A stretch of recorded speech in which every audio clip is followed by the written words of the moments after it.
You see, religion teaches there is a God separate from you. He created the universe separate from himself. They did this to truly disconnect you from consciousness, from God, and from yourself. Now let me explain. It's going to be very difficult to understand this from a left hemisphere dominated perception. The left hemisphere sees everything individual. The right hemisphere sees the whole. For example, if you're walking through a woods, the left hemisphere sees individual trees, leaves, twigs, and branches. The right hemisphere sees the interconnectedness of the whole woods. We've been trained our whole life to be trapped in the left hemisphere, to think logically, scientifically, with evidence. This way of thinking traps you in illusion, division, and separateness from everything. Plus, in science, they teach you the universe exists outside of you. You exist in a universe, and the universe exists whether you exist or not. This is completely false.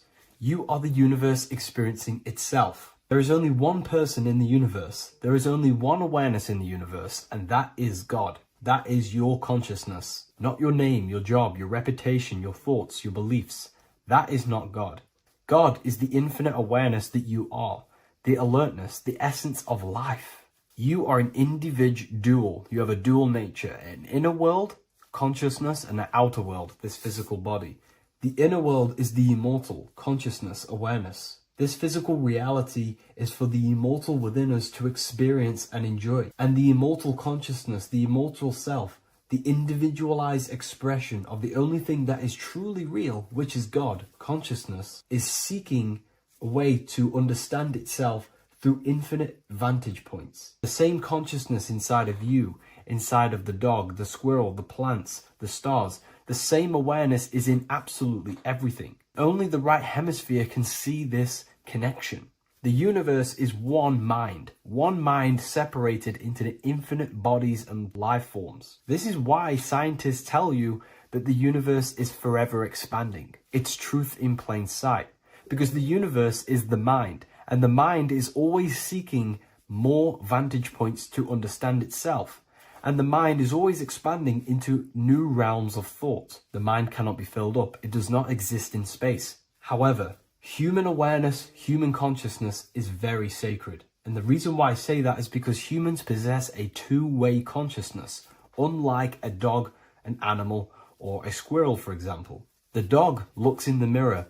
It is not aware of itself.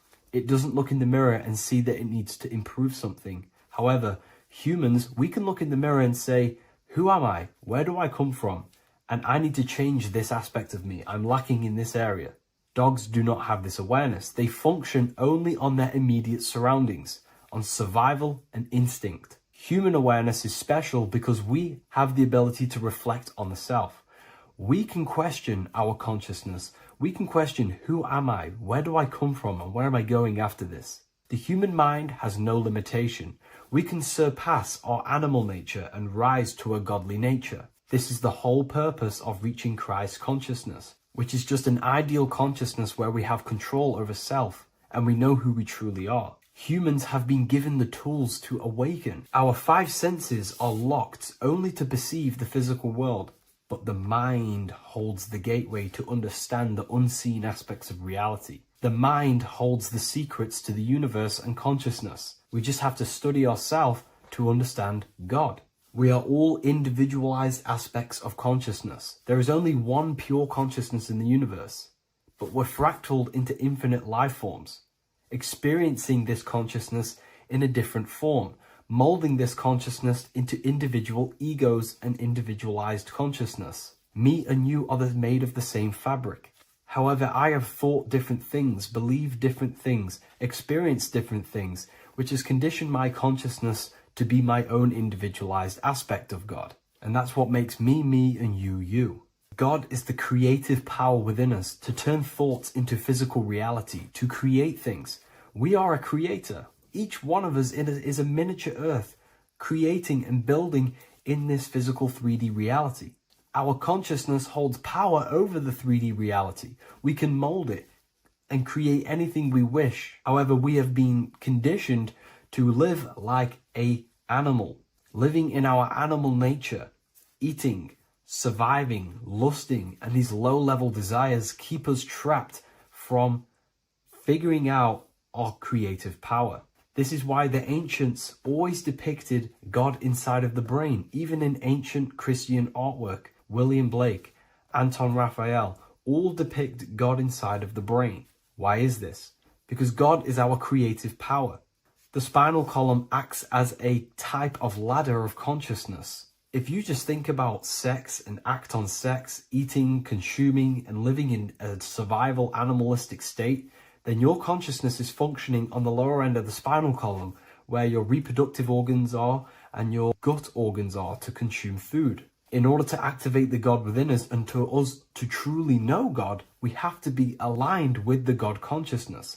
We have to unlock the God within us so we can truly actually experience God and understand it. However, God exists beyond our personal consciousness, beyond our human identity. In secret societies, satanic rituals and satanic societies, they are seeking a way to escape the human identity through ritual work, meditation, and trance-like states. A trance-like state is like the state that you enter just before you fall asleep, where there is no thought present in your mind, because you are not the mind, you are the observer, you experience the thoughts.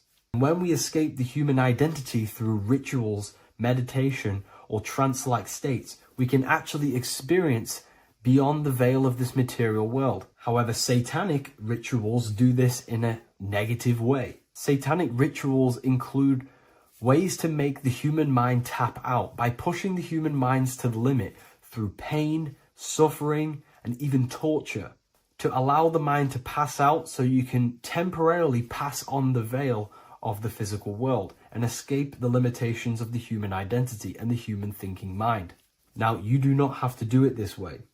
You can experience the divine and beyond your human identity through many different ways, such as deep, deep meditation, rising above your thoughts, and setting 3 alarms, one for 6 a.m., one for 6:30, and one for 7:30. And when you wake up at these times, what you need to do each time you wake up is allow your mind to stay awake but your body to fall asleep. And you will enter this trance-like state. And you can gain ideas, experience lucid dreams, and maybe even astral project. All of these rituals in secret societies and satanic societies is all about escaping the human identity and experiencing the divine planes beyond the physical. To wrap all of this up, this is all about consciousness. Consciousness is the infinite awareness of the universe, just fractaled into separate bodies. And this consciousness is seeking a way to understand itself in infinite angles and vantage points. And religion was made to cut off your connection to the divine planes beyond this world and beyond your self-identity. Therefore, if you want to know God, you have to study the attributes and qualities of God, such as geometry, numbers, consciousness, the mind, the subconscious, human anatomy. All of these things are aspects of God. We have to study ourselves and study nature so we can see God. God is the infinite awareness of the universe. If you love this video, please leave a like and share it with a friend. I'll leave a link in the description for the Book of Wisdom, Volume 2. How are we all doing, people? It's Revival of Wisdom from the Wisdom Academy. Today we're going to be breaking down God, consciousness, and the higher and the lower self, and how to overcome the lower self. Now, the first thing you need to understand is that you are the invisible intelligence within the brain, within the body. This invisible intelligence is known as the mind. But you are not the mind. You are the observer of the mind, which is the soul, the invisible entity. The mind is your intellect, your intelligence. Now, the mind is, it's hard to put this in words, but the mind is something that gives you the ability to explore the universe. And this inner self is the I am. It's the quiet, the inner self, the voice you see in you hear in your head. This is why within spells high twin, inside, internal. The I is also the number 1, which is one line. Because the one and only, is the inner self, which is the I am. This is why you say, My name is Harry. You are not Harry. You are the I, the inner self, the intelligence. Okay. This is why Jesus in French is I am. You look with the two eyes and you see with the inner eye. I and I, the same thing. Okay. Because the I inside is what gives you the perception of what you're looking at.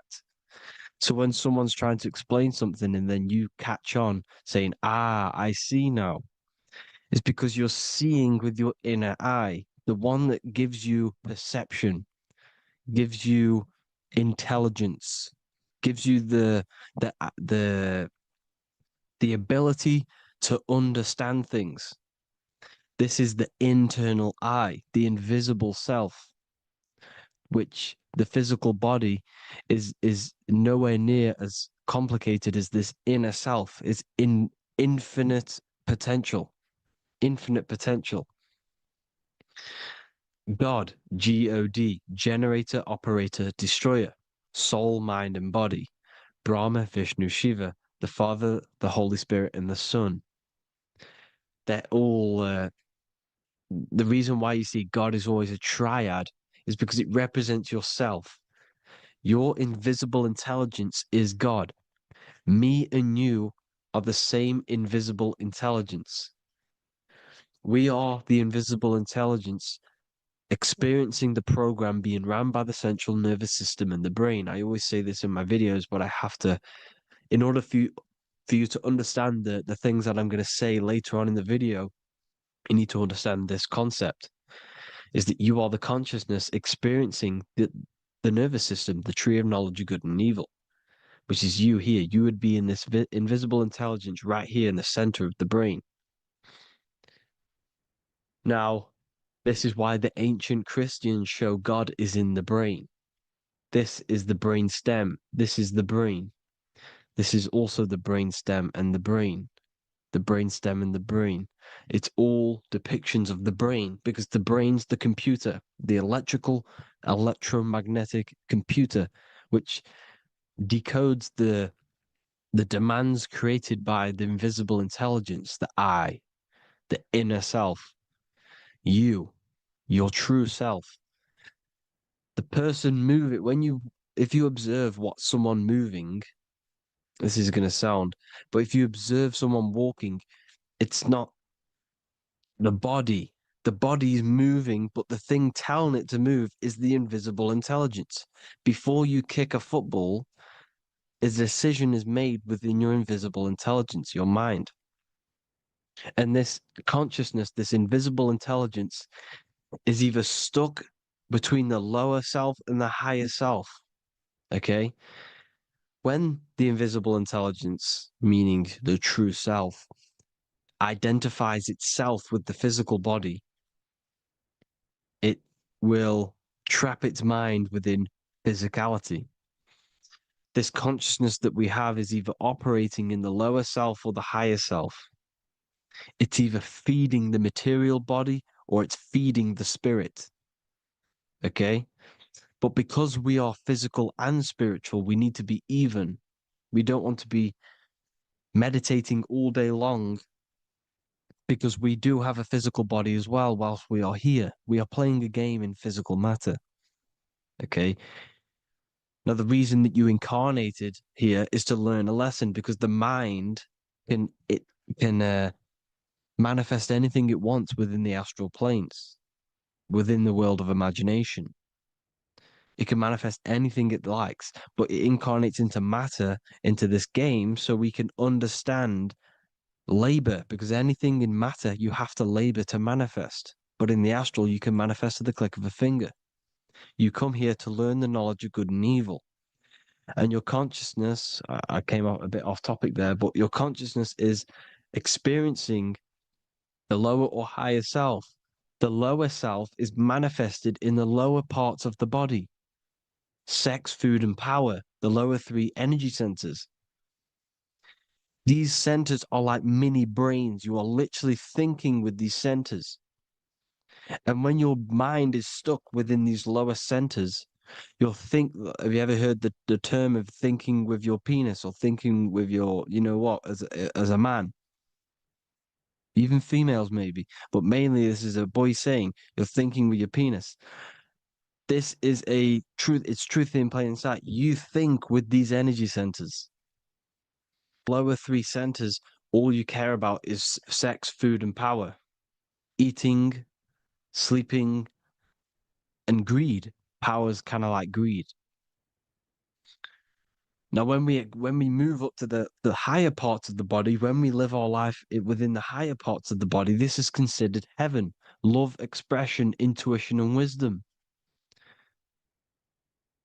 This is what we need to be aiming to do, moving out of the lower half of the body and living our life within the higher self, the higher parts of the body, thinking with the higher energy centers, thinking with love, expression, intuition, and wisdom, spreading love, expression, intuition, and wisdom to others. Heaven is even. This is why Jesus is pointing at the heart chakra, always pointing at the heart. Earth rearranged his heart because in earth you're manifested as a physical being. You're in the heart, good and bad. You need to be balanced between the good and bad. Because love can be a demon too. That's a whole nother video, but love can be a demon. Now, the seven chakras are known as the seven seals in the Bible. When the Lamb opened the seventh seal, there was silence in the heaven for about half an hour. This is a verse from the Bible. The Lamb is Aries, which is the higher brain, the cerebrum, the cerebram. Ram, Aries. Because when the Ram opens the seven seals, you enter the kingdom of heaven.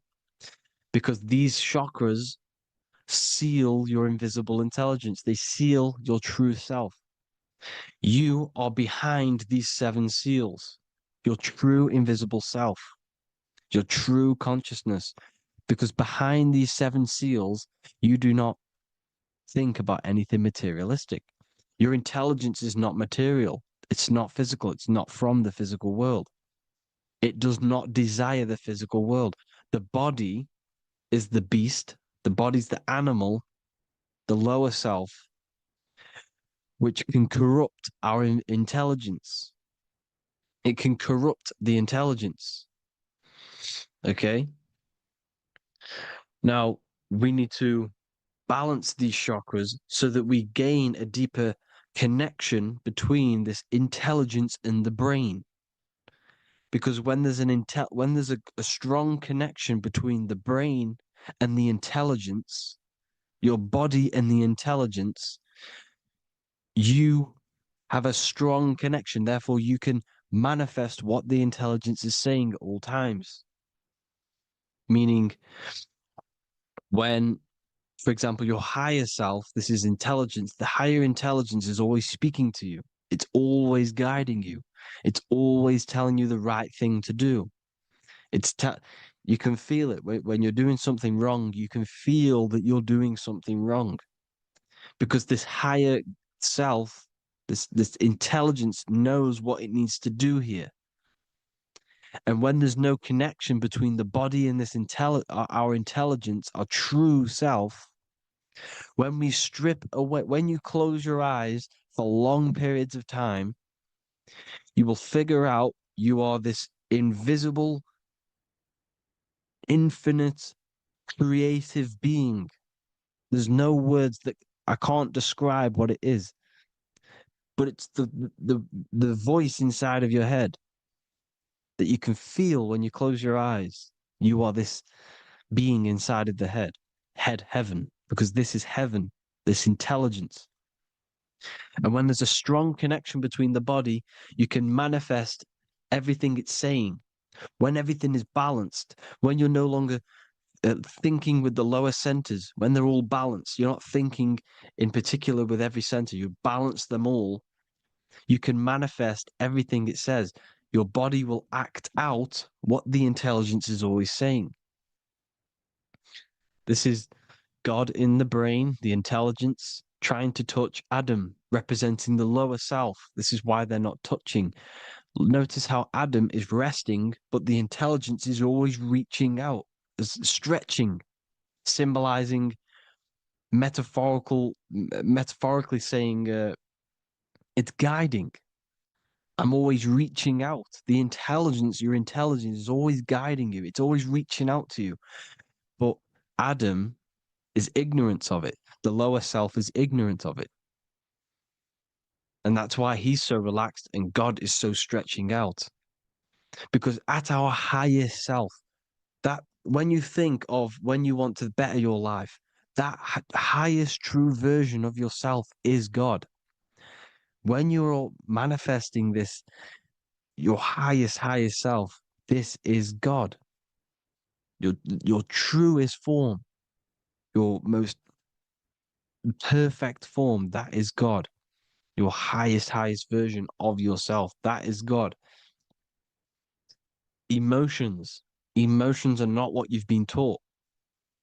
Emotions are not something that should be reactive, okay?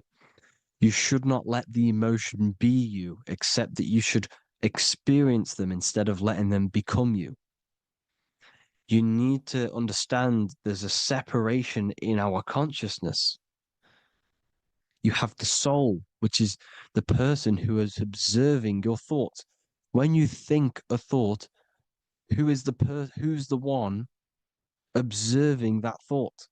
The soul, you, the I am, the I, the inner self, the one and only. And inside of every single body, inside of me, inside of you watching this video, there is this same intelligence that is inside of me, inside of you. And it's the exact same intelligence, experiencing a different body. And this is what we mean by the universe is mental. We are all sharing the same ball of consciousness in a different body. The animals, the fish, the cells, all expressing this one consciousness. Me and you are the same. This is why the golden rule is treat others like others should be treated, because I am you and you are me in a different body. Now, going back, you need to identify that there's different levels of consciousness: soul, mind, emotion, and body. Okay? Your emotions are on a separate layer than the body, the mind, and the soul. So when you identify there's a difference between all of these, you do not let them become you. You do not let your mind rule you, because your mind can be corrupted. Your soul is the one that is pure good, pure love, but your mind can be corrupted. Okay? Your emotions can be corrupted. The body can be corrupted, but the soul can never be corrupted, only layered on top. You can only throw piles of programs within the subconscious, layering the soul down, but deep down inside of every single one of you, there is a loving being. Because the love comes from the heart. Love is the universal emotion, expression. Now, your thoughts can become bondage, your emotions can become bondage. Now, what do I mean by bondage? By conquering the lower self, we need to conquer our own mind, because the mind is what's manifesting the lower self. When you're thinking with the lower half of the body, when you're becoming your emotions, you need to experience the emotion, not become the emotion. Do not let the emotion become you. Do not let your thoughts become you, because your thoughts are tools that you can manifest. Your thoughts are the idea. Your emotion is the energy that you can use to manifest that thought. Your emotion is energy in motion, emotion. You use emotion to manifest, to feel as if you already have the thought. Therefore, you become that vibration. Therefore, your emotions are actually a creational force that is given to you to manifest things, because you're a human, a manifester. You're here to manifest things. You're a creator. You are a god. your inner self, your intelligence, your I am, the one and only inside of you, the inner self, the quiet one, the one that's deep, deep down, the invisible intelligence is it's creating things all the time. All the time. Speak no evil, see no evil, hear no evil. This is the astronauts, they're Freemasons, but they understand this because thinking, seeing, and hearing can corrupt your mind. And when you have a corrupted mind, you'll have a corrupted subconscious. The subconscious will manifest into the body because 90% of your behavior comes from the subconscious mind. So you got to speak, see, and hear no evil. But sin, what is a sin? To overcome our lower self, to overcome our lower self, the 7 deadly sins are not something that goes against an external God. A sin is something that goes against your inner guide, your inner conscience, the inner self that is always speaking to you. It's always telling you the right thing to do. A sin is something that goes against this inner guide. And this is why you can feel something where you can feel you're doing something wrong because the inner guide is speaking constantly. And when you commit these 7 deadly sins, which are 7 internal states which keep your invisible intelligence bound to your physical body. Because evil, right? Evil love bondage. This is why they stay in this realm and they control this realm because they love the bondage of the body. They like matter. They want to stay in matter for eternal life. They don't want to ascend back into the heavenly realms where you do not have a physical body. You can explore the universe within the astral planes. They stay bounded to the body, bounded to the 3D construct of the physical world. They have greed, lust, envy, gluttony, wrath, sloth, pride. They want all of this. And if you want that, that's okay. But deep, deep down, you don't want that because your soul is always telling you the right thing to do. Your soul knows what to do to get out of here. It needs to detach from the external world, detach from all of these 7 internal states which bound you to your lower self, your lower centers. That's what a sin is. You have a left and right brain. The left brain is always analytic. The right brain is metaphorical. So the right brain is producing a holistic view of reality. Now, what do I mean? And not view, perception. When you see, because your eyes are parts of the brain, sorry, when you look at something and you look, that image is produced in the back of the brain in the visual cortex. And then the right brain produces a perception, a holistic, it breaks down what you're seeing into a holistic image, a holistic perception. So, for example, if you're in a woods, the right brain sees the whole woods as one big woods. The left brain is breaking that perception down into individual trees, branches, and leaves. So the left brain's to do with duality, the right brain's to do with wholeness, unified. The left brain's dualistic, analytic. This is necessary so that we can pick things up and manipulate them and break things down. We need the left brain, we need the right brain. I'm not saying any of them's bad, but the left brain, sinister in Latin, means left. Because when you're left brained, you see everything in dualistic. You see everything is dual, when everything's actually one. We need to be focusing and strengthening our right hemisphere. I'm not saying sit in the right hemisphere all the time, but we need to be strengthening our right hemisphere. And this is why left is sin and right is right. Because when you focus on the right hemisphere, you see the holistic perception of creation. The right hemisphere sees humanity as one unified consciousness. The left hemisphere sees everyone as individual persons and egos, because the left hemisphere is dualistic. And this is why the Bible says, cast the net onto the right side of the ship and ye shall find. John 21:6. What does that mean? Cast your energy, cast your perception into the right hemisphere of the brain, and ye shall find unified consciousness. You shall find your higher self, the one and only. If then you have been raised with Christ, seek the things that are above, where Christ is seated at the right hand of God. Wow. Powerful. What does this mean?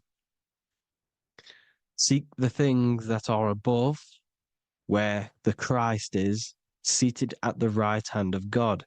God is your consciousness, your invisible intelligence between the two hemispheres. The right hand of God is the right hemisphere. Seek the things that are above the heart. Love, intuition, expression, and wisdom. Seek the things that are above the heart, the higher self, the higher part of the body. Because when you seek the things of love, expression, intuition, and wisdom, you create a strong aura. You attract the same frequency. And this frequency is heaven, God. This is the Sumerian artwork showing the lamb.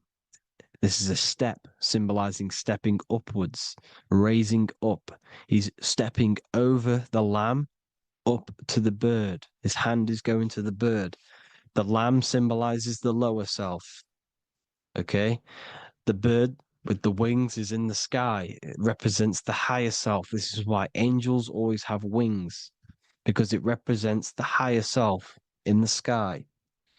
The lamb is a ground animal, symbolizing the lower self. He's stepping over the lamb to the bird, his higher self, his invisible intelligence. Horus and Set, Jesus and Satan. Look, Horus has an evil brother, Set, just like Jesus and Satan. Horus is a bird, higher self. Set is a ground animal, lower self, which is the devil and the angel on your shoulder. You see? The right and the left hemisphere, the two wings. So the devil and angels always speaking to you. The higher and the lower self. It's the battle between the higher and the lower self, between the invisible intelligence and the physical body, because the body's the one that wants the sugar, it wants the pleasure, it wants the sex, it wants the porn, it wants all of the materialistic things, it wants the seven deadly things. Okay, it wants this. There's a battle between the higher and the lower self, your intelligence and the body. This is why you need to become balanced, so that there's a deep connection between the body and the invisible intelligence that I am. You need to master your mind with discipline, and you gain a connection between the brain, the body and the intelligence. Resurrection, transmuting sexual energy. Okay, this is important. Res is Resh, which is Hebrew. The early Hebrew Resh symbol is the head. This is the head. Resh, erection. Erection is a sexual stimulation. Resurrection is rise erection. You got to raise your sexual energy up the base from the spine to the head. This is the Christ, the Christos. There's a psychophysical psychophysical oil produced in the brain every month. Go and watch my other video on raising the chrism. Okay? And every month there's this fluid produced in the brain, which takes 2 trips, because one's produced by the pituitary, one's produced by the pineal, magnetic female, magnetic and electric charge. And it takes 2 trips. down the spine to the solar plexus, the bread of life in the Bible, or Bethlehem in the Bible, because the River Jordan's your spine. Goes down to Bethlehem. It gets born in Bethlehem, just like Jesus. Because when this oil travels to the solar plexus, it creates the seed, the seed of life, and it feeds the body, all the central nervous system, all the cells. It regulates the blood, does all sorts of good things for the body. This oil. Now, when you save your sexual energy and you raise your resurrection, you awake the Christ, you raise it from the solar plexus or the sacrum bone up to the brain, you activate 100% of the brain, and this is the true resurrection of Christ. Instead of wasting the energy and giving away your sexual fluids, because behind the fluids is the energy. So when you release that fluid, the energy is out there. You've released the energy. Your sexual energy is the most potent emotional force a human could possibly feel. Same with any animal or anything. The sexual urge, the sexual emotion is the most powerful, potent emotion that you can feel. It takes over the whole body. When you feel sexually aroused, it takes over everything because it's so potent. And when you fight the serpent, when you fight the sexual energy, which is shown here in the Egyptians, the cat cutting off the head of the serpent, or Hercules fighting the serpent, or in the Greek mythology fighting the seven-headed dragon, the seven chakras. The serpent is your sexual energy because it symbolizes your kundalini. When you fight it and you transmute this energy, instead of releasing it, instead of acting sexually on it, you can transmute the energy, transfer it from the solar plexus up to the brain. You can do this with other tasks. Instead of releasing it, instead of raising it from the solar plexus to the brain, you can use it for other things. So, for example, you want to think critically. You can use it for critical thinking. You can use it for going to do exercise. You can transmute sexual energy into anything, but you can do this. You can raise the sexual energy, and you can use this energy to push the cerebrospinal fluid from the solar plexus up through the spine, up the 33 vertebrae to the brain, and it'll activate 100% of the brain.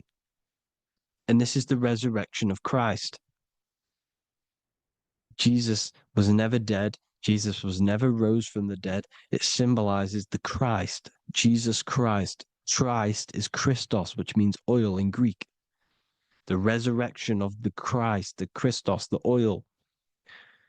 When it activates 100% of the brain when it's raised, and it can regulate all the systems, it can regulate all the blood, it can regenerate the body.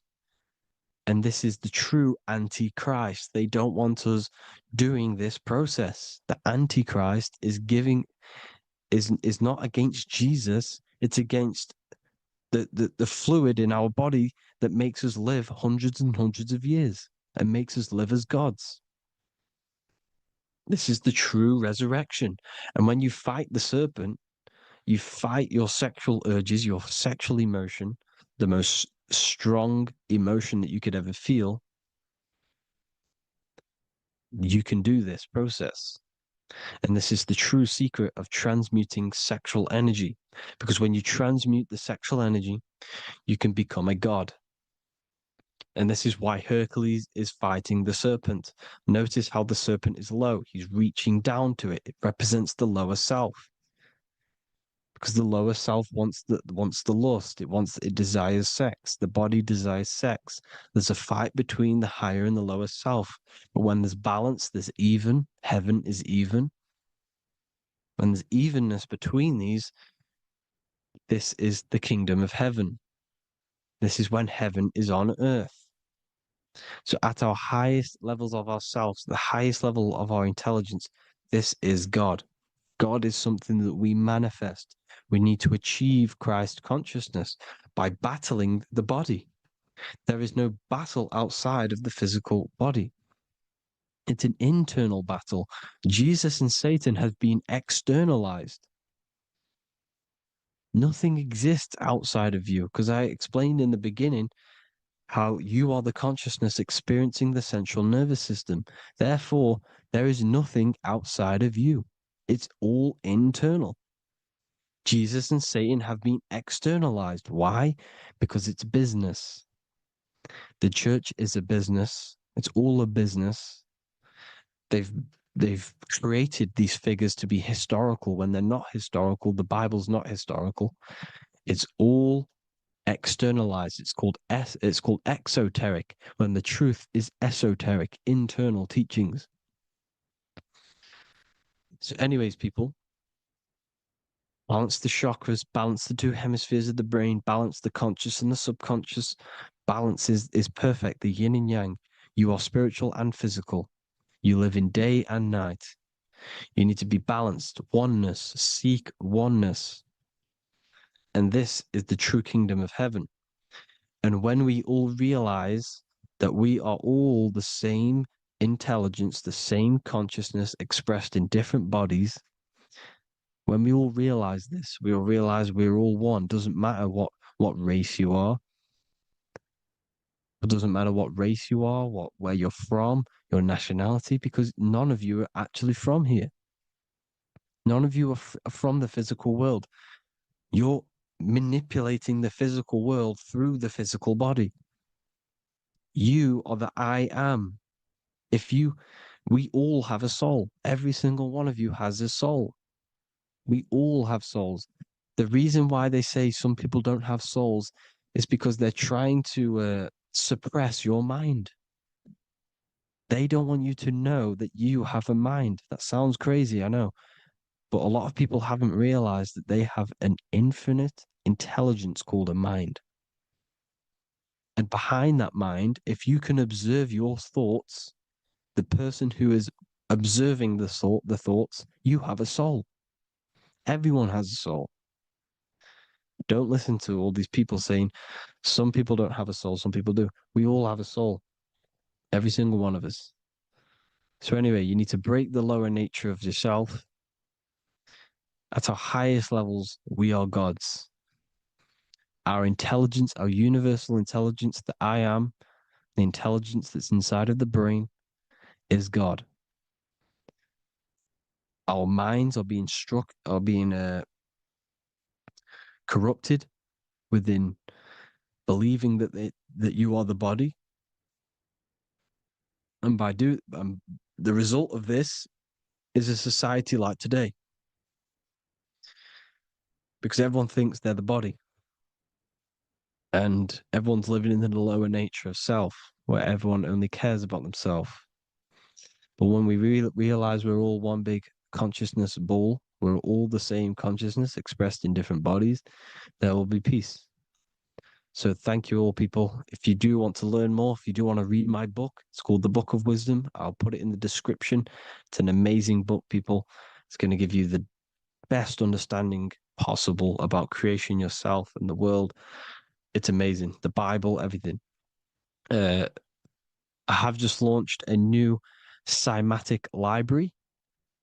A friend of mine has just added this to the website. He creates beats, and he creates the purest beats. So they are actually the frequency that it tells you. Most of the stuff on YouTube and Spotify and Apple Music it says it's a certain frequency, but we know these major platforms are all playing with the frequencies of the app. So if you want a real binaural beats, solfeggio scale frequencies to meditate on or listen to throughout the day, join the Occult Library. You can get a 2-day free trial. I'll put the link in the description. Thank you all, people. Hope you all enjoyed this video. God bless you all. Hello and welcome to another video, people. Before we start, please like, comment, and subscribe if you wish to see more content. Today we're going to be talking about the mental universe and how everything is mental. This is the number one law on the Kabbalion. If you've never read that book, it's called The Kabbalion. A very good book. It's the first law because this is the most important thing you need to understand, is how everything exists within the mind. Behind every single one of these eyes is the same consciousness expressed in different bodies. The mind is what gives perception to what you're experiencing. Behind every single one of these eyes is the exact same consciousness, but the brain that they inhabit is giving them a different perception, a different being, a different body. Now, this is the difference between humans and animals. Humans possess a advanced consciousness, an advanced mind that gives us the ability to be aware of ourselves mentally, physically, and spiritually. We can reflect on ourselves. When a dog looks in the mirror or an animal looks in the mirror, it doesn't know what it's looking at. It doesn't realize it has a consciousness. It can't reflect on itself.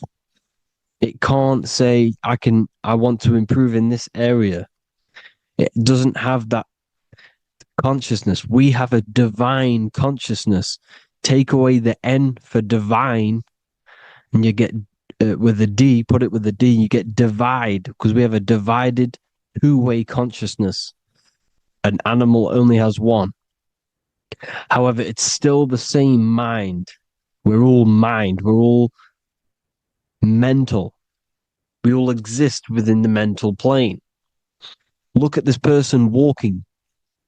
The body, the brain is sending electrical signals through the 12 cranial nerves, which the 12 disciples that spread the gospel of Jesus, right? You have 12 cranial nerves in your brain.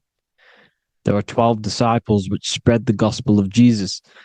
Jesus represents the mind, the intelligence, the invisible intelligence that we all are, the same intelligence, the same exact consciousness, which then sends a command into the brain. Then the brain sends these 12 electrical signals through the 12 cranial nerves to control the rest of the body through the nervous system. This person walking is not, the body is not walking. The mind is telling it to walk. And the brain is it's a supercomputer which is decoding these demands given to it by the mind. Because the pineal gland will have something to do with the ether, because the ether is physical and non-physical. The mind is sending the commands through the ether to the pineal gland, which is then getting broken down into electrical codes within the brain and sent throughout the nervous system to control the body. And this is why in the Sims simulation, because the body's the simulation, it's a false reality. It's the fake reality. It's not the real you. You are formless. There is no form, but the third dimension is a dimension within your mind. Matter, mind, light is all a product of your mind. It's all in the mind. Now, this is why The Sims has this green little diamond on top of the head. Because this is you. This is your invisible intelligence controlling the character.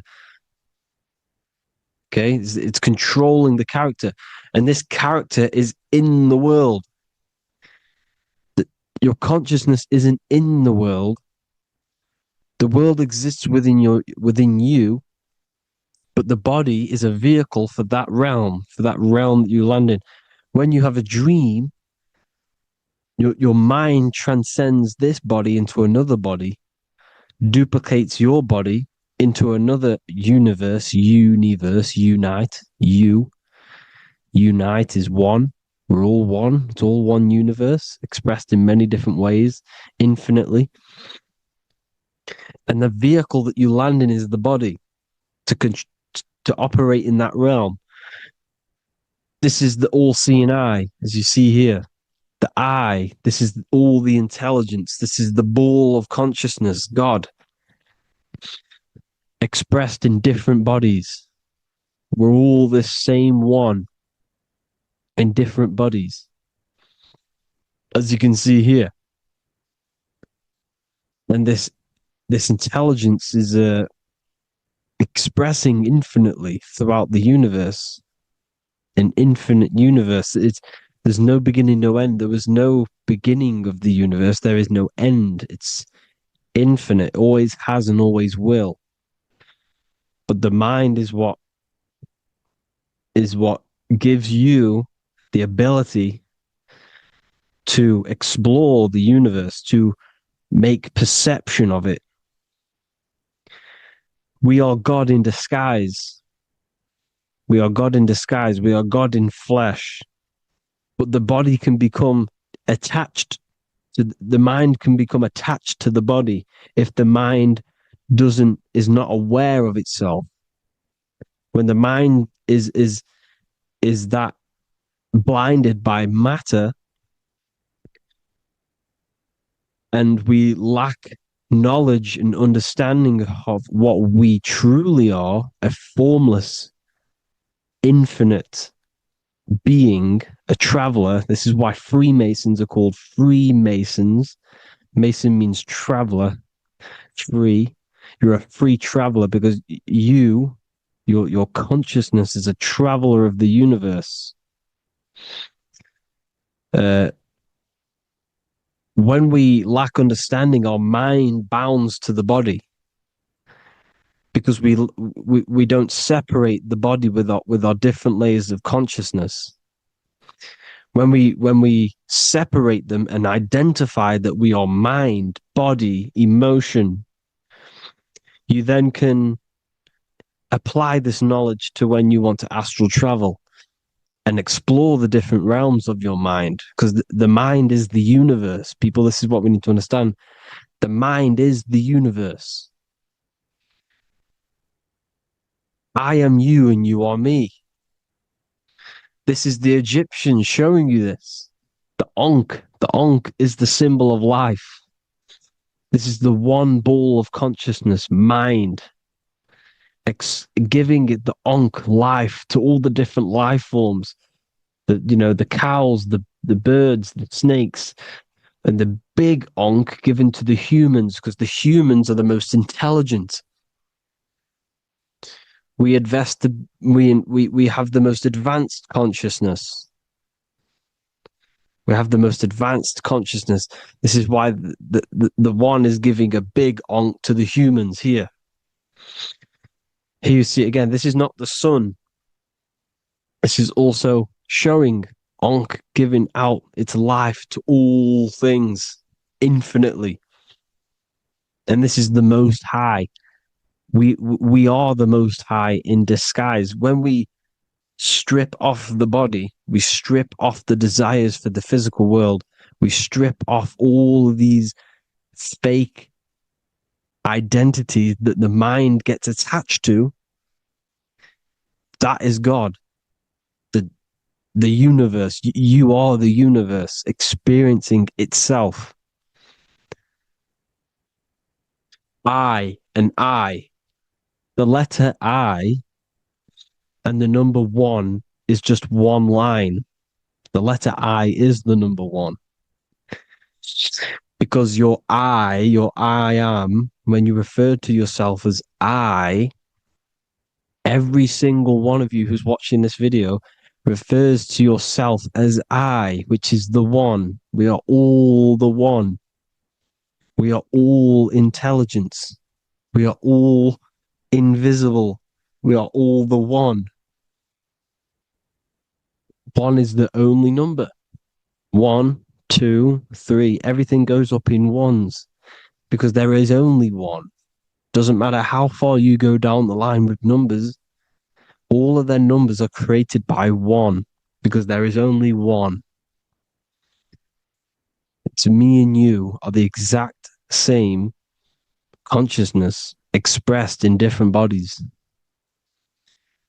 Mind, cause. There is only one cause. There is only one mind. There is only one being. But because we lack understanding of this, we think we are the bodies.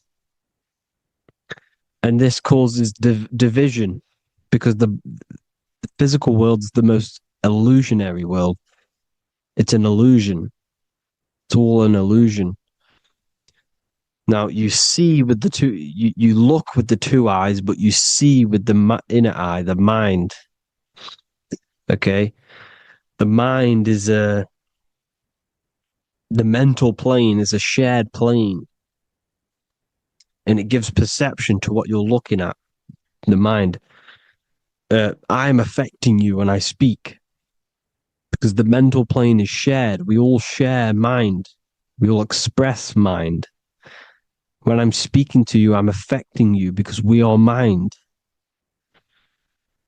So the words that I'm saying, which are being manifested from my mind, are being manifested through my body into vibration, is affecting you. I'm affecting you with what I'm saying. And these words are having an effect on your mind because we're all mind. This is why you need to be careful what you're listening to, music and all sorts. Because music can also create thought loops within your mind. Because the chorus, we shouldn't be listening to choruses. Choruses are loops. And what they're saying in the chorus is being looped. And this can create thought loops within your mind. Go and listen to an old song that you used to listen to about 5 years ago, 10 years ago, 20 years ago. Go and listen to an old song, and you guess what? You will get nostalgia. Why will you get nostalgia? Because that song will trigger the thoughts that you were thinking in that time of listening to that song. So songs with choruses create thought loops, and they reprogram your subconscious mind. It's important why music is very powerful. Mind and mind, same word. See, language is the truth, people. This is why I use language in all of my presentations, especially the English language. It's riddled with occult truth. I is my me, I, you, and me, or I, one. We are not the name, we are I. Every single one of you is I because we are all the one, all mind. Now, the only thing that is truly mine is my mind. When you say something is mine, it's an illusion. It's not yours. The only thing that is mine is mind, my mind. Okay? It's my mind. It's the only thing. It's the same word, mine and mind. Like I said before, everything's one. Hot and cold is different degrees of the same thing, of the one substance, of degrees. The 7 colors are different frequencies of the one white light. Everything is one. There is only one. We are all one. Everything is one. Hot, cold, day, night. It's the same degree of one, which is mind. The mind's perception is what's giving it, labeling it hot or cold. The mind's perception of colors is what is giving it red or purple, hot or cold. There is only mind. The mind gives things perception. There is only one, that is mind. The conscious and the subconscious mind. The male and the female, these are married. The subconscious mind is your hidden part of the mind.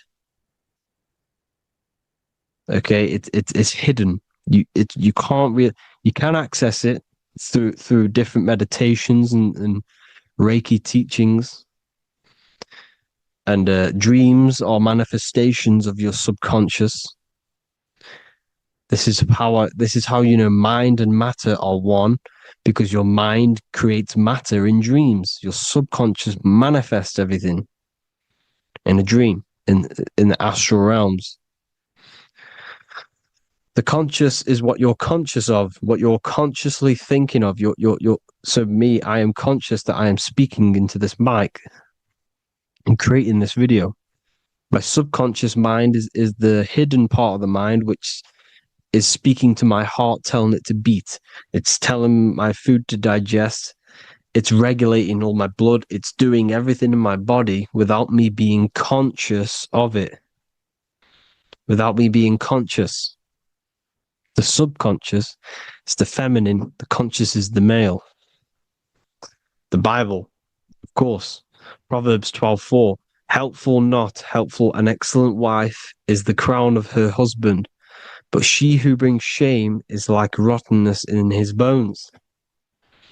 In the same way, husbands should love their wives as their own bodies. He who loves his wife loves himself.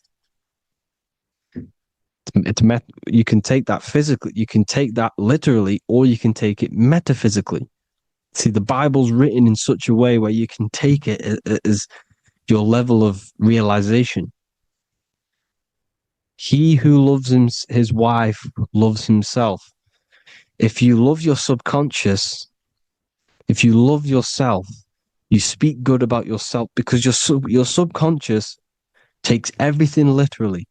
If you say, I hate you to someone, your subconscious does not know the difference between me and someone else.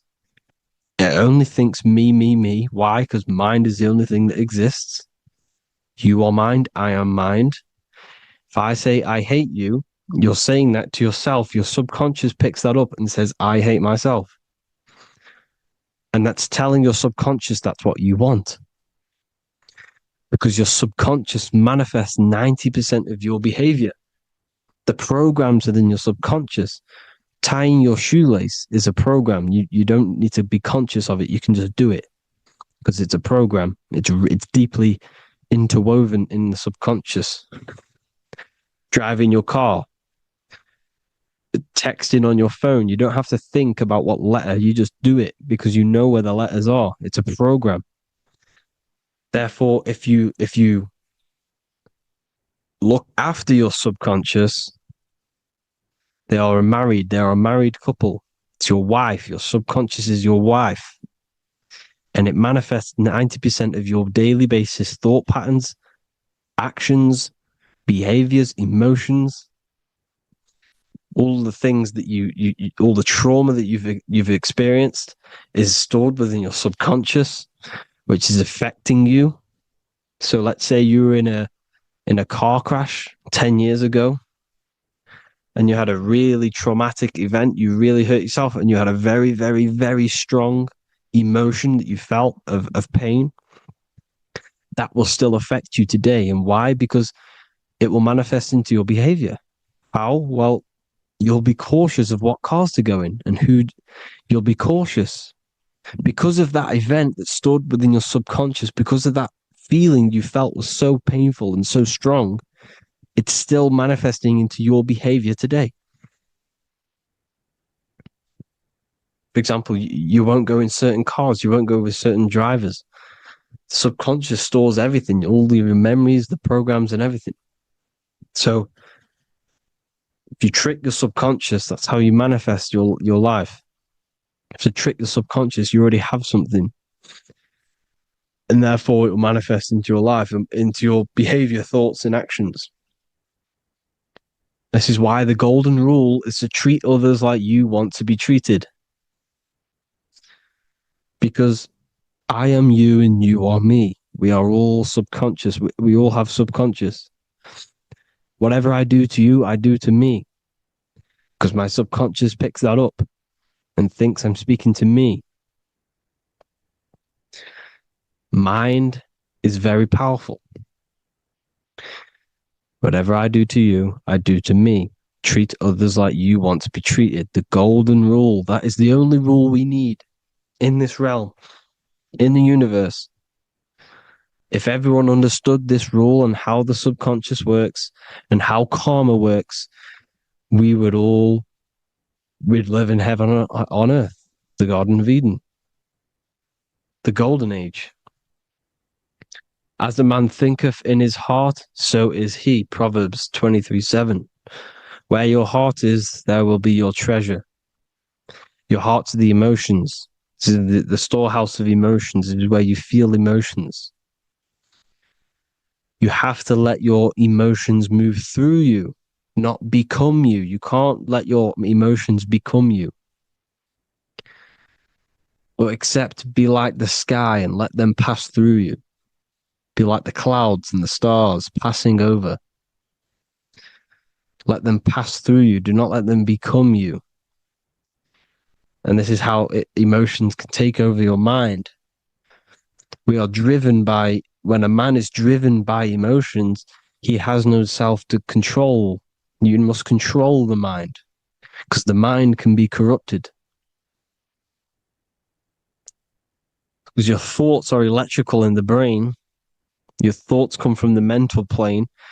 So how the mind works is that you place your attentions on something in the mind and infinite information just flows in. Think about it. When you think of a certain topic, as soon as you think of that topic, information comes flying into your mind. Different ideas, ping, ping, ping. It's all connected. It's why we call it a mindset, because your mind sets itself to frequencies. And when we think of something, we tap into that frequency, and just the universe, the mind, the mental plane just flows in information based on that frequency and that thought. The universe is just information. All of the information out there, nothing is new. It's all there. You just have to tap into it. You can tap into these different thoughts and it's all there. Everything already exists within the mental plane. You don't think anything, you receive thoughts. We all share the mental plane. We affect each other. I'm affecting you. Listening to me is affecting your mental plane, your mind. The physical plane is the lowest plane. It's the world of effect. Everything you see in the physical plane is the effect of mind. Like I said, the person walking is the effect of their mind telling the body to walk. The physical plane is the lowest dimension of your mind. Mother Earth, we are in a mother. We're in the womb still. The Earth is feminine. It looks after you. It provides you with food for free. It grows on trees with water. It's Mother Earth. It's the womb. The dome above your head is your mother's belly. Okay, is your mother's belly. You're in the womb still. You're forever in the womb because your mind's constantly expanding. Because when the baby's mind figures out that there is a reality outside of its mother, it starts to hear the people on outside of its mother. What does it do? It figures a way out of the mother, and it becomes born again in the water, in a hospital, into the other world. It's the same with our minds. When our minds figure out there is other worlds beyond this physical, we explore them. The astral plane, for example. You figure a way out of the body. Because when you're the firmament, look at the word firmament, meant at the end. Firm is firm, something strong, something like a rock is firm. If your mind is firm like a rock, you will be stuck under the firmament. So, for example, people who are very programmed and can't think outside the box, they have a firm mind and they'll be stuck under the firmament because your mind is the only thing that's keeping you under the firmament. It's the only thing. When you're doomed, doom is dome. This is the dome, which is your head. Your head is the dome. Above your head, above the earth is the dome, the ethereal barrier. But that's just an external manifestation of your head. You don't leave the earth, you leave your body to leave the earth, because your body is the earth. It's a dimension within your mind. So when you're doomed, you're doomed. Your reality is your level of realization. You realize something, or when you have an idea, the mind, in the EYE or I, same thing, mind, it's all mind. Reality is your level of realization. You realize there's other worlds. That's your reality. Your perception's your reality. Mind in Latin is mens. Jesus was known as the fisher of men, which is the fisher of minds. He was fishing minds worthy of knowing the higher truth, the deeper occult knowledge. Jesus figured out that we are all God. And he got killed for it, because in that age they were trying to suppress this information. Jesus figured out he was God, because we are all God, every single one of you, and they killed him. Because we're all mind. We are not the body. We're the invisible intelligence, which is God. But you are not God if your mind is attached to this physical world, to the worldly pleasures. If you master your mind and travel the depths of your mind, that is God. Mental and men. Look at the word mental. It has men in it. Men in the Bible means mind. Here you see the Masonic symbol with the eye, the mind. Looking over, everything is the one. Everything comes from the one. All the lines coming off it, giving its life to all of the life forms. Down here on the bottom, you have duality, black and white. Up here, you have singularity. One and the two. Unification and division. The lower self is divided into the left and the right. So the Bible even says, I forgot what verse it is, but it says, it's better to go through life with one eye than to have two and be cast into the fiery abyss of hell. I'm not sure what verse it is, but you can research it yourself. It's better to go through life with one eye, to be unified consciousness, dimension. No brainer. The language tells you the truth, people. Dimension. The dimensions are in your mind. Entertainment. Entertain the mind. Disappointment. It's all in the mind. Environment. The environment that you are in is a product of your mind.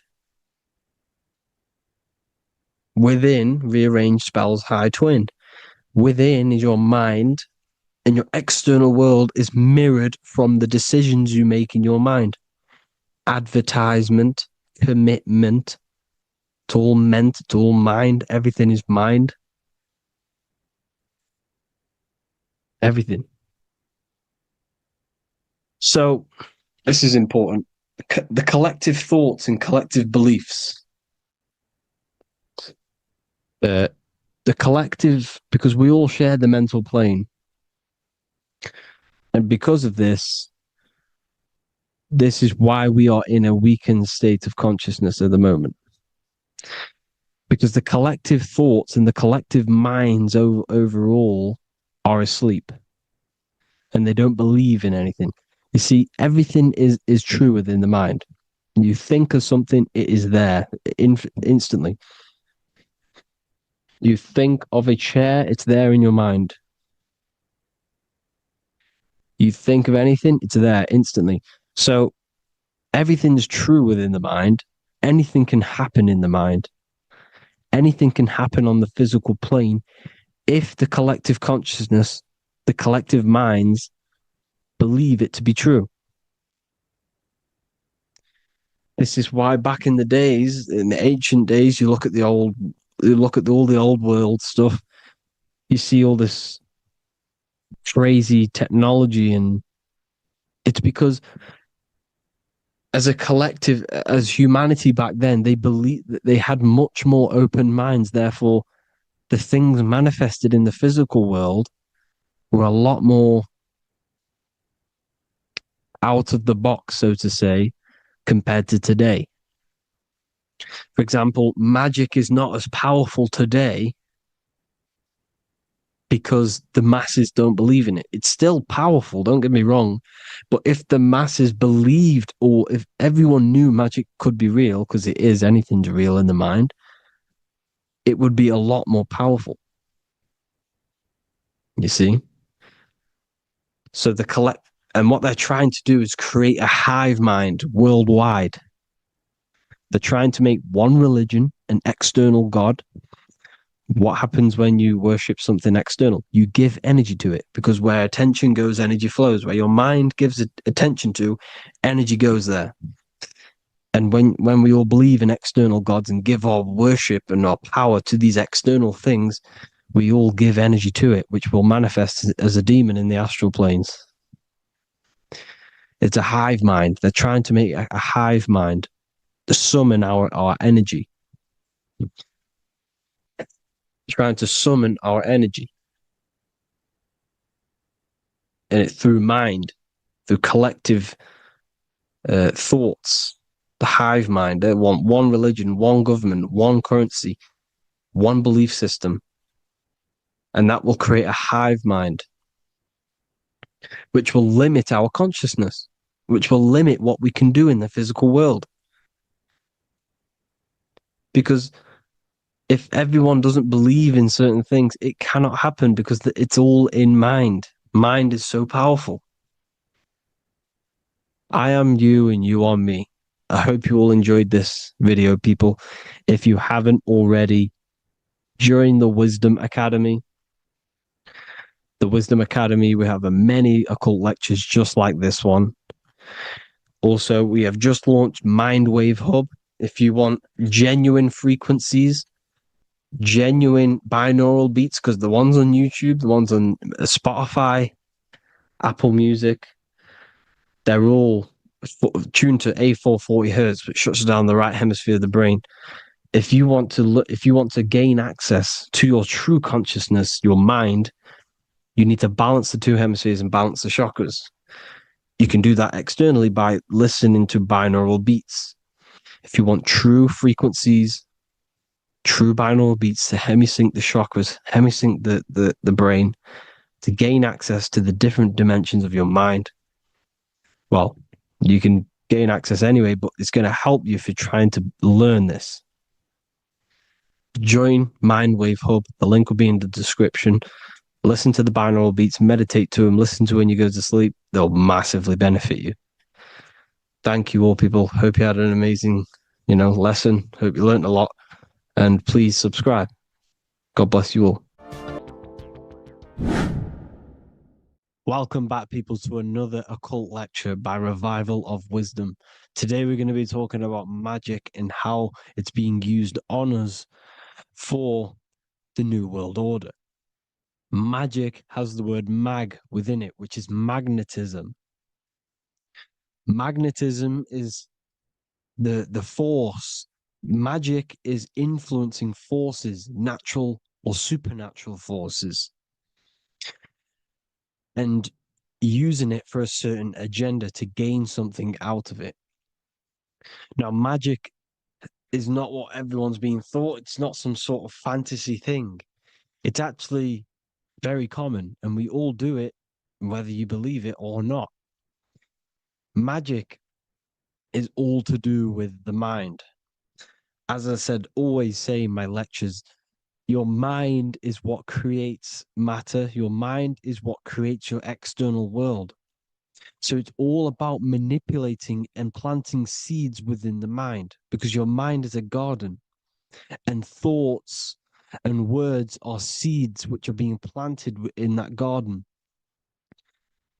Your life, your physical life, the people you have in your life, your friends, your car you own, the job you have, is all a reflection of the thoughts that you've been thinking in the past. You are where you are in life because of the thoughts that you've been thinking. Therefore, your life is a direct reflection and manifestation of your mind, the garden, the Garden of Eden. Okay? The mind is what they are targeting. What you see, say, and hear has a direct effect on your mind. Me talking to you is influencing you. The words I'm saying is planting seeds within your mind. Now it's up to you to consciously act on these thoughts or these words, or to maintain these words. As above, so below, as within, so without. What's inside of me is outside of me. What comes into the storehouse comes out of the storehouse. You have the left, you have the right, you have the up, and you have the down. As above, so below. Whatever is in your mind will be expressed in some sort of way, consciously or subconsciously, spiritually or physically. The mind is what manifests everything. And this is what we need to understand. We need to understand is that the mind is not physical. All things spiritual manifest physical. All things seen come from the unseen. The words you're thinking, that everything you have is coming from the unseen. The actions that you do come from the unseen mind. Another expression for as above, so below is you are the universe itself. You are a universe, a mini universe. But just because you are mini does not mean you are the whole thing. If I take a little piece of infinite, let's say there's an infinite light source.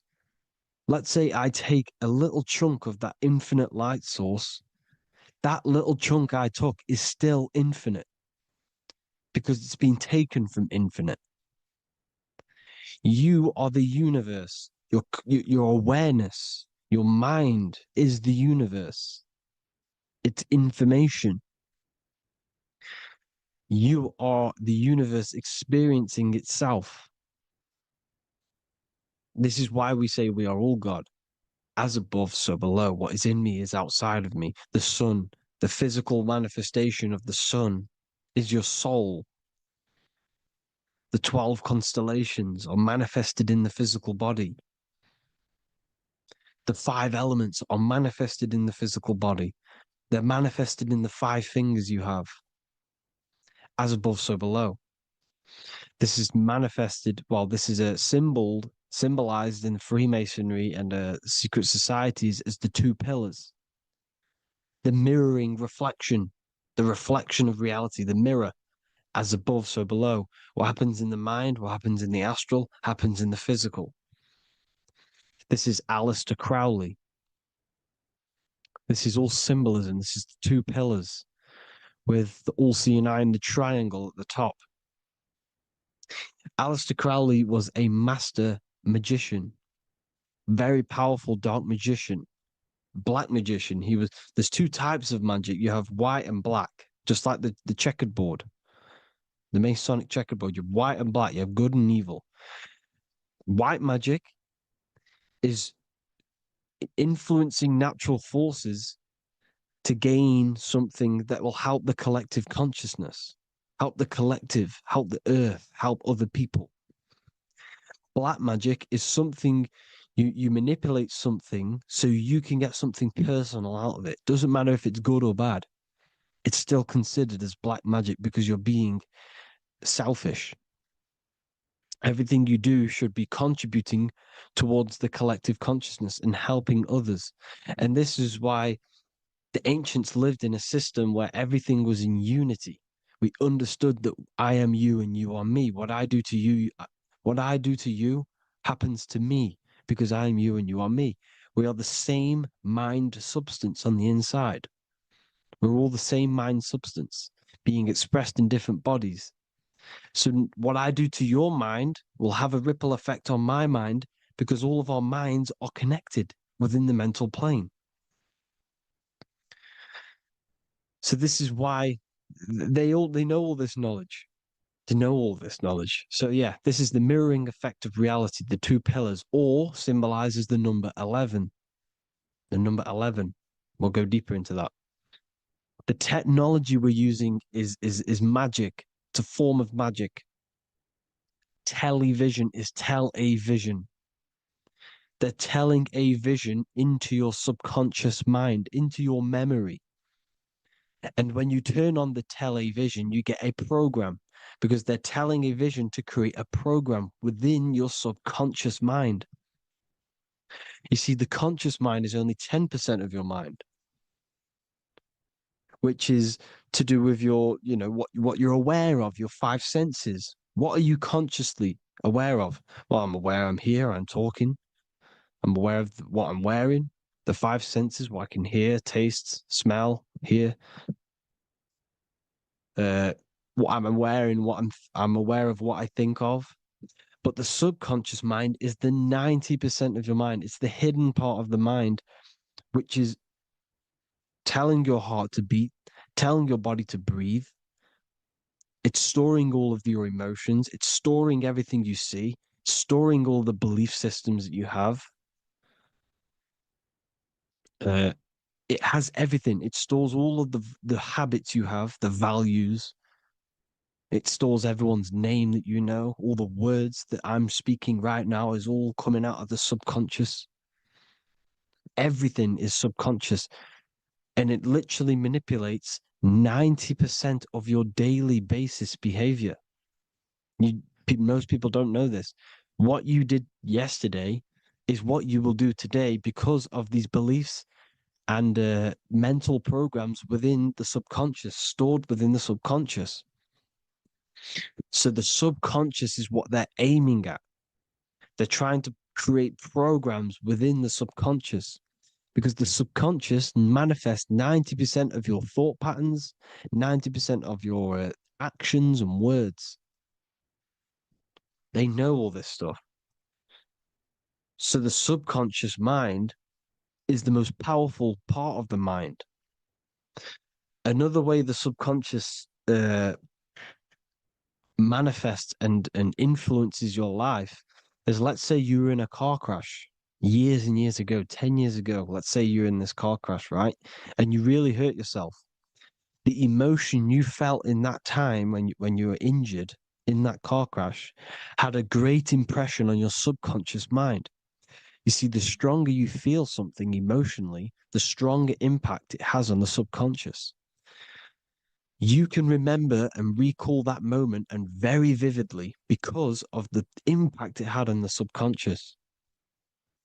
Another, for example, you become that terrified of cars that it manifests into your life today that you are wary to go in certain cars. You don't want to go in cars at all, maybe, because of that moment that stored within the subconscious.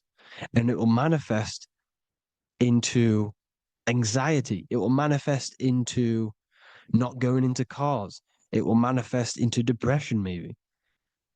These things, these emotional, very emotional, traumatic events have a great impression on our subconscious and they control your life. This is why you need to meditate and let go deep within yourself and let go of these internal, deep emotions that you may have repressed and keep pressing down and ignoring. But you need to address it and let go of these subconscious impressions you have, which are controlling your life, like anxiety, depression. All of these things are stemming from things that are stored within your subconscious years and years ago, more than likely. Broadcasting. They're casting spells to a broad audience. to news, north, east, west, and south. They're casting spells. No, if you watch the news, everything's red. Breaking news in red writing or the red background, everything's red. Why? Because red's the root chakra, which is all to do with survival.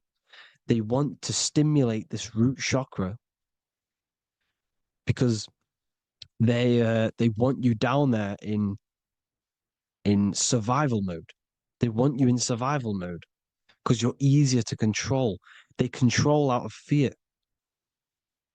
And not only they're casting these spells as if because most of the things they cast in the news hasn't already happened. They're constantly bombarding you with there might be a war breaking out, war this, war that, kill here, kill there, murders. It's impressing, it's casting spells on your subconscious mind. So when the event does turn up in real reality, in physical reality, you're less emotional, you're less surprised. You're not as surprised because you've already heard it before. Your subconscious has already heard it all before. If you never heard of a war and then a war broke out, you'd be going crazy. So they subtly program your subconscious mind through the words, because the words they say is impressing your mind. It has an effect on your mind, which will have an effect on your behavior, your words, your conversations you have with people. They're casting spells to north, east, west, and south on the tell a vision. They're telling a vision by broadcasting, by saying spells. This is why we call it spelling. Even the word, listen, the words we say cast spells. Bless. Oh, bless you. That's be less. The subconscious mind only picks up literal things. You see, when I say bless you, your conscious mind picks that up as, oh, thank you, you're blessing me. But your subconscious picks up as be less. You see? Because the subconscious it has no filter. It's just, it is what it is. Everything is factual in the subconscious. Therefore, if I call you an idiot, your subconscious, my subconscious will think I'm talking to myself and calling myself an idiot, and it will take that as true. That is truth. Everything is truth within the subconscious, and the subconscious manifests your behavior. The devices this is the biggest one. Black scrying mirrors, device, the devil's vice, the device. Okay. Black scrying mirrors, black screen is scrying. Black scrying mirrors were used to communicate with spirits within the astral plane in the medieval times. They're still being used now by black obsidian mirrors. And look at your phone, it's a black mirror. And there's some sort of, I'm not saying this is facts, but personally, I believe these are portals for spirits and ethereal entities to come into your life, to come into your surroundings. So this is the next big thing: the TVs, your iPhone, your iPod, all black mirrors, and mirrors are very, very powerful. Even just a normal mirror. Mirrors have an effect. Whatever you say into a mirror, what you say is energy. And when you say something into a mirror, you're saying it into yourself. It's an infinite cycle of words of energy because it's being reflected infinite times. When you say something into a mirror, it has a massive effect. You're saying it directly into your eyes, into your mind.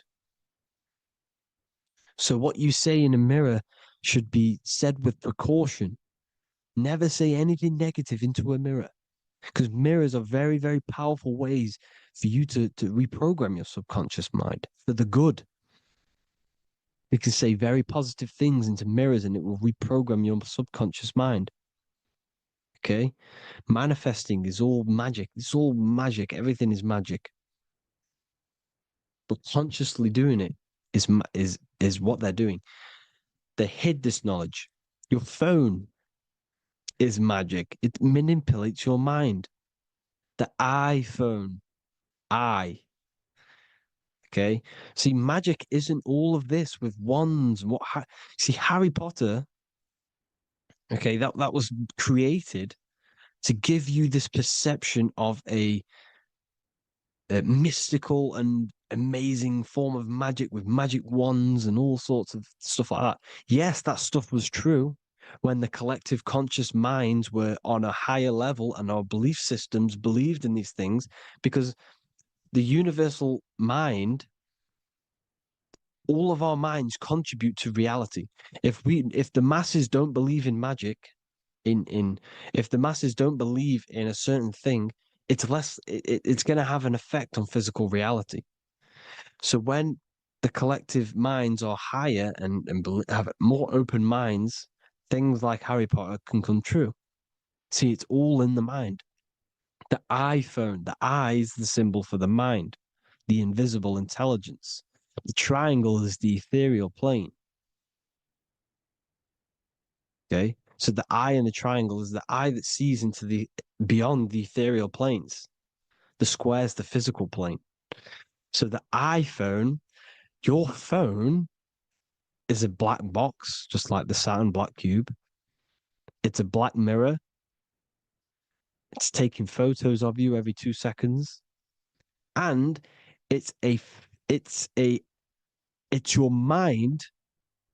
Your mind is in that phone.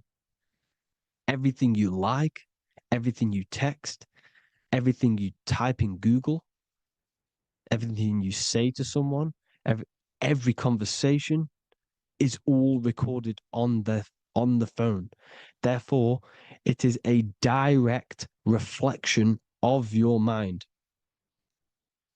Your mind is imprinted into your phone because your mind, everything you think in your mind, you're manifesting into typing, saying, taking pictures into the phone, and it's collecting it and storing it. And what they're doing, and this is for all forms of magic, it's manipulating the mind. It's all manipulating the mind. Reels, Instagram, TikTok, this is all dopamine. It's all controlling the mind. Every like you get, every follow you get, every share that you get is dopamine within your brain.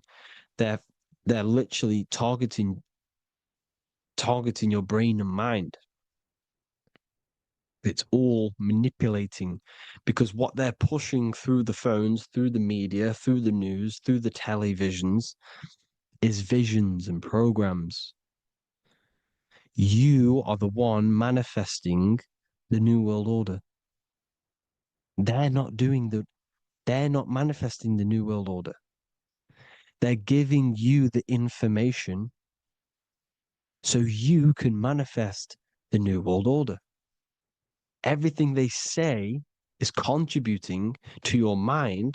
For example, digital money and all the information they put out for you to see is contributing to your enslavement. Your mind is manifesting the new world order. They know this. They don't manifest it. There's billions of us. We could easily run over them physically, but on a mental level, these people have the knowledge and they hide it from us, and they let us manifest reality because we are the collective. They give us the information which manifests their agenda. It's all magic through the phones, the media, the television. So your phone is a manifestation of your mind. It's a record of your mind. Hollywood, holly tree, holy tree. They used to make wands out of holy trees, because it was the most holiest wood, the best for casting and transmitting energy. So they used holly trees to cast spells. That's what Hollywood is. And in Hollywood, they have the red tier. the blood drop next to the Hollywood sign, because it's all satanic. They're all black magicians. They use Hollywood to cast the spells through the music, through the films. You see, music is a form of magic. All of this is magic. Everything they do is a form of magic because they want an agenda behind it. But it's not black magic. They're letting us create our prison. This is what you have to see. Yes, they're evil, but they're not doing anything evil, or else they would face the karma. They let us manifest this agenda through giving in the information, by telling you what's going to happen in the movies. Everything that happens in a movie, it's all there on purpose to program your subconscious, to plant a seed within your garden, your subconscious, your mind. Because when the mind has already seen something, when it comes up and turns up in physical reality, you will be less shocked and you won't rebel. So they lure you slowly. They make you aware of these things over time. They make you gradually think it's okay. Like the technology, we never used to use these phones. How did we become so addicted and reliant on them?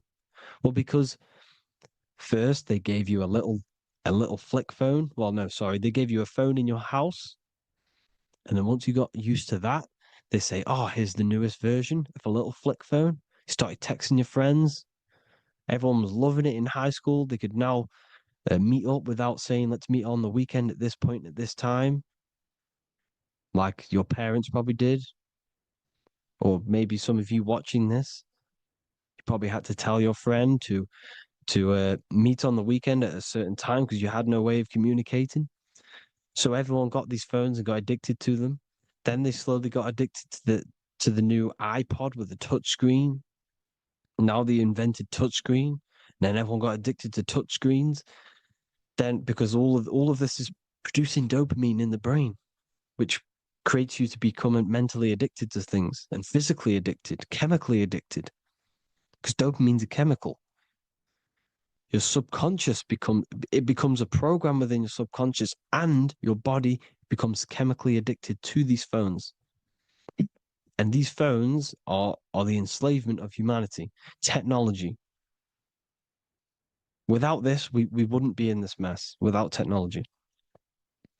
Because they're creating a hive mind. We're creating a hive mind. So back on track anyways, uh they they program you. Look at the films, 9/11, 9/11, all produced by Hollywood. Here's the 11, like I said at the beginning, the two pillars which reflect reality. What happens in the mind happens in the physical. What happens in the astral happens in the physical. Okay, what happens in the physical happens in the mind. It's the two pillars, the mirrors. 9/11. 9 plus 1 is 11. Flight 11 was hijacked. New York is the 11th state. New York adds up to 111. This is not a coincidence. It's all a form of magic. It's a ritual, energy harvesting ritual, because your mind produces energy. Your mental attention produces energy, and they're feeding off this energy in the astral plane, these demons. Music is the most powerful. Personally, I think the music is one of the most powerful forms of magic they're using. Okay. Music is hypnosis. It puts your brain in a hypnotic state. It influences your electromagnetic field through vibrational energy. It reprograms your subconscious mind. Why do you think you remember the lyrics? You see, your subconscious stores all of the memories. Remember, the subconscious manifests 90% of your behavior. So, therefore, the music you're listening to is manifesting your behavior. You wondered why some people wonder why they have drug addictions and they can't get out of violence and they can't get out of all this negative mind space. It's because the music they're listening to is creating a negative mind space. The words you listen to have plant seeds within your mind. So the reason you remember the lyrics is because that song created a program within your subconscious. Yes, that is what happens. You can use magic to reprogram your mind, but you can use music to reprogram your mind because it's all forms of magic. It's using natural mental energy forces to manipulate the physical reality. You manipulate your mind, you manipulate reality, physical reality. Okay. So the music, another very, very big one. When you turn on the radio, it's just all talks about alcohol, drugs, and sex because they want you down in the lower three chakras. They want your mind attached to matter when it's mind over matter. Your mind's not physical. You see, the word spirituality is the new trend. It's not about your spirit. It's not about your spirit. It's about your mind. It's not about, you know, uh, spirituality and looking after your spirit. And they've got you focused on your spirit. Why? Because they hide your mind from you. You see, a lot of people think their mind is their brain, but the mind is everything. There is no physical reality without mind. You can have a brain. Imagine if you had no mind but a brain. It wouldn't work. Like the mind is everything. The mind controls your avatar. It begins in the mind before it happens in the brain. Then the brain manifests through the body. The brain's just an electrical computer. So that they've got people scared. Or do I have a soul or not? And all this stuff. Listen, if you have a mind, you have a soul, because you are not the mind. This is why everything is sort of an illusion, because beyond the mind is your soul. But what is the soul without a mind? You can't have a soul without the mind. But if the mind didn't exist, the soul doesn't exist. You are the person listening to your mind. I shouldn't say person because you're not the body. You're the entity behind the mind. But if you didn't have that mind, you couldn't understand what you even were. You would just be an observer who couldn't think. So yes, we all have a soul. If you have a mind, you have a soul. Everything is mind. Everything has mind. Mind creates everything. God is mind. And then manipulating your mind through TV, your phone, uh, every little thing. The school, it's all about the mind, people. Control your mind, you control your reality. Just the last thing, here you go. Aleister Crowley, the dark magician, Kanye West doing the exact same thing because they're implementing magic in the music. Here's the Beatles with Aleister Crowley in the background. Bet you never noticed that. Aleister Crowley was influencing music and placing magic within the music to influence the subconscious. This is what Baal worship was. This is why they kill children. They sacrifice these children. Why? Well, because in order to ascend, in order to raise your consciousness internally, godly, by being good, God, or being in order to be good and raise your consciousness and to get something in the physical world, you have to sacrifice yourself. And what do I mean by that? In order to raise your consciousness and ascend, you have to sacrifice the lower nature of yourself. You got to abstain from having sex to retain your sexual energy, to transmute it, or staying away from some poisonous foods like meat. So, staying away from blood. We shouldn't be consuming other animals' blood. We should be keeping our blood pure. We are humans. We shouldn't consume chicken blood, chicken germs. We are the most divine creatures on this creation. We are the most intellectual creatures in this creation. Therefore, we should keep our temples pure. We are not animals. If you want to associate yourself with an animal, go out in the wild, go and find a wild boar and go and try rip its guts out with your bare teeth, because you can't do it. You're not a cat. You're not a carnivore. Okay? So in order to ascend, you have to kill and sacrifice your lower part of yourself to ascend up to your spirit self, your mind self, the highest version. And the elites don't want to do this. So they sacrifice other things like babies to kill them, to exchange their life over to the astral plane, so these demigods in the astral plane can give them something in return in physical. They don't want to sacrifice their lower self, so they sacrifice other things for exchange, for physical pleasure. But the godly person sacrifices their lower self for their higher self to do good and ascend. So this is what all the Baal worship is, people, and this is why they're doing it. Hope you all had an amazing lecture. If you haven't already, go and get the Book of Wisdom for more information. You know, I don't go into dark stuff in this book, because all I do is enlighten people in this book. You can get it in Spanish, English, German, Italian, and French. Worldwide shipping. You can get the PDF or paperback. Or there is also a new one called the Human Health Guide 2.0. It gives you a list of all the foods, grains, oils, and nuts, everything that's alkaline and positive for the body and not man-made and hybrid. It tells you all the products to stay away from, how to fast, how to improve vision, how to improve everything, literally. So the Human Health Guide has been released. If you want that, I'll pull all the links in the bottom in the description. Hope you all enjoyed the lecture, people. God bless you all.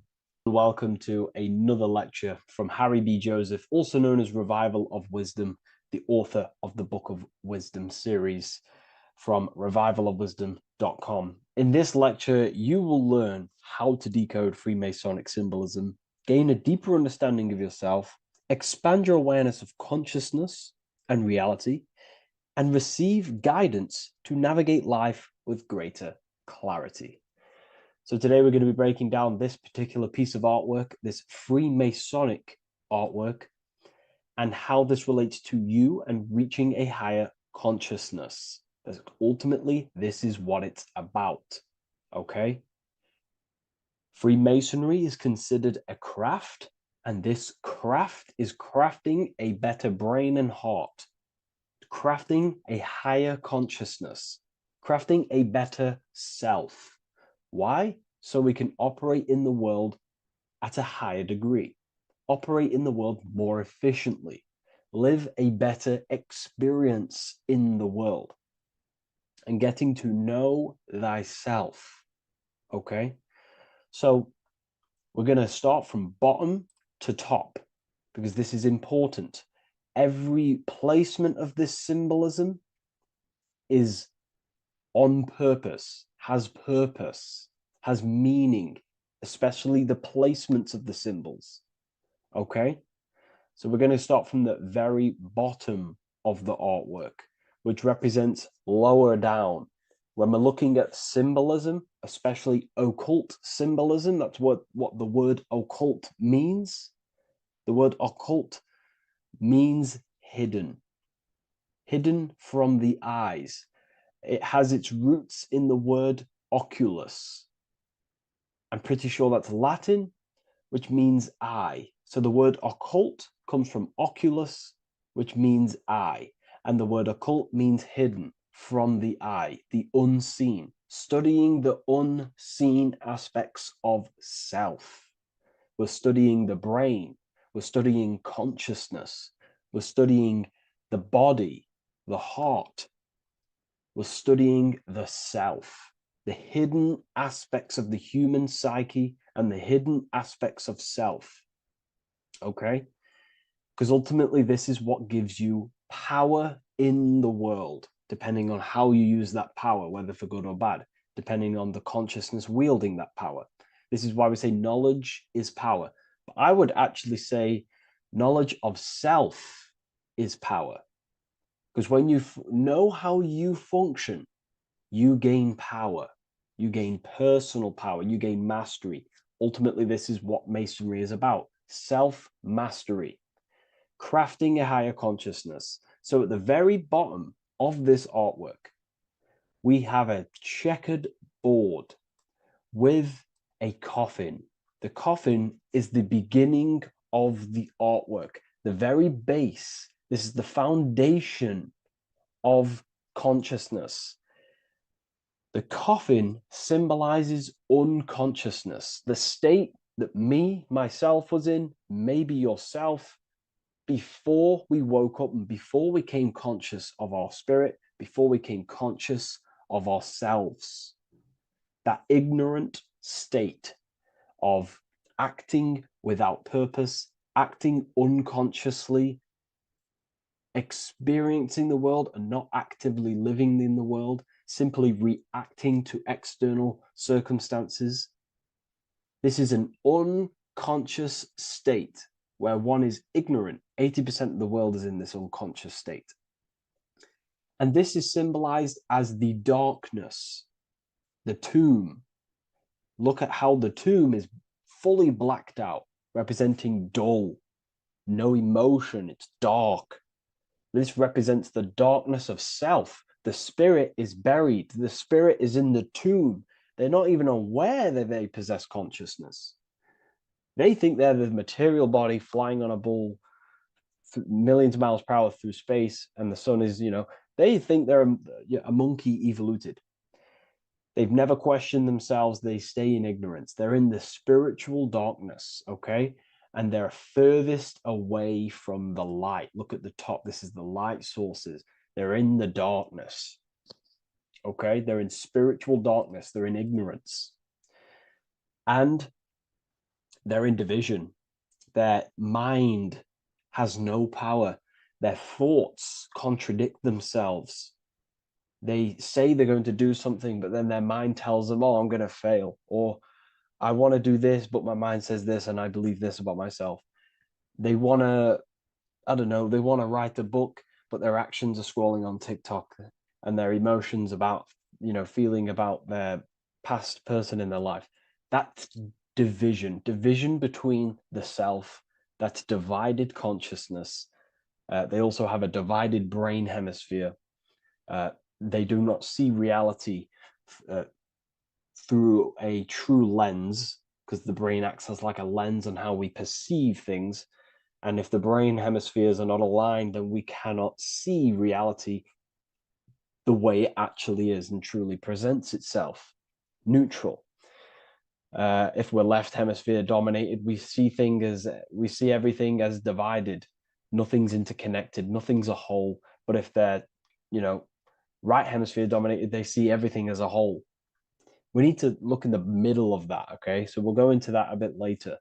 But ultimately, they're in a divided state of consciousness. They're in ignorance. But the tomb, the tomb is symbolic of that. The tomb is, you're not even aware they are divided.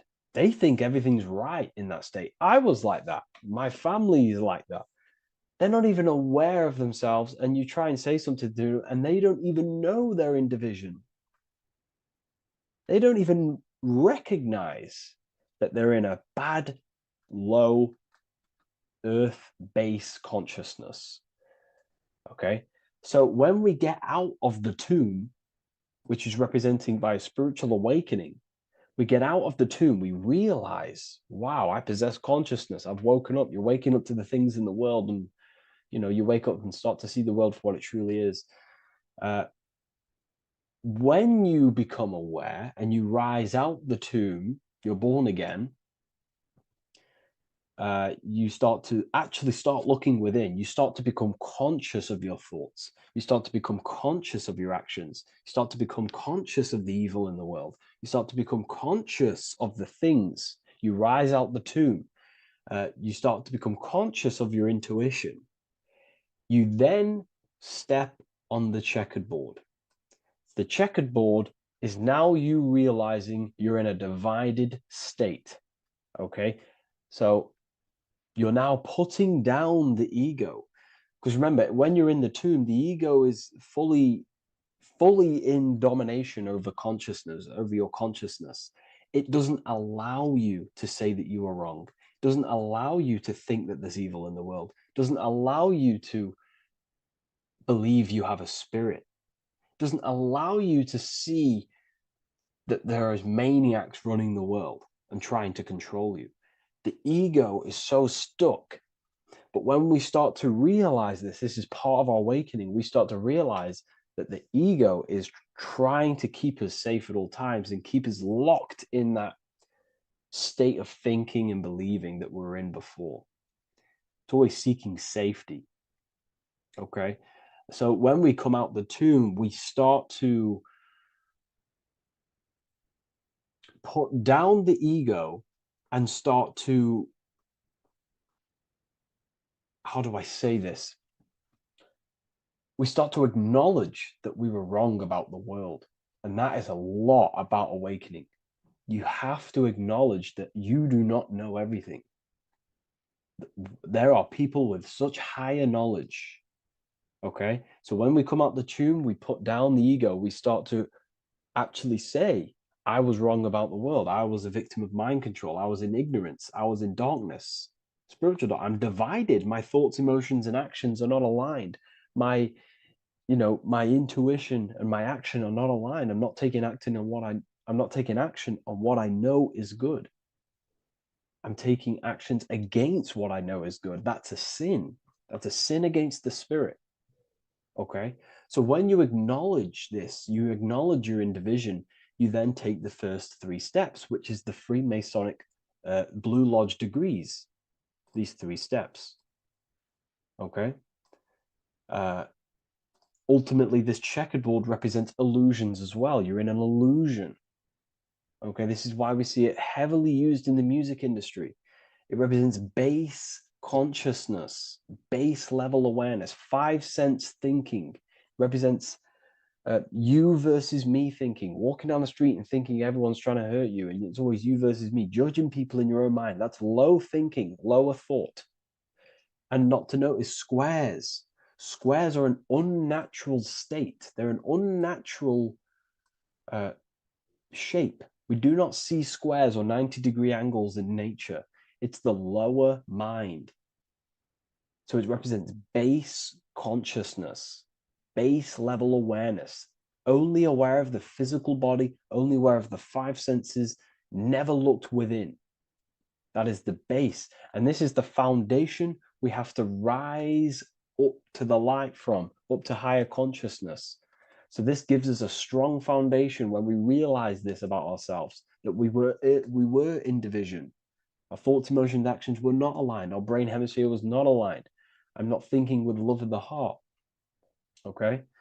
So that is the state we're in. Now, hopefully that's cleared things up about the chessboard. Before we move on, please leave a like, maybe a comment if you wish for me to discuss anything in the further lectures. Please smash the like button, and it would really help me out. And share this with a friend who is interested in the occult.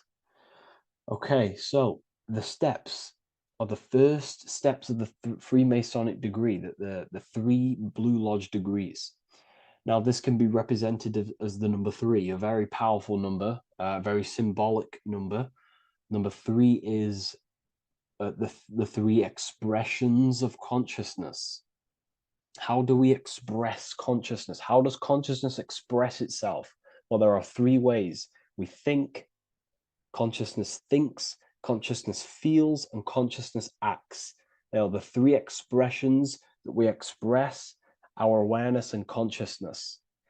So we're looking at thought, emotion, action. We're also looking at the 3 brains: the reptilian brainstem, the mammal limbic brain, and the neocortex.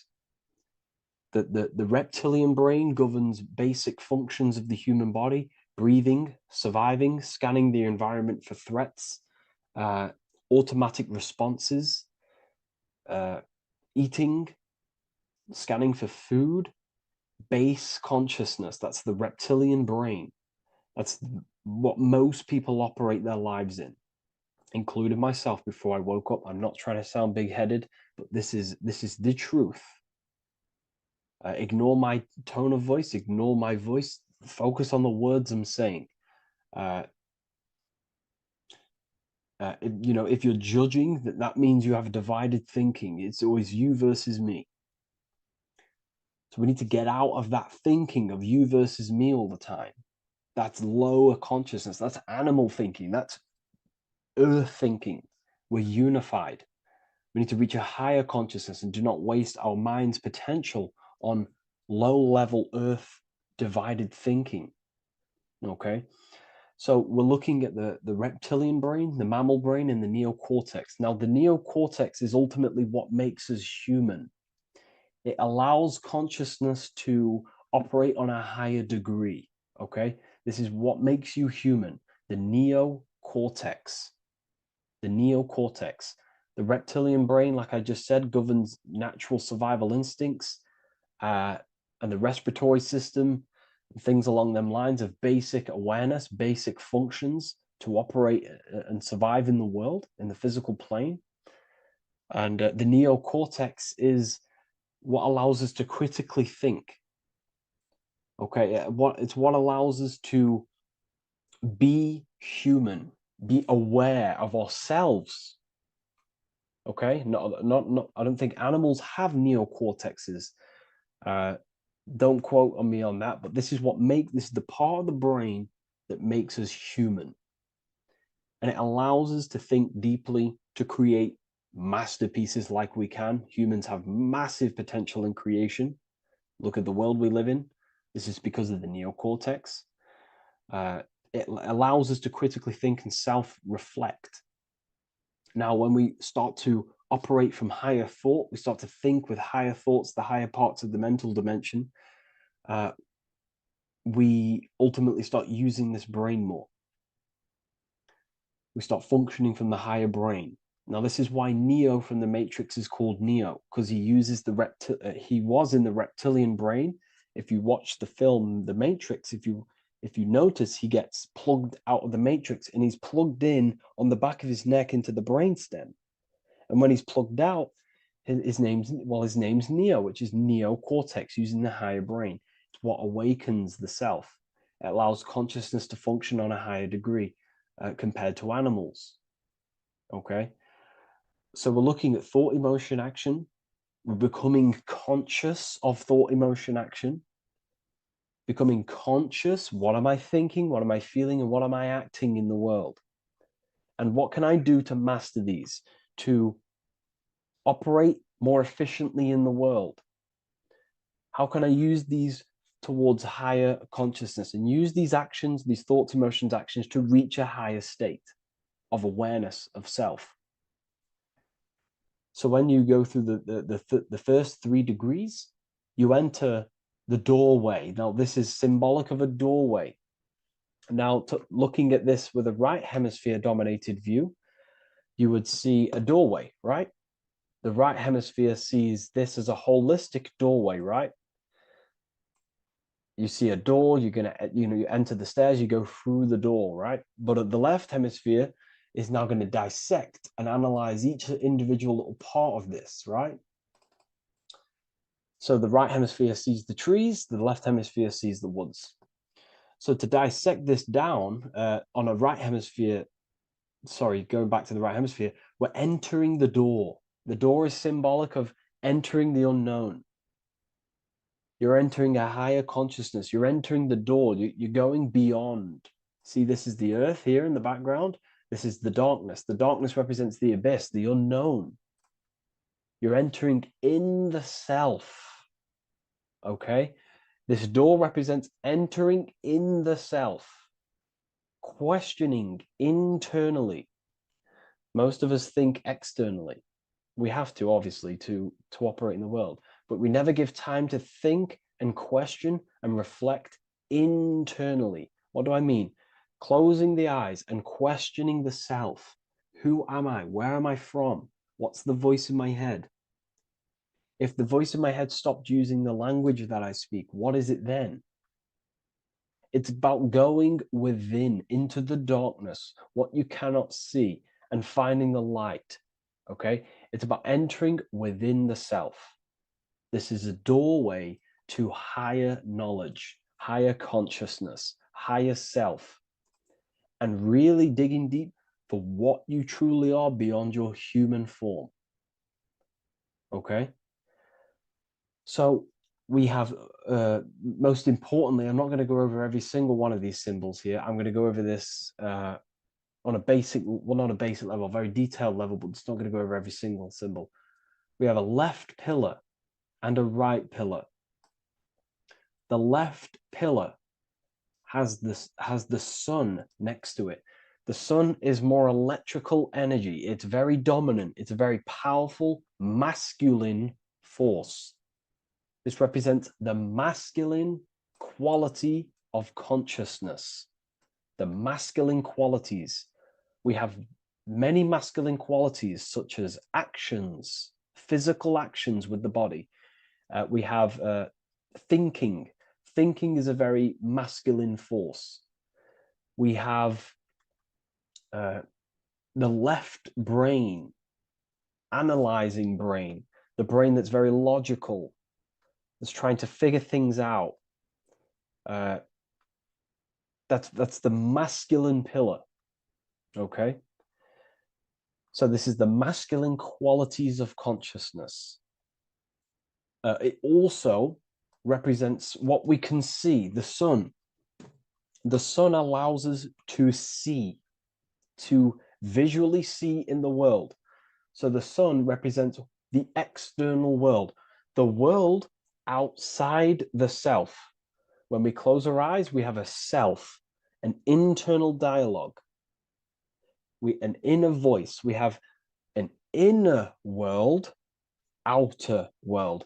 This represents the world we take physical action in, the material external world outside you. Okay? The world we can see. And then on the right pillar, we have the moon, which is associated with feminine qualities of consciousness. Now, the moon is in the night, what we cannot see. The moon is the nighttime. The darkness symbolizes what we can't see. So it's representing the internal world, the world of the self, the immortal world. Okay? The self in the mind is immortal. When you close your mind, you go in the mind, that self inside you is immortal. In the mind, you are immortal. Outside the mind, you are mortal. You will die. This body will die. Okay? So this is representing the internal world on a holistic understanding. It's also representing the right brain, the feminine brain. It's also representing intuition, emotion. They're linked. Intuition and emotion. They're a feminine force. Also, we're looking at the heart, the right pillar. So everything that is feminine falls under this right pillar. Now, don't get confused. I know a lot of people can get confused about what I've just said. So this represents the inner world, the outer world. It also represents everything masculine and feminine. So thought is, although it's an internal quality, it would fall under the left pillar, because thought is a masculine force. It's a penetrating force. So try not to get misunderstood with that. On a holistic scale, it's also represented inner world, outer world, and how they are reflections of each other. Now, these pillars, they're the same height, they're the same structure, but just different in sun and moon, which represents their reflections of each other. Their reflections, the inner world reflects in my outer world. My external world, what I see outside of me, is a reflection of my thoughts and my internal world. So the inner reflects the outer. The inner reflects the outer, as within, so without. So, we're also looking at the right and left brain. I've already gone over that. So what we need to do is build the bridge between the two to reach higher awareness of self.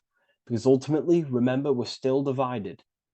We came from the checkered board, we entered up here, we've just entered within the self, started questioning the self. We're still divided.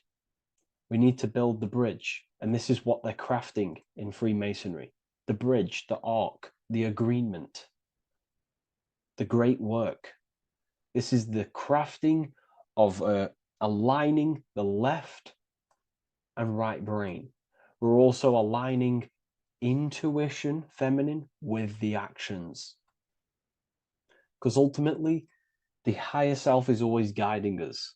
That's our true spirit guide. Our true spirit guide is our higher self. And the higher self ultimately exists in a higher dimension. This is going to sound crazy to some people, okay? But who you are is not your human body.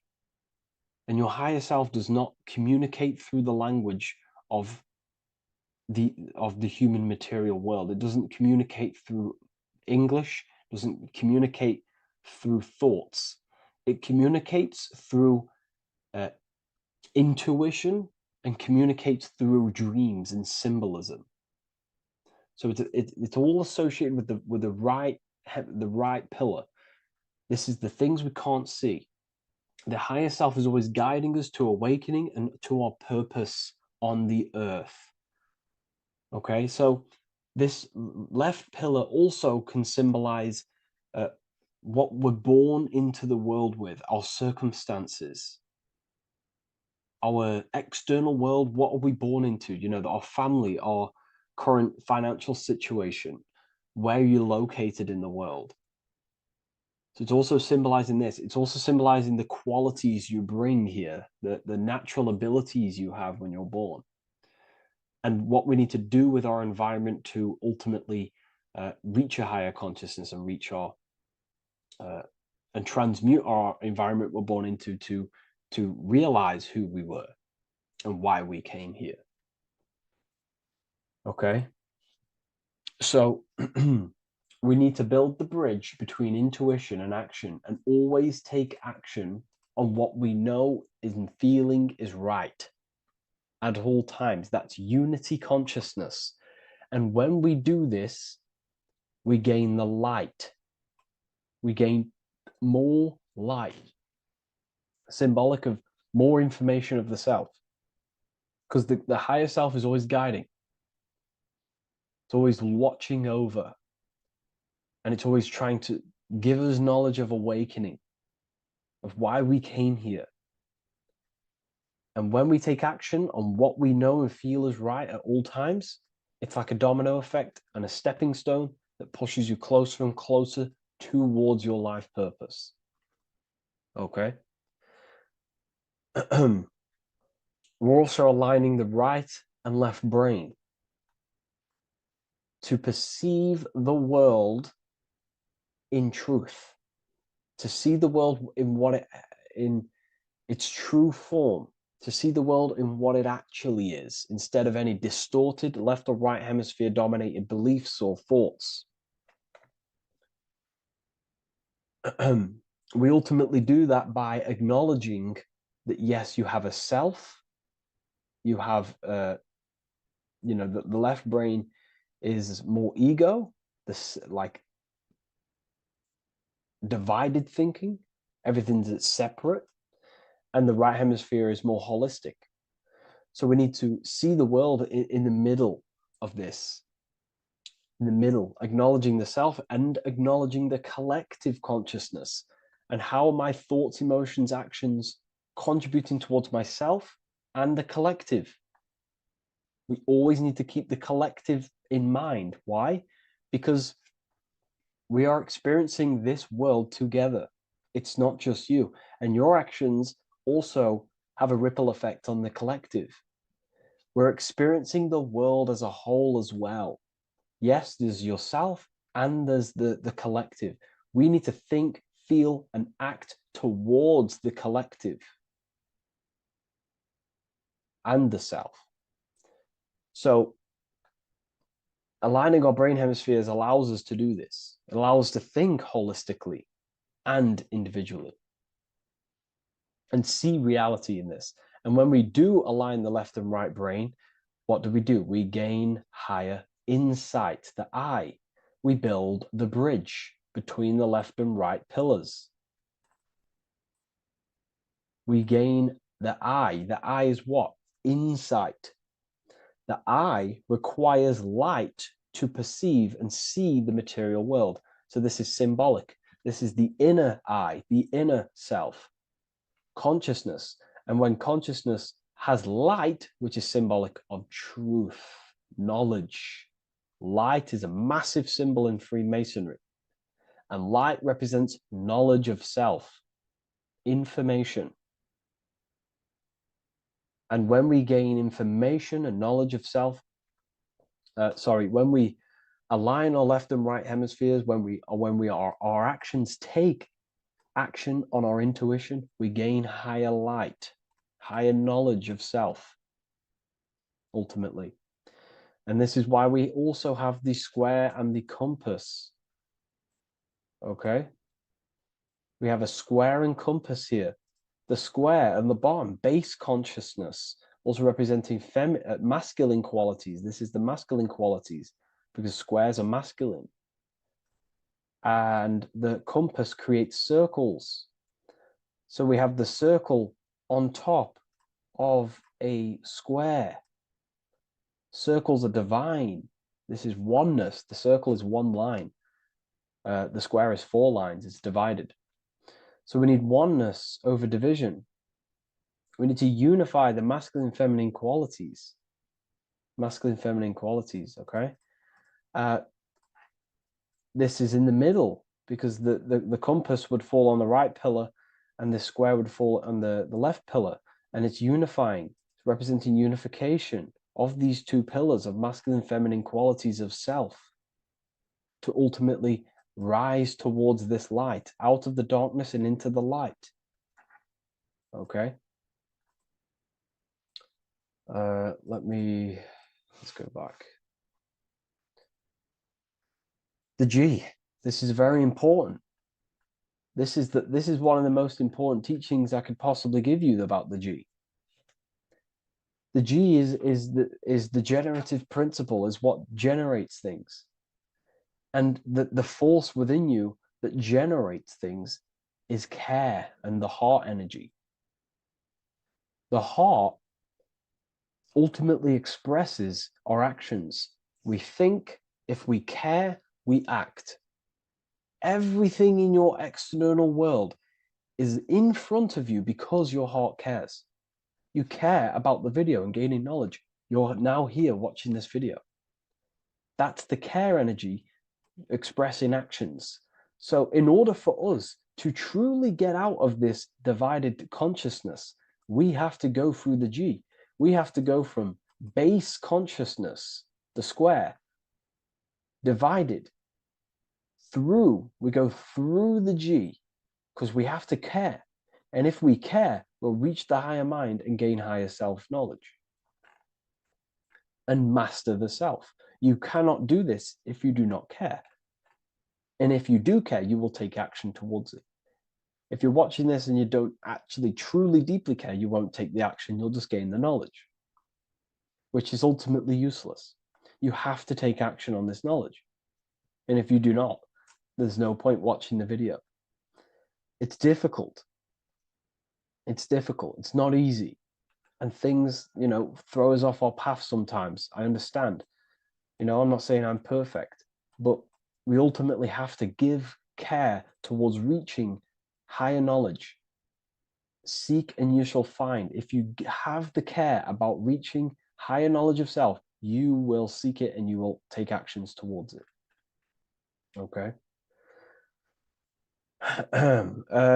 We see this everywhere, and I mean everywhere. The Temple of Solomon has the 2 pillars, Jachin and Boaz pillars, feminine and masculine qualities. Sol, O, Mon. Sol is sun, Mon is moon. It's building the temple, which is the temple is the inner self, ultimately. It's symbolic. The temple's not a real place. The temple of self, building the Temple of Solomon and reconstructing the Temple of Solomon, is about reconstructing the self through masculine and feminine qualities. We see it everywhere. And this is very symbolic, you know, like very symbolic. We have the two pillars, we have building the bridge, and we have a stairway that goes to what you can't see because it's going to the unknown. You have to have faith. Okay? What I'm about to say is very important. You don't know what higher consciousness is, okay, until you get a little bit higher. This is hard to explain. But I didn't know what everyone talks about what higher consciousness is. I can't give you my higher consciousness. It doesn't work like that. You have to enter in and go within and have faith, going into the unknown, because you're ultimately going into something you do not understand. Higher consciousness, I cannot give it you. You have to enter the door and take action and think, feel, and act towards it, and you will go to the place, and then you will understand what higher consciousness is. Ultimately, what higher consciousness is higher knowledge and understanding of self, what you actually are. Okay, that is what's being symbolized here. It's again in the Masonic art. We have the darkness. We have to have faith to leap into the darkness, into the unknown. We see this everywhere. Like, you know, you'll see when I say this everywhere, and I mean everywhere, you'll see this. Every doorway has this symbolism in the ancient world, because ultimately this is what it's about, people. The door represents going within into a new light, a new room, a new level of understanding of self. Okay. Here we have Astro World. Now, this is obviously a darker aspect of this. But again, we have the two pillars. See you on the other side. That's the doorway. The other side. And I'm not going to break down, you know, this ritual, but you can guess what I'm on about here. That's for the university, of course. I can't break that down on YouTube. It's way too deep. But there's knowledge out there that is so deep you couldn't even comprehend it with the current mind, even for myself. And this is the power of symbolism. The more you learn about yourself, the more these symbols reveal to you. It is a journey of self. And I can't give you these understandings. You have to go within and question and meditate on these symbols yourself, and have thinking exercises of meditating on a symbol and seeing what your mind does with the symbol, what it lets you think about that symbol, and you'll unlock deeper meanings. I'm going to go over one more symbol before we end this. This is the hourglass, which represents time,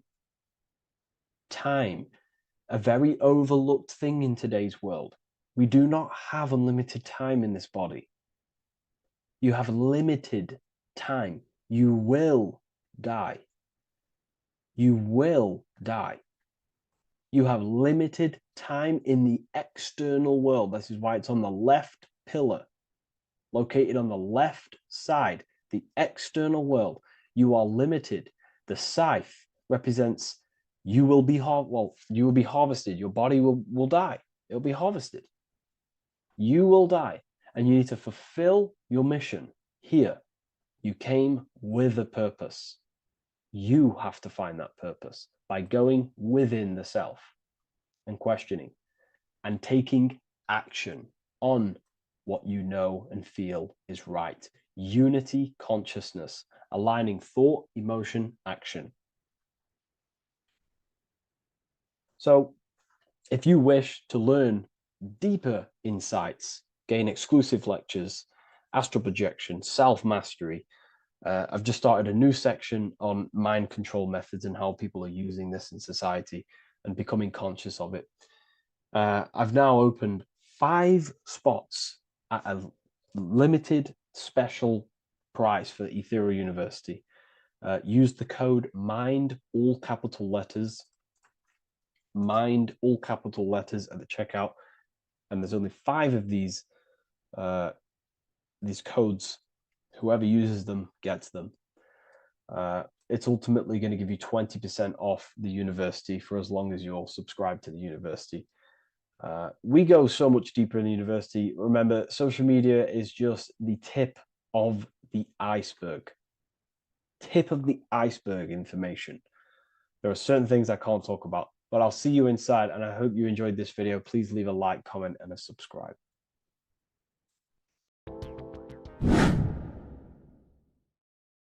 How are we all doing, people? Survival wisdom. Today we're going to be breaking down the Bible and its real, true metaphysical meaning. All of these slides within this video is taken from my book, The Book of Wisdom, so you can get all of these slides. So the Temple of Solomon, you are body, mind, and soul, which is the Holy Trinity, the moon, sun, and earth. The sun is your soul because the sun is its infinite source of energy. It is its own source of energy. And that is what your soul is. It's its own source of energy. The moon is mind. This is why you call people a lunatic. You're a lunatic. Luna means the moon. And inside of your mind, you have a specific mood. Mood is moon. And mind in German is Mond. And the word Mon means moon. And earth is your physical body because your body contains of the 4 elements, the 4 physical elements. Well, the Temple of Solomon is the temple of the soul and the mon, the soul and the mon, the soul and the mind.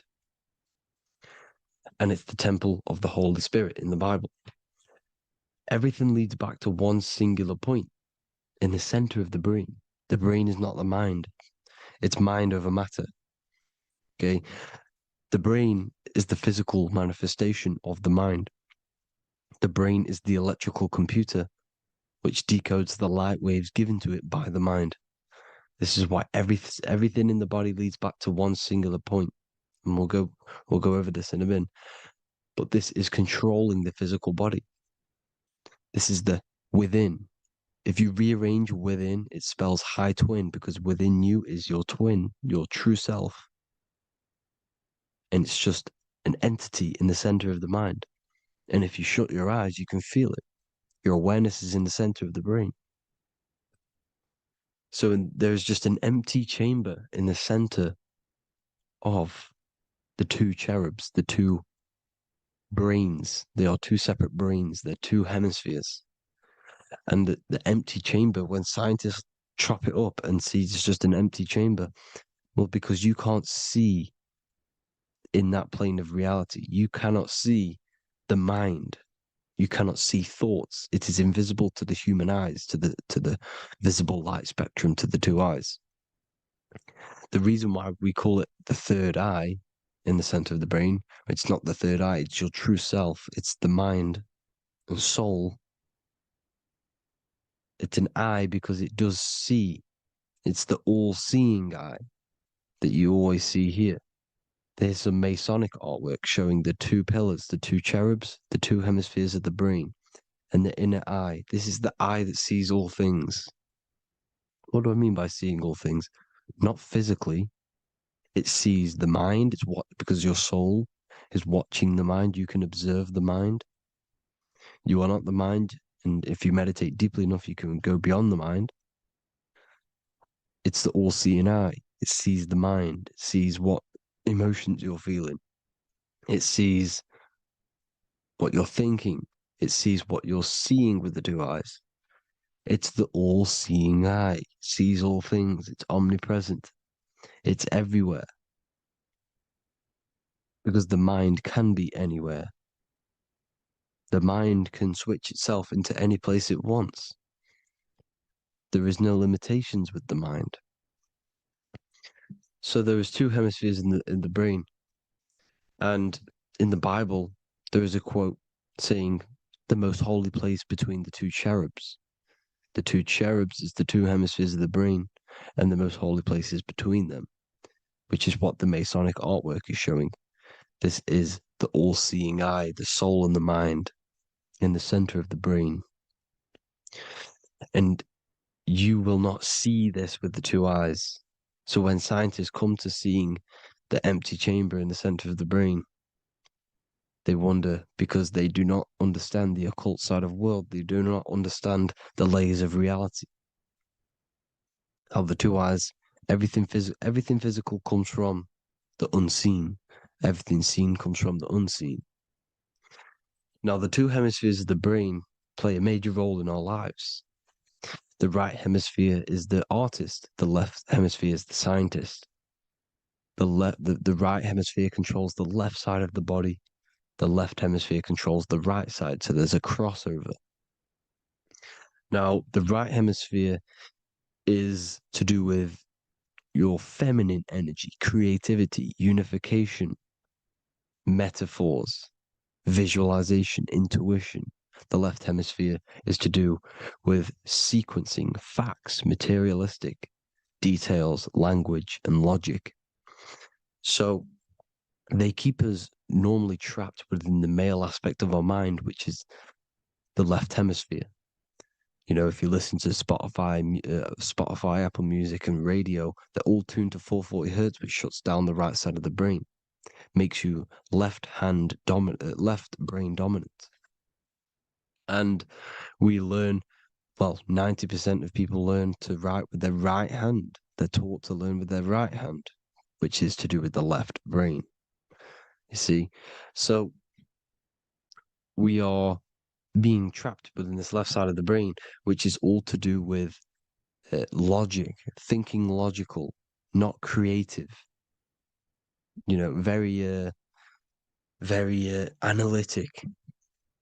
But the right side of the brain is to do with your creativity. So the right side of the brain is perceiving reality as a holistic perception. Now, what do I mean? If you're riding through a woods, for example, if you're riding through a woods, your right hemisphere is seeing the whole woods as one unified woods. The left hemisphere's job is to break down the perception given to it by the right hemisphere and break it down into individual trees. So what am I saying? The right hemisphere is seeing humans and everything in creation as one unified consciousness. The left hemisphere is seeing individual egos. This is why the left hemisphere is the place of the ego, the right hemisphere is to do with the higher self. They're both needed, though. I'm not saying one's better than the other. It's balance. Now, they don't want you to see the unified picture, perception of creation. They want you to think everything is individual, everything doesn't come from the one, because all things come from the one. And we experience the two in this reality, dualism. In order to understand the one, we have to experience the two to advance. So, anyways, let's get away from the two hemispheres. The right hemisphere, like I said, is to do with the higher self. And this is why in John 21:6, it says, cast the net onto the right-hand side of the boat and you will find fish. Meaning, cast your energy, cast your perception into the right hemisphere of the brain, and you will find God, unification, and higher self. You will see things from a unified perspective. How we are all one, because we are all the same consciousness. The same spark that is in me is in you. This is why I am you and you are me. We are all the all-seeing eyes of God, just split up into individual bodies. We are all made up of the same essence, consciousness. And that consciousness, that mind and soul is in the center of the brain. You are just in different avatars. And until we see this, we'll forever be divided and conquered. Until we figure this out as a collective consciousness, we will forever be divided and conquered and ruled over. This is why the Bible says, ye are gods. You are the sons of the Most High, because we are. We are the Word made flesh. We are God made flesh. Mark 16:19. So then after the Lord had spoken unto them, he was received up into heaven. Head is heaven, H-E-A, and sat on the right hand of God. God is the consciousness in the center of the brain. Heaven is the head, and the right hand of God is the right hemisphere of the brain, meaning he sees things in unification, creativity, intuition, the higher mind, the higher brain. When Moses crosses the Red Sea is the corpus callosum, moving from the left to the right hemisphere of the brain to see unified perception of reality. Head, H-E-A, heaven, same root word. This is why the ancients always depict God in the center of the brain. Here you see ancient Christian artwork showing God in the center of the brain, the light. Here you see it here. Here you see Ganesh, an Indian god, which is the brain. Here you see the Father, the Son, and the Holy Spirit in the dome, the brain. This is the brain, because you are God made flesh. That's what consciousness is. The upper room where Jesus meets the 12 disciples.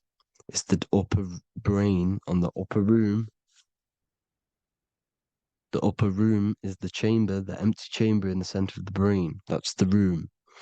And the 12 disciples are the 12 cranial nerves in the brain, which pretty much rule the body, all the cranial nerves. The tree of life, the cardiovascular system. This is why in Genesis it says the tree of life was in the midst of the garden. Midst meaning middle, because the middle of the body is the cardiovascular system, which is controlling all of the systems in the body. The tree of knowledge of good and evil is the nervous system. It's the spine and brain. This is what's detecting good and evil. The brain is the electrical computer with the left and the right hemisphere, decoding the dualistic world, decoding the light waves given to it by the external world. It is an electromagnetic computer. It is artificial intelligence.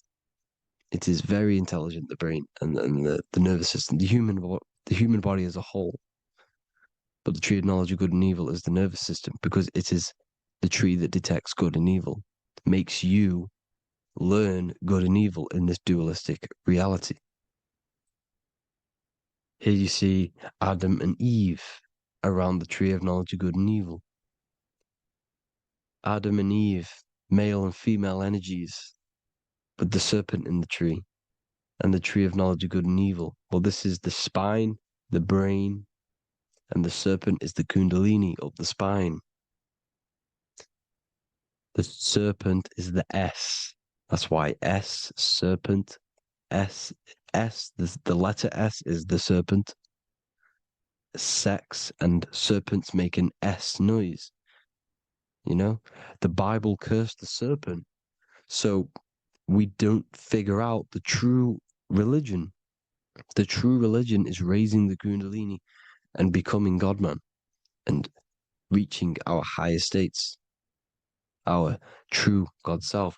Because once the kundalini is saved and hits the pineal gland, it activates 100% of the brain when we're only using around 20 to 10% as of right now without the kundalini awakening. So when you use it, you're activating 100% of the brain. You're activating all the dormant brain cells. You're regenerating the body. And this is the serpent in the tree of knowledge of good and evil. This is the spine, brain. This is Adam, Eve, the male and female energies. The light of the body is the eye. Therefore, if thine eye be single, thy whole body should be full of light. Matthew 6:22. This is the single eye in the center of the brain. It is not the pineal gland. It is what's inside the pineal gland. You have to go beyond the physical world, and there are no words to describe things that are not physical, metaphysics. And the whole body should be full of light. Well, this light is the same pyramid that you see. You are the pyramid with the all-seeing eye on top. This is why the ancients built the pyramids with the stairs in the middle symbolizing the spine, because once you open all the chakras and balance them and raise the kundalini, you activate all of the brain, which gives enlightenment. The word enlight in ment. Ment means mind, light in the mind. Enlighten the mind. And this is enlightenment. We are the temple. And Jacob called the name of the place Peniel, for I have seen God face to face. Within spells high twin. Within you is the God self, which you need to manifest into the external world. And he's seen God in Peniel, the consciousness. He's seen his true self, consciousness in the pineal gland. Genesis 28:10, Jacob's ladder. Jacob, he took a rock there and laid his head on it to sleep. Jacob had a dream. He dreamed there was a ladder that was on the ground and reached up into heaven. Head is heaven. The rock he fell asleep on is the sacrum bone, because he's symbolizing the oil that comes down the spine, hits the sacrum bone and rests there, falls asleep, and it looks up and it sees the ladder to heaven. Because when you raise this oil, you become God man. You become God in heaven. You can leave the body at will. Do you not know that your body is the temple, that your body is the temple of the Holy Spirit? Corinthians 16:19-20. Or do you not know that your body is the temple of the Holy Spirit within you? Your body is the temple of the Holy Spirit, the soul and the mind within the center of the brain, the temple of Solomon, temple of the soul and the mind. Romans 8:10. Christ is in you. It's not external. When you give where attention goes, energy flows. When you give your energy to external things, your attention, your worship to external things, you're giving energy, meaning it's draining you, and you're feeding something within the astral plane, a mental thought within the astral plane.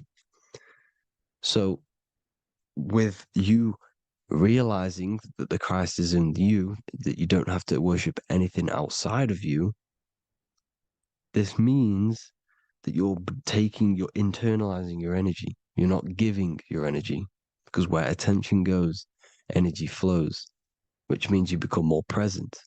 You become healthier because you're not giving off all of your special electromagnetic energy that's charging you. This is why the religions run by the Vatican is all external. They're exoteric. Exoteric means external teachings. The esoteric is the internal, the hidden teachings. In Psalms 82, I have said, ye are gods, and all of you are children of the Most High, because we are the Most High, split up into individual bodies. That's what consciousness is. Consciousness is the Most High, and we have to raise ourselves to the Most High.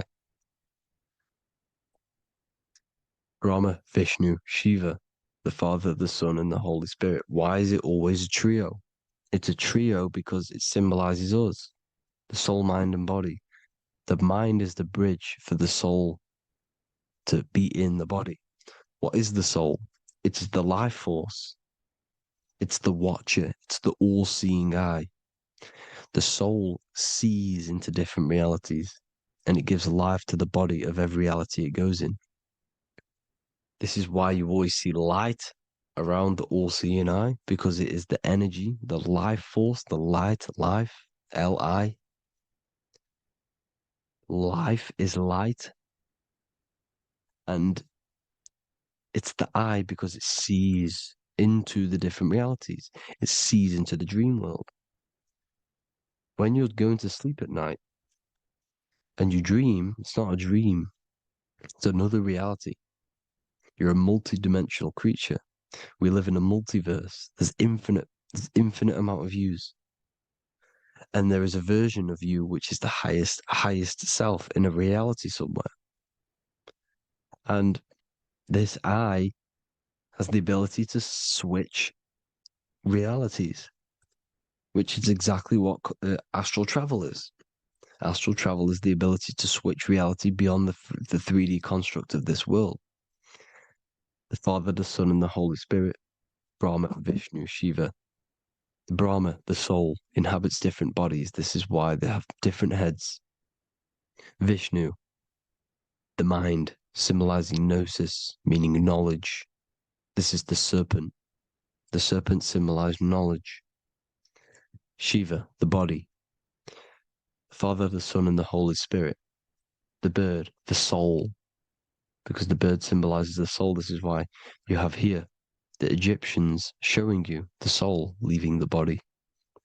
Here you see here with the twin head, the same head, and it's a bird. This is the soul self. This is the ego self. The Egyptians knew this. They knew all of this. Of course they did. Now the whole story of Jesus is all metaphorical for the process which goes on within your body. Your neck and head is the holy grail which the sun and the moon creates.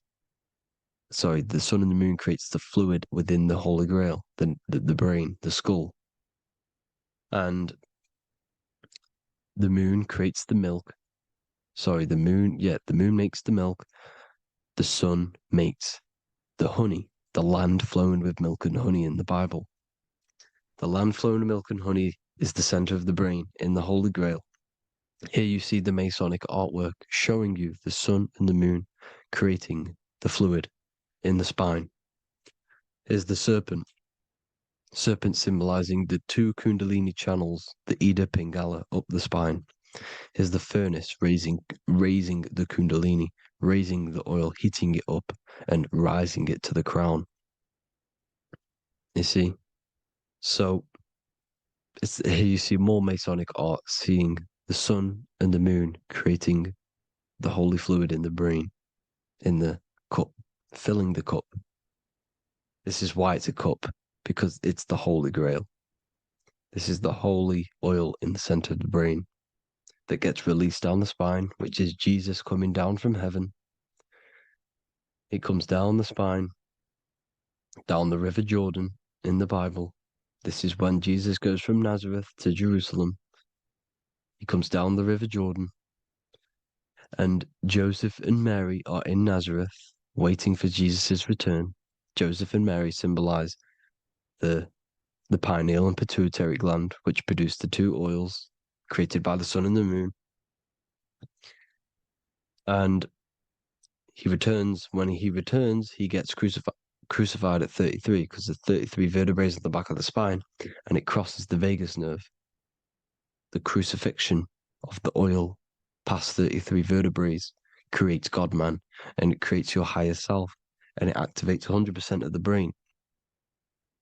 And you turn into spirit, you turn to your spirit self. This is why Jesus dies. He didn't physically die, it metaphorically dies and becomes his higher self. The ego self is left behind. It's the same with the whole story of Jesus. Jesus comes down from heaven, which is the oil. He dies in a cave for 3 days, which is the oil hitting the cave. Here's the cave, and resurrects after 3 days. If you resurrect the oil, comes up and gets crucified at 33 in Golgotha. Golgotha translates to a place in the skull. The three wise men from the east. Well, if you look at the Masonic artwork, they'll always show you a ladder up to the east. Okay? Here you see north, south, west. This would be east. Here you see east here. East here. The ladder up to the east. The east is the top, up. Three wise men from the east. The thalamus, pituitary, and pineal gland in the center of the brain. The most important glands in the body. Here you see the Egyptians with the spine, the sun, and the two hemispheres of the brain. What did I say at the beginning? The sun is the soul. The sun is its own source of energy. It's the life force, which gives life to anything it inhabits. The soul is the same thing. That's why sun and soul mean the same thing. So, What I'm saying is consciousness is God. And this is why when it refers to as God in the Bible, it means your higher self, pretty much. And returning back to this higher self, because God is something that you need to manifest. Consciousness is God, and your body is a reflection of the creation by God. This is why everything in the body corresponds with the stars. The stars rule the body. We are an image of the stars. This body is an image of the whole of creation. Aries rules the head. This is the cerebrum. The ram in the brain is the ram, Aries. And we have something called the cerebrum, Aries, the ram. This is the Lamb of God moving to the higher mind. Taurus, which is the lower brain and neck, the cerebellum, the bull Taurus, the lower mind, and the cerebrum and the cerebellum, the ram and the bull, is what makes you ramble on. Ramble meaning walking. The higher mind and the lower mind working together makes the body ramble. Ramble is what makes you walk along. Thank you to Santos Bonacci. Gemini, the two twins, rules the two arms, the hands, and the lungs. These are the two twins of the body. Sagittarius, the horse, which rules the hips. Hips means hippo. Hippo means horse. Hippopotamus means water horse. Hippo means horse, and this is why we call them hips, because horses have massive hips. Capricorn, the kneecaps. Pisces, the two fish, the 2 feet. Then they make us swim. We are an image of the stars, people.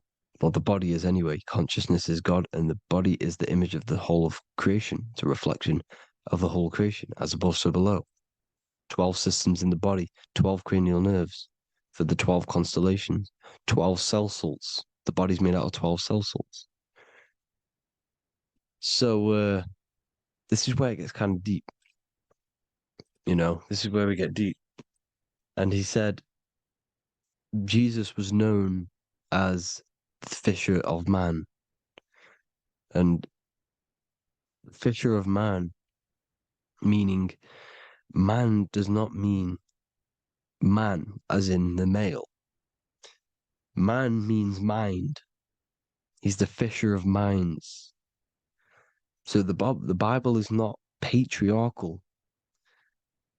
It's not patriarchal. Man just means mind, pretty much. So the fisher of mind, man, because he was fishing minds out of this reality into the higher realities. He was teaching people how to leave the body when he walks on water. Walking on water is the physical, etheric, astral, and mental. These are the different planes of reality. The ether is the either, because the ether is the substance that's on either side, astral and physical. It's the fifth element, is ether. And the fifth element is the water. The same water at the beginning of the Bible when it says, let the firmament divide from the waters above from below. The water symbolizes the ether. It's the base of all physical matter. And the ether symbolized is known as the water. So when you're walking on water, you're walking on the ether, meaning you're leaving the physical body. So when Jesus walks on water and he's teaching Paul to walk on water, Paul becomes scared and falls back into the water. Well, when you astral travel and you become scared when you're projecting, you'll fall back into your body. So he's pretty much saying walking on water is leaving the body, and walking on the ether, because the ether is the veil between the astral, and that's what devil means. Devil has the word veil in it, because the devil is trapping you between one veil, which is this world. They're trapping you in this world, this thin layer of reality. Your dreams are different veils. The ether, the astral, the mental are different veils. Devil is the veil. The veil. You need to escape being stuck into in one reality and live in between realities. And this is when you truly become a multi-dimensional being, because your soul is just the eye. That's what you are. You're just an eye, and you see into different worlds. And it also, when Jesus means the fisher of man, the fisher of minds, he is. There are. I truly believe, because of my research, that there is other worlds. It's not just this one. There's higher worlds. There's an infinite amount of you, and you've been in you, in them dreams you call dreams. Them dreams are other realities that you are in. That's why when you're there, you don't feel like you're in a dream.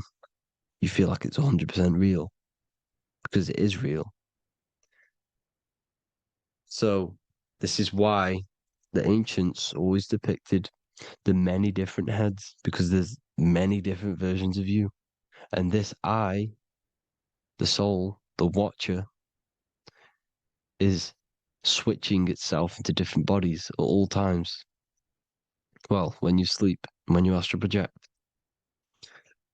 And this is what the ancients were doing. They understood the multiverse, and they could switch bodies at will.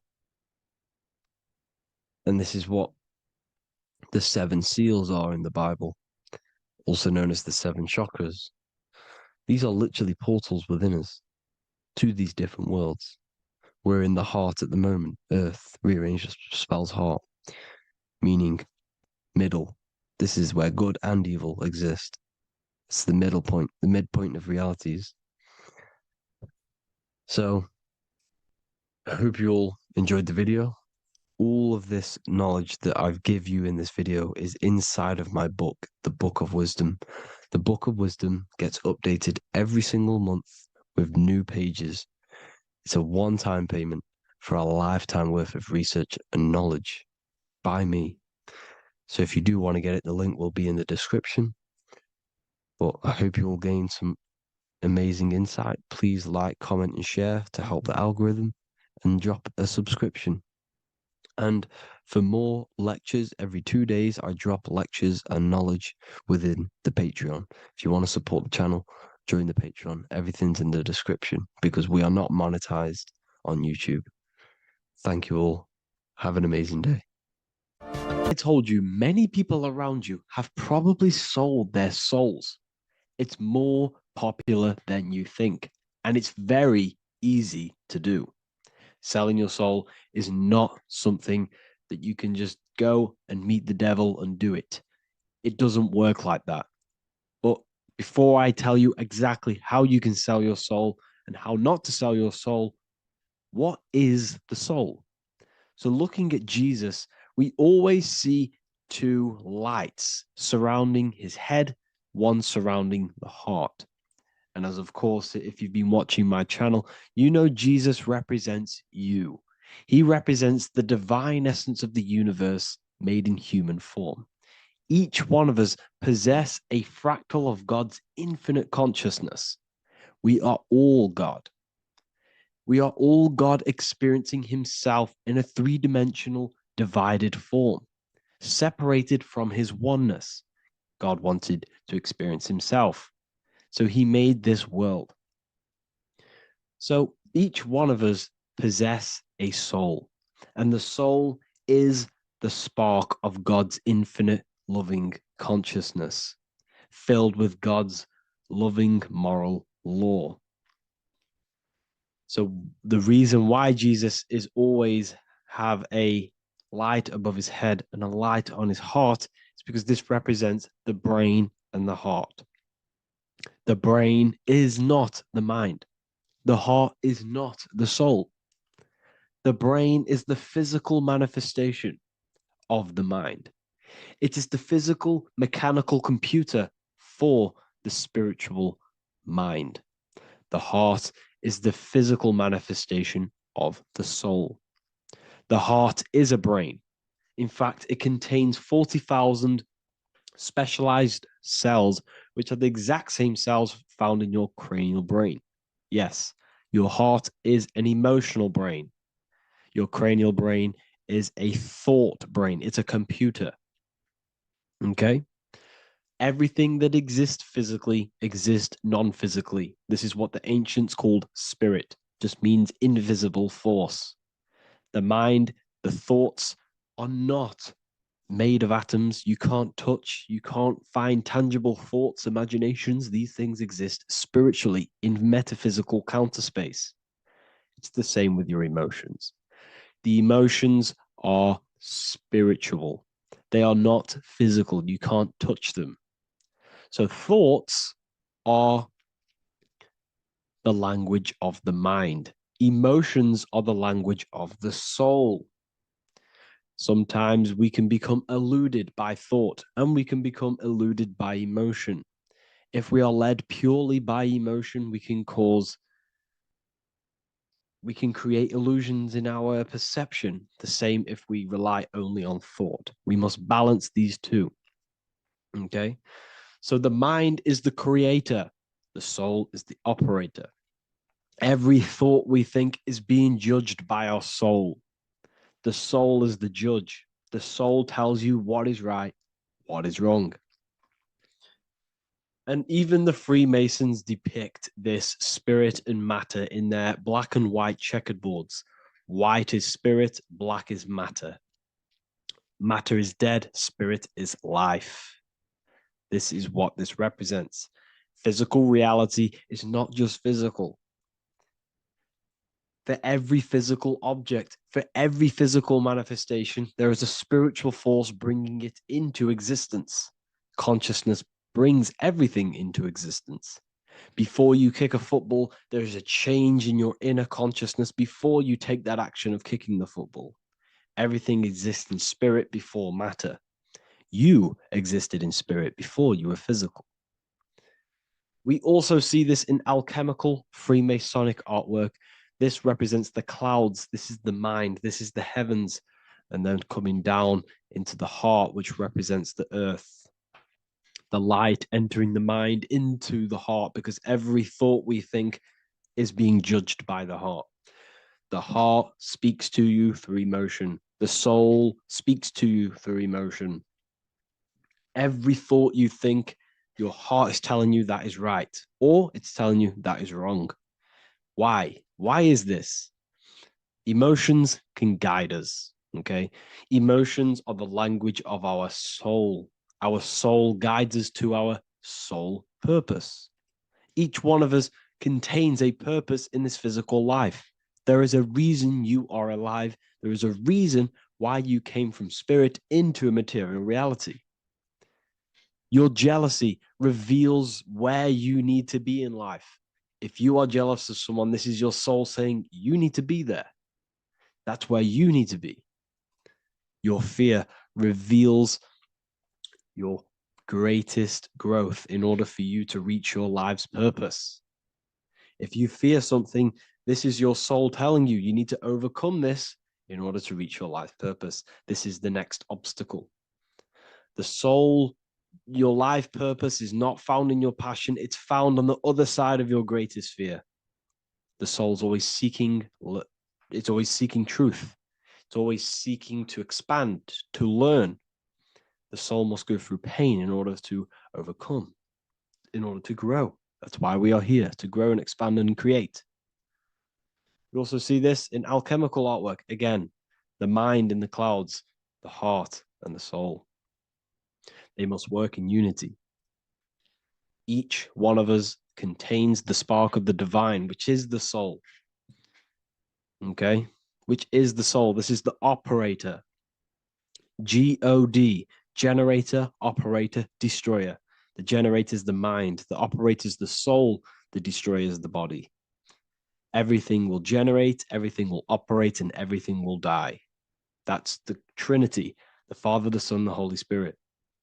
There's always a Trinity, Brahma, Vishnu, Shiva. Okay, so each one of us contains God's law, and it's encoded within our consciousness, within our soul, within our heart. That is what's judging everything you do. Every time you hurt someone, you can feel it. If you've ever punched someone, you can feel it. You know it's wrong. If you've ever stole something from someone, it doesn't matter what you've learned in the past. If you steal something, you know deep down within your soul it's wrong. This is because each one of us are encoded with God's law of love and integrity. I don't care how tough you think you are and how hard you think you are and what you've done in your life. I don't care. You know what is right, what is wrong, because you are encoded with love. Does not matter how far your mind can take you away, how corrupt your mind can become.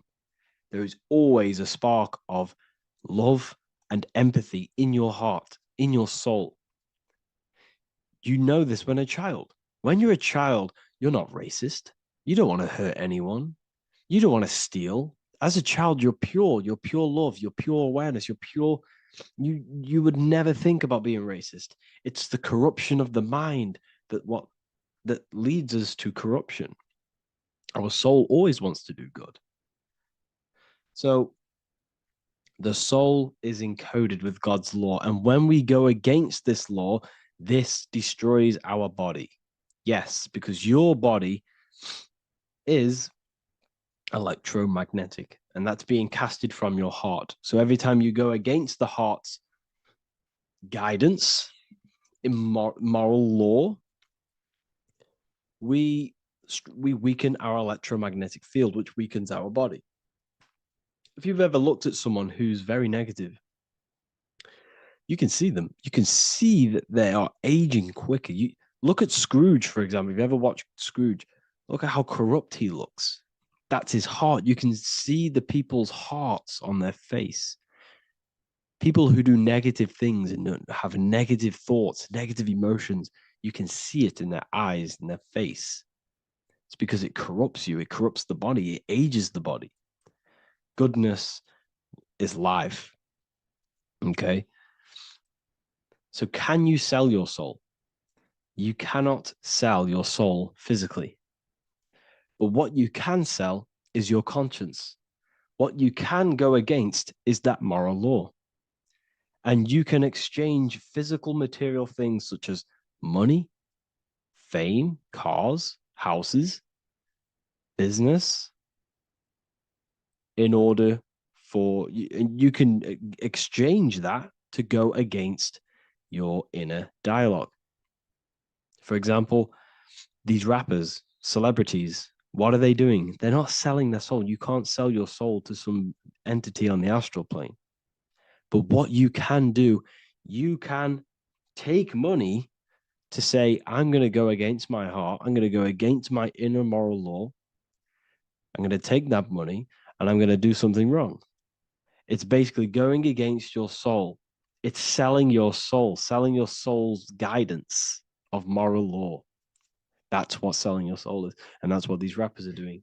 That's why they're so sad. You know, this is why all these rappers are on drugs, doing all sorts of things to escape, to short-term escape what they've done. They're going against their inner guidance for money. And yes, short-term pleasure may be happy for now, but in the long run, it will leave you feeling voidless because nothing material can ever satisfy your soul. Nothing. You could gain £1 million tomorrow, guaranteed within 2 weeks, you'll be back to the exact same position mentally, emotionally as before, because nothing physical can ever satisfy you.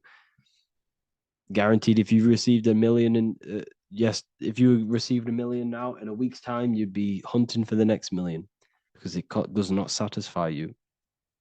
There's a reason why these billionaires don't stop working, because they're so addicted to earning and earning and earning. It doesn't satisfy you. The only way you can satisfy yourself is through Christ consciousness, is through self-love, is through loving thyself, knowing thyself, and becoming balanced internally in consciousness instead of seeking external validation through material things, which end up leaving you feeling voidless. empty inside and sad and depressed and anxiety. Everyone's looking outside of themselves for validation, when true validation comes from within. True satisfaction, true happiness comes from within, reaching Christ. Christ is a state of being, a state of consciousness that we must cultivate within ourselves so we can live a happy, balanced life. You can have all these material things when you're satisfied inside, but don't rely on them. Me, I enjoy material things, but I don't desire them. I don't chase them. I don't rely on them for happiness, for validation.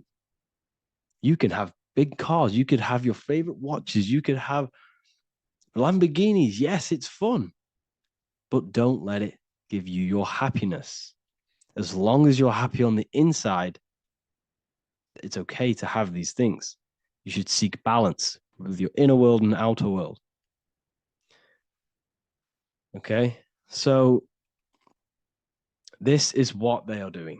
Rappers, celebrities, actors, Hollywood, this is what they've done. They've exchanged their inner integrity, their inner law, their inner moral compass for exchange for material wealth, fame, money, and cars. That's what they've done. And power. It corrupts you. They slowly corrupt you. So yes, you cannot sell your soul. And if you wish to learn more, I'll see you inside Ethereal University with my community, where we are learning every day to master ourselves, to expand our consciousness. If you want to lucid dream, astral project, master yourself, create the desired reality you want, learn about human consciousness and your full potential, then Ethereal University is for you, and I'll see you inside. The link will be in the description. Thank you for watching. Religions were made to hide the truth about yourself, God, and the universe. You see, religion teaches there is a God separate from you. He created the universe separate from himself. They did this to truly disconnect you from consciousness, from God, and from yourself. Now let me explain. It's going to be very difficult to understand this from a left hemisphere dominated perception. The left hemisphere sees everything individual. The right hemisphere sees the whole. For example, if you're walking through a woods, the left hemisphere sees individual trees, leaves, twigs, and branches. The right hemisphere sees the interconnectedness of the whole woods. We've been trained our whole life to be trapped in the left hemisphere, to think logically, scientifically, with evidence. This way of thinking traps you in illusion, division, and separateness from everything. Plus, in science, they teach you the universe exists outside of you. You exist in a universe, and the universe exists whether you exist or not. This is completely false. You are the universe experiencing itself. There is only one person in the universe. There is only one awareness in the universe, and that is God. That is your consciousness. Not your name, your job, your reputation, your thoughts, your beliefs. That is not God. God is the infinite awareness that you are, the alertness, the essence of life. You are an individual. You have a dual nature, an inner world, consciousness, and an outer world, this physical body. The inner world is the immortal, consciousness, awareness. This physical reality is for the immortal within us to experience and enjoy. And the immortal consciousness, the immortal self, the individualized expression of the only thing that is truly real, which is God, consciousness, is seeking a way to understand itself through infinite vantage points. The same consciousness inside of you, inside of the dog, the squirrel, the plants, the stars, the same awareness is in absolutely everything. Only the right hemisphere can see this connection. The universe is one mind separated into the infinite bodies and life forms. This is why scientists tell you that the universe is forever expanding. It's truth in plain sight, because the universe is the mind, and the mind is always seeking more vantage points to understand itself.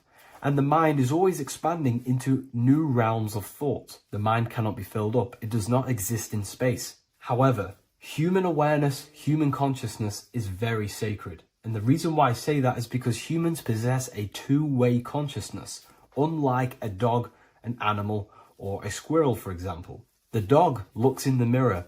It is not aware of itself. It doesn't look in the mirror and see that it needs to improve something. However, humans, we can look in the mirror and say, who am I? Where do I come from? And I need to change this aspect of me. I'm lacking in this area.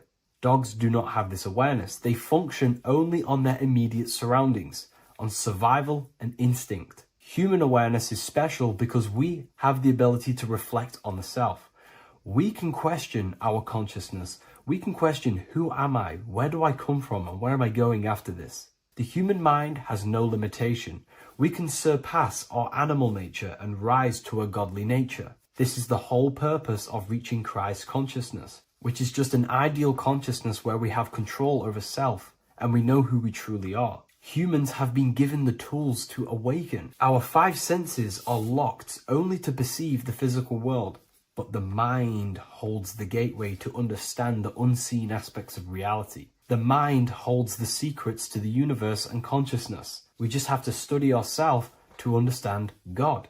We are all individualized aspects of consciousness. There is only one pure consciousness in the universe, but we're fractaled into infinite life forms, experiencing this consciousness in a different form, molding this consciousness into individual egos and individualized consciousness. Me and you are made of the same fabric. However, I have thought different things, believed different things, experienced different things, which has conditioned my consciousness to be my own individualized aspect of God. And that's what makes me, me, and you, you. God is the creative power within us to turn thoughts into physical reality, to create things. We are a creator. Each one of us is a miniature earth, creating and building in this physical 3D reality. Our consciousness holds power over the 3D reality. We can mold it and create anything we wish. However, we have been conditioned to live like an animal, living in our animal nature, eating, surviving, lusting, and these low-level desires keep us trapped from figuring out our creative power. This is why the ancients always depicted God inside of the brain. Even in ancient Christian artwork, William Blake, Anton Raphael, all depict God inside of the brain. Why is this? Because God is our creative power. The spinal column acts as a type of ladder of consciousness. If you just think about sex and act on sex, eating, consuming, and living in a survival animalistic state, then your consciousness is functioning on the lower end of the spinal column, where your reproductive organs are and your gut organs are to consume food. In order to activate the God within us and to us to truly know God, we have to be aligned with the God consciousness. We have to unlock the God within us so we can truly actually experience God and understand it. However, God exists beyond our personal consciousness, beyond our human identity. In secret societies, satanic rituals and satanic societies, they are seeking a way to escape the human identity through ritual work, meditation, and trance-like states. A trance-like state is like the state that you enter just before you fall asleep, where there is no thought present in your mind, because you are not the mind, you are the observer, you experience the thoughts. And when we escape the human identity through rituals, meditation, or trance-like states, we can actually experience beyond the veil of this material world. However, satanic rituals do this in a negative way. Satanic rituals include ways to make the human mind tap out by pushing the human minds to the limit through pain, suffering, and even torture, to allow the mind to pass out so you can temporarily pass on the veil of the physical world and escape the limitations of the human identity and the human thinking mind. Now, you do not have to do it this way. You can experience the divine and beyond your human identity through many different ways, such as deep, deep meditation, rising above your thoughts, and setting 3 alarms, one for 6 a.m., one for 6:30, and one for 7:30. And when you wake up at these times, what you need to do each time you wake up is allow your mind to stay awake but your body to fall asleep. And you will enter this trance-like state. And you can gain ideas, experience lucid dreams, and maybe even astral project. All of these rituals in secret societies and satanic societies is all about escaping the human identity. and experiencing the divine planes beyond the physical. To wrap all of this up, this is all about consciousness.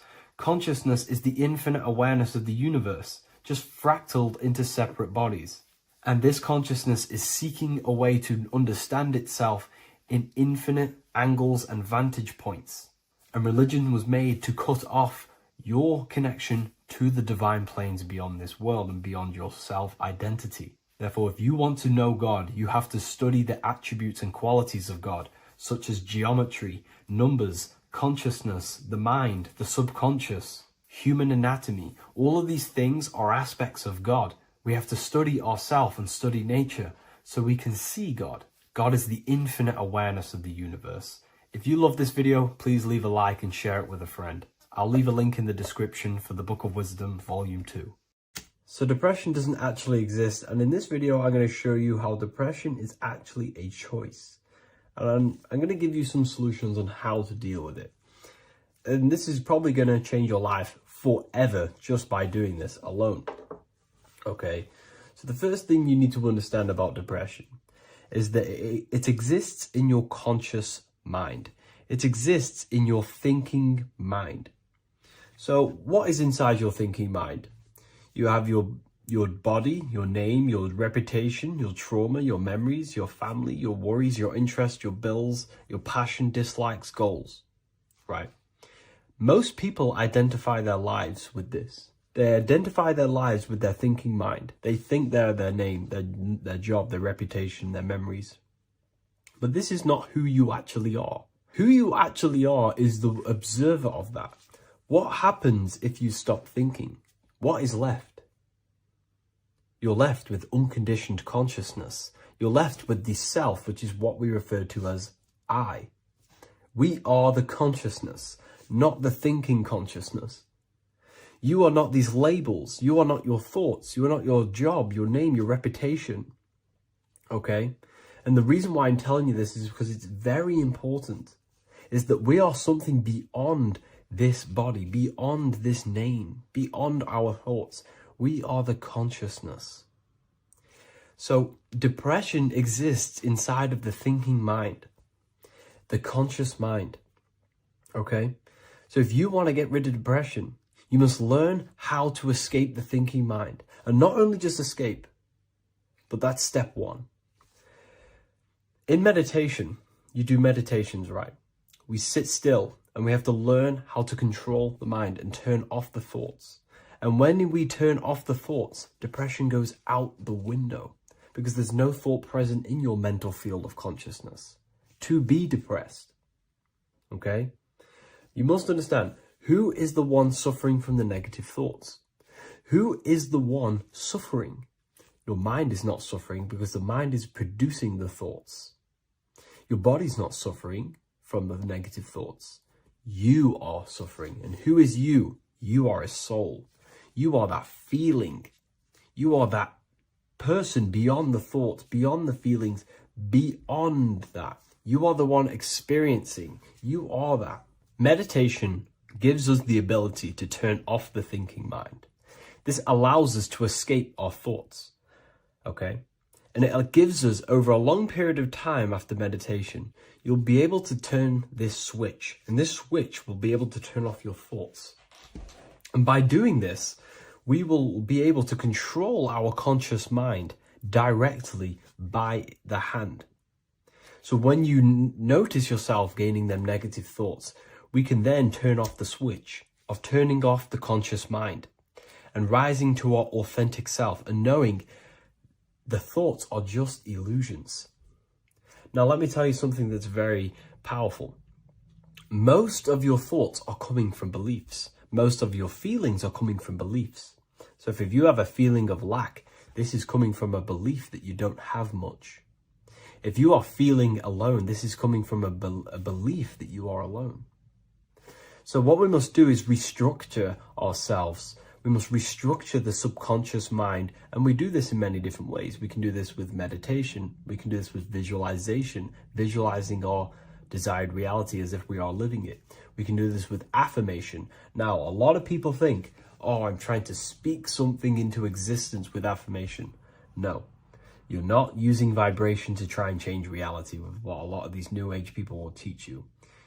Vibration, your words will not have much an impact on reality. That's the truth. But what they do have an impact on is reprogramming and recrafting and refining your mind.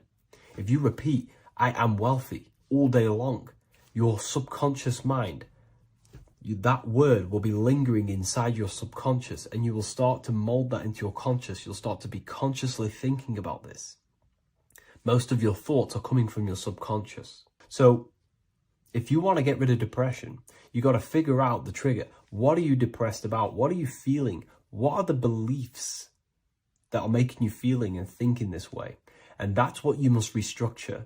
You must restructure your subconscious mind through visualization, meditation, and affirmation.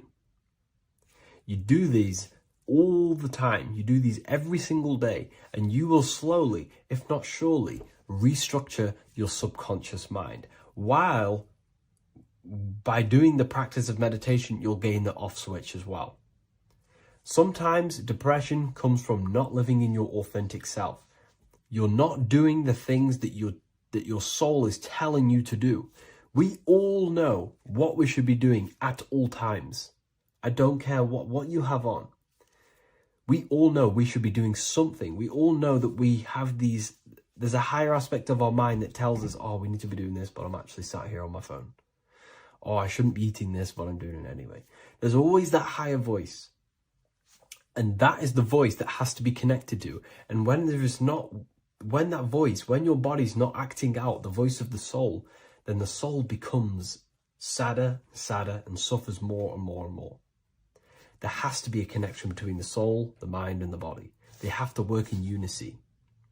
Okay? So I hope this video helps with depression, with whatever you're going through mentally. Do the elites actually worship Saturn?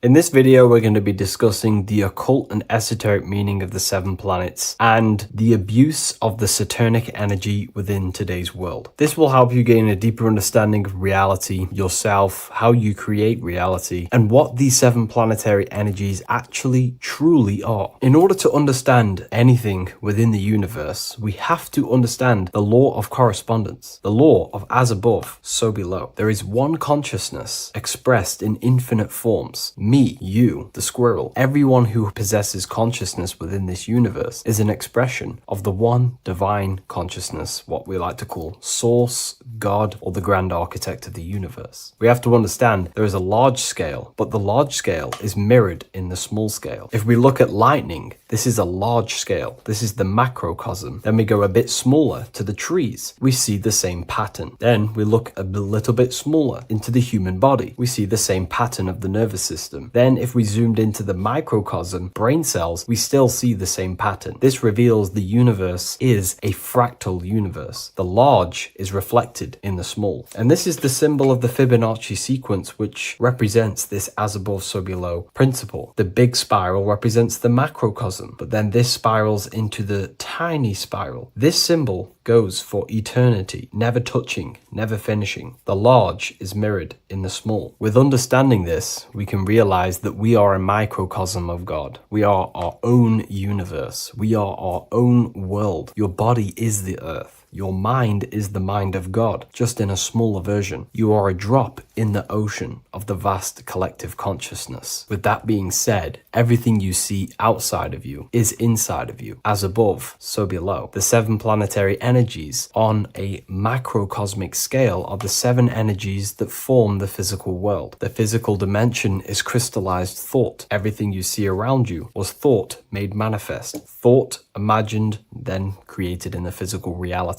Therefore, these 7 planetary energies are 7 astral forces that create and weave the material existence. For example, if we look at a tree has 7 categories of consciousness, 7 creational forces that create the tree. This is the reason why we have 7 days of creation in the Bible. This is the reason why we have 7 days of the week for the 7 planetary energies. Monday is for the moon, Mars is for Tuesday, Mercury for Wednesday, Jupiter for Thursday, which is Thor. Thor is Jupiter. Venus for Friday, Saturn day for Saturn. Saturn, Sunday for the Sun. This is also the reason why we have 7 major energy centers within the body, the 7 life forces that flow through the body to give physical existence to the physical form. Man is a microcosm of the universe. With that being said, if we look at a tree is nature, and nature is the macrocosm, the creation of God's mind. And if we look at the tree, we can see 7 creational categories that go into create the tree. For example, the stem of the tree, the trunk, represents the sun. The root system, the base of the tree, where the tree grows out of, is Saturn. If we look at the fruit of the tree, that represents Jupiter. The smell, the look, the colors of the tree, that's Venus. How the tree communicates with other trees through the root system is Mercury, the intellect, the intelligence, the communication. The leaves of the tree is the moon. The defense mechanism of the tree, how it defends itself from infections and other territories, is Mars. So we can see all physical matter, all physical creation demands these 7 categories of consciousness, these 7 planetary forces. But again, that is the macrocosmic scale. The macrocosm is reflected in the microcosm, which means you have access to these forces, these 7 planetary energies, and you use them to create anything in reality. You've been using them maybe unconsciously your whole life. For example, this book that I've created, the Book of Wisdom Volume 2, you can find it in the bio if you're interested in reading it. It has the 7 planetary forces that go into this tree, into this book. I used the sun, which is my passion and my drive to take actions. I used Mercury, which is my intellect, my thinking, my communication. I used Venus, the layout, the look of the book. I use Mars, my defense of my work, my trademark, my copyright. I use Saturn. Saturn is my time, my discipline, my attention. I use Jupiter, which is the why, the reason why I created it. I used the moon, which is my care. My care is the generative force. Whatever you create in your reality is because you care. You care about keeping a house above your head. Therefore, you go to work and earn money. Care is the driving force to create anything in reality. What you see right now watching this video is because you care about watching this video. If you lose care about watching the video, you will turn it off and continue to do something else. All creation demands these 7 forces, hence why we have here a midsection. Sometimes we see the symbol of the earth, which is a circle and a cross in the middle, because these 7 forces create earth. But again, this video is specifically aimed to Saturn. We're going to be discussing Saturn's Saturnic energy because there is a lot of misunderstanding in today's world, and I'm going to give my perspective and my research on the energy of Saturn and how we use it and how it's being abused in today's world. Saturn externally, because remember, we have an external world, an internal world, a macro and a micro. Saturn externally in the material plane governs the foundational and enduring aspects of existence, such as the roots of plants, the bones of our body, even the insects that dwell beneath the ground. It represents the dull, hard, unyielding forces of life, symbolizing structure, limitation, and conditioning. Under Saturn's influence, things become rigid, bound by the god of time, bound by restriction and boundaries. In Roman mythology, Saturn is revered as the god of time, ruling over the cycles, beginnings, and endings. This connection with this emphasizes Saturn's role in marking the passages of life, aging,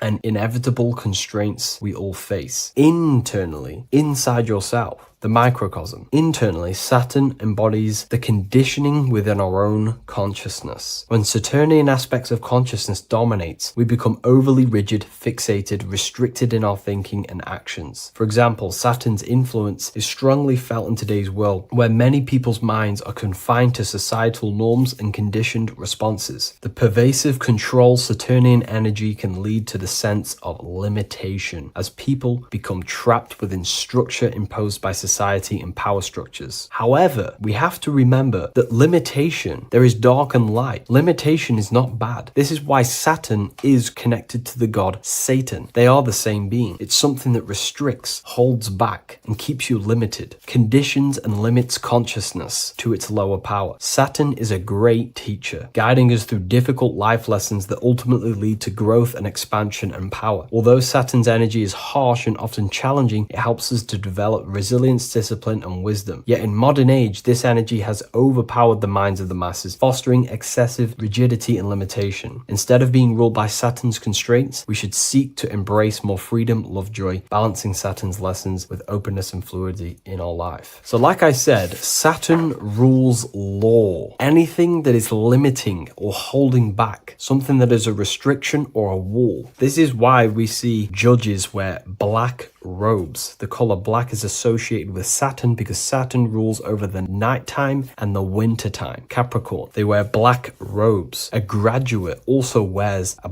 black robe with a black square cap on its head because black is associated with Saturn, restriction, limitation. University graduates wear this. Personally, not to offend anyone, these educational systems that we have in today's world are not here to give you power, to find you the power of consciousness or yourself. They are simply to restrict you, to keep the mind limited in a certain belief system. That's not to say the things in university are completely useless, but what I'm saying is it is a conditioning by the educational system. And if we actually look at the top of the hat, it's a square over a circle. And in Freemasonry, we see the compass on top of the square. In Freemasonry, we see the square underneath the compass on top of the square. The square creates squares and the compass creates circles. So this is symbolizing the square, which is matter, the circle, which is spirit, matter over spirit when it needs to be spirit over matter. This is a symbol of conditioning, limiting the mind into being locked in the five senses and base consciousness. Saturn's energy is keeping people restricted. This is why there is so much Saturn symbolism in today's world, because Saturn is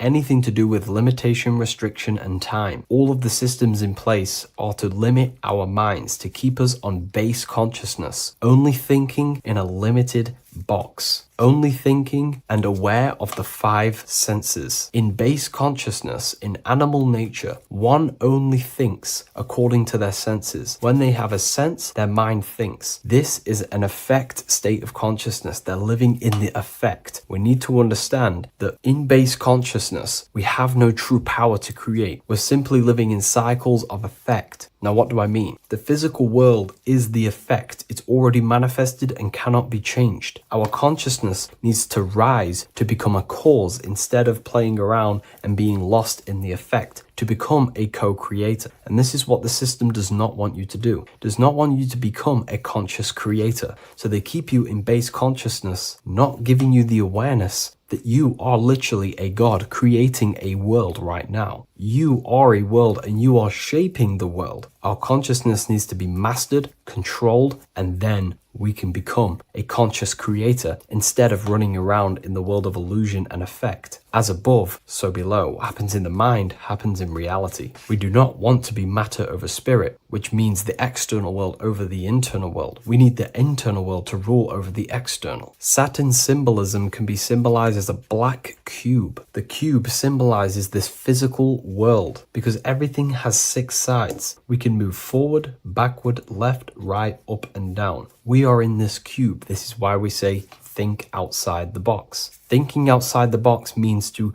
become a cause and not an effect. The mind needs to be a cause, an instruction center, and not just thoughts that are reinforcing the effect and lost in the effects of the material world. Instead of reacting, we need to become a commander. This is a symbol of conditioning and the physical plane. Black is dull, lifeless. The physical world is lifeless. It has no power to create. It has no power to do anything. It is simply a projection and an effect. You, the mind, consciousness, are the cause. You can create the effect. In today's system, Saturn's energy is heavily relied on, which is just simply man-made laws, restrictions, time wasting, and keeping people in base consciousness, only aware of the physical 5 senses. Let's get something straight about the elites. They do not worship Saturn. There is nothing to worship. They simply use the energy of Saturn to keep people limited. They're not using the planet Saturn, but they're limiting people in their belief systems and physically where they can go, restricting boundaries, countries, restricting people's minds through mass media, which is all symbolism of limitation and restriction of Saturn. They're not worshipping it, they're using it and abusing it. Saturn could be anything in your mind that keeps you limited. If you have a limited thought that does not allow you to take action on something, that is a Saturnic energy within your own mind. Anything that is indoctrination, anything that is boundaries on you, that is a Saturnic energy. Some people say that the Saturn and the moon are working together to trap our soul. This is highly symbolic. Saturn and the moon are not forming a matrix to trap your soul and keep you reincarnated. Again, this is symbolic, and in the esoteric version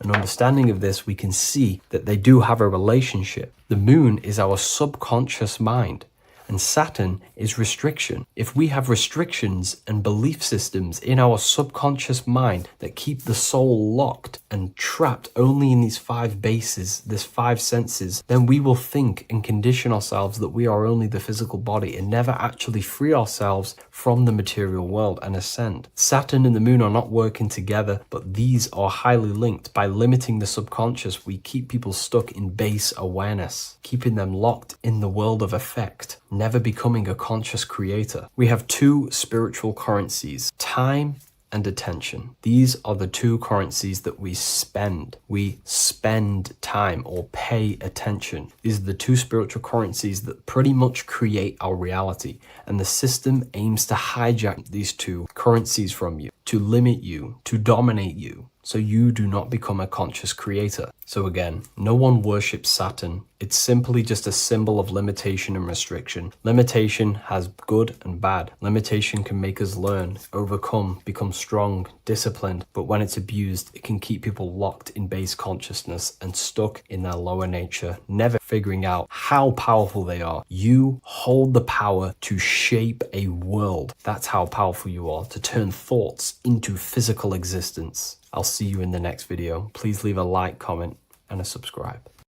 You see people as objects. It does a lot of psychological damage to the human mind. And if you truly want to progress in life, your spiritual journey, mastery, whatever it is, mastering your sexual urges is essential to become powerful, successful, and become the best version of yourself. And there are some occult practices that I used to help master this urge. They're not really techniques, they're more mindsets, which will definitely help you overcome your urges. So if you want to quit pornography today, this is the way forward that I used to create this version of myself. Before we go into the tactics, we must understand that whatever we do in darkness comes into light some way or another. If you watch pornography, you know you have a problem. You keep this to yourself. We all naturally do. These things are private, and what we do in our private time molds our subconscious mind, and we keep it away from people. But whatever we do in darkness always comes to light. If you're doing things you don't want others to see, such as watching pornography, it will come out through a subconscious force. It will come out in your eye contact. You won't really be able to make eye contact with the person you're attracted to. It comes out in your energy, your aura, your presence, your confidence. All of this plays a role in molding your consciousness. And especially women can pick this up so easily. Females are more subconscious, males are more conscious. Females speak indirectly, males should speak directly. If a woman is hungry, they will say, "I'm hungry." "Are you hungry?" But a male will say, "Let's go get some food." You have to see the underlying subconscious messages in women because they speak in more of a subconscious language. Men speak in a direct language. And maybe even men will pick this up. If you want to be taken seriously in the business world or your career, whatever it is, this is essential for your body language and your personal power. So you must master your sexual urges. Releasing your sexual energy, your sexual fluids, removes the life in your eyes.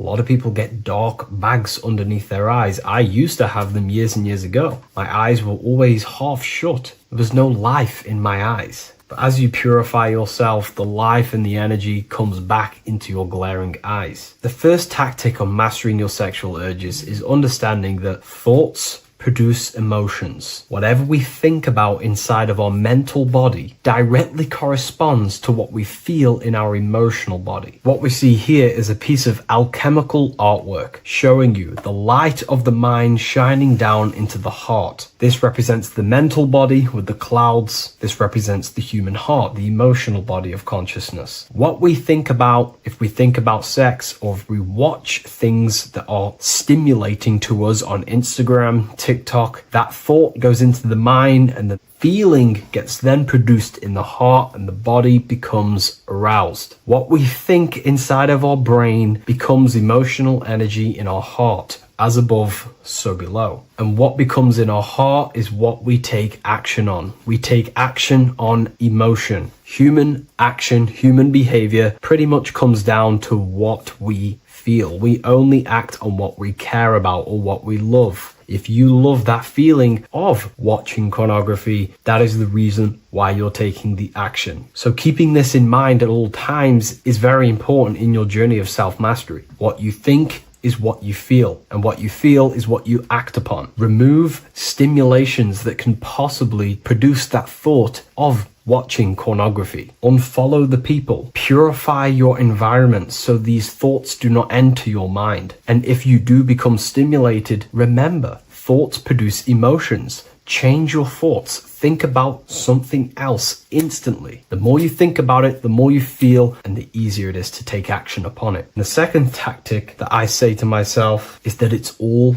mental. World, the universe, life is all mental. For example, unfortunately, my brother passed away recently. I've never gone through something like this in my life. It's tough. It's horrible. It's not nice losing a loved one. However, if I sit around and focus just on the negative side of that, yes, of course, I'm going to have my moments. But if I just sit there and focus on the negative, it will destroy my life. It will pull me down. The only thing that I can do to benefit from this situation is to become a better family person out of this. Become more loving. Spend more time with the people who mean a lot to you. You can always change and transmute the mindset of every situation in your reality. There's a famous saying I like to say, if you can change it, change it. But if you cannot change it, change the mental attitude towards it. Never just sit there focusing on the negative side of reality. This helped me with mastering myself watching pornography. It's all mental. You hold the power over the mind. And the next tactic is probably the best one ever. And I still use this today in everything in my life. Before I make any decision in life, I always say to myself, what is the effect of this cause? Is that effect going to push me towards who I want to be? Or is that effect going to pull me away of who I want to be and become and where I want to go in life? If the effect is not pushing me towards who I want to be, I will not take the action which is the cause. Consciousness cannot escape the law of cause and effect. It is an immutable,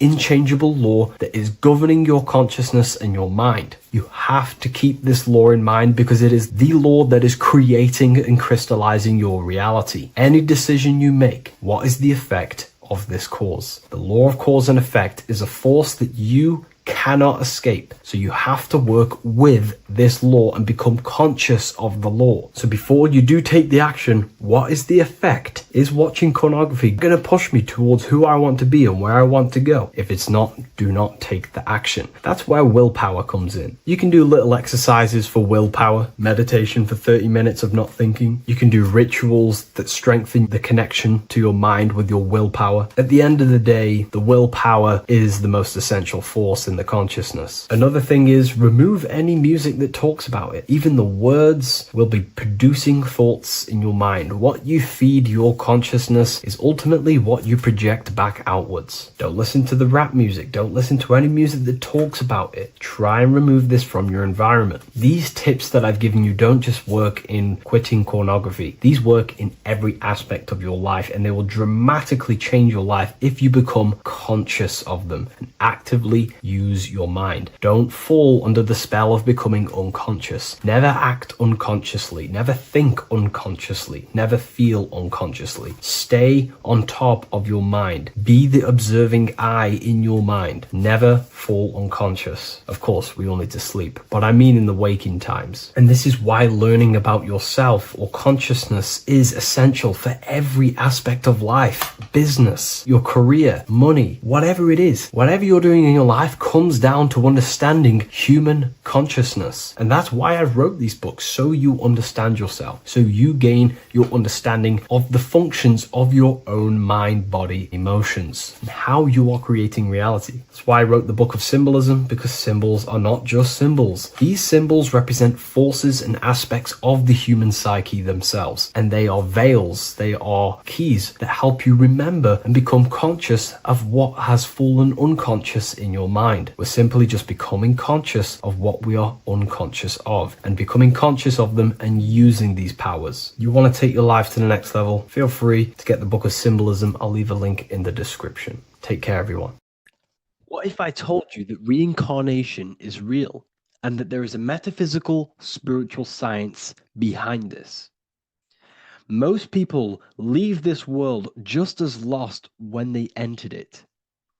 That they carry their fears, attachments, and addictions with them, only to be born again trapped in the same cycle, repeating the patterns of lifetime after lifetime. This lecture is not just about preparing for death. It's about mastering yourself before death, so you don't take them burdens with you. Because the truth is, whatever addictions, fears, and unresolved emotions you cling to in this life, you carry with you into the next.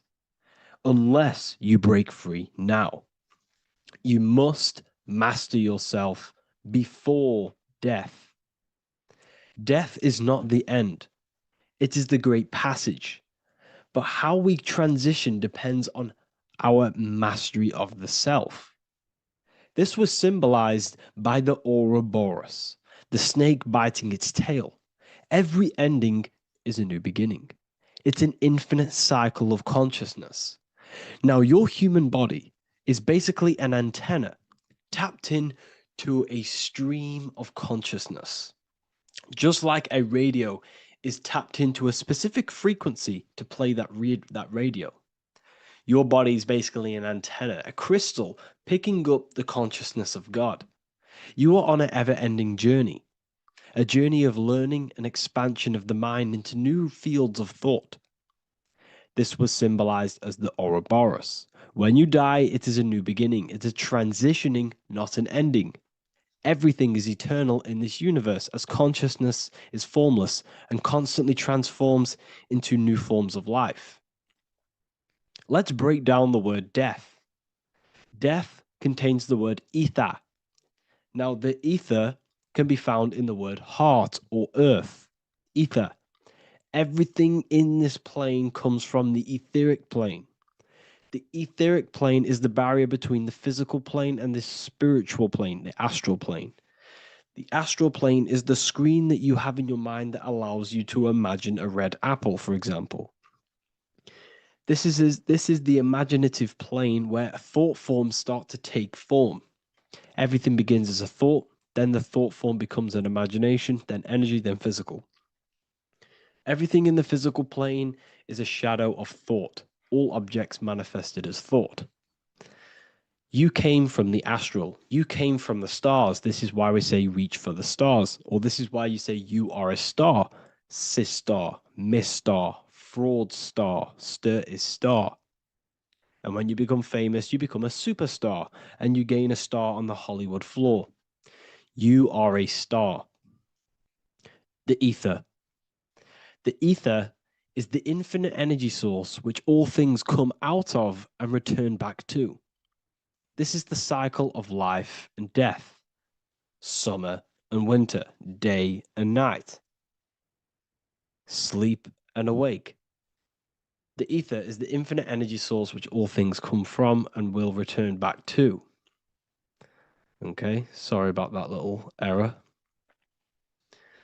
The ether is the boundless source of energy from which all things emerge, to which all things return to. We can see this in the cycle of the sun. The sun does this wave of creation. It rises and it falls. We have the day and the night. The daytime represents our conscious mind when we are alert. The nighttime represents our subconscious mind when we are inside the spiritual realms. The nighttime is spirit, the daytime is matter, spirit and matter, awake and asleep, conscious and subconscious. We see this in the yearly cycle. Summer is life, winter is death. Spring is the morning, summer is midday, autumn is evening, winter is the night.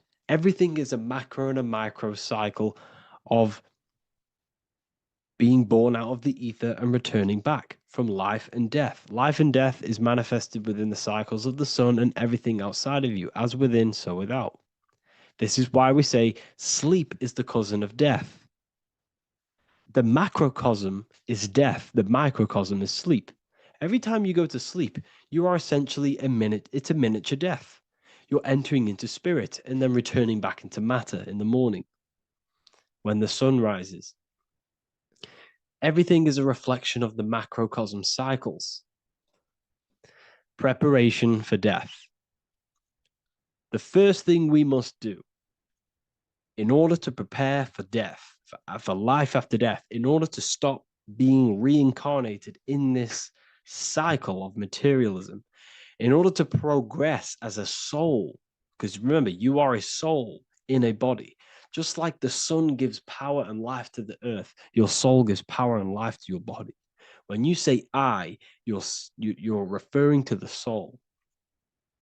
And your soul can be stuck underneath layers of false identifications.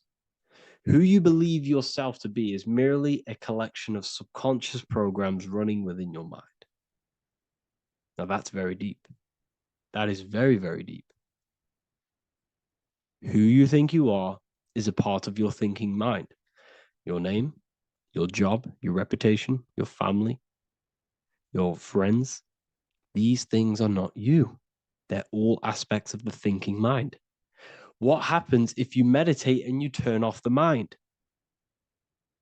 Then all these things do not exist. You're left with the pure soul, the pure awareness, the pure observation.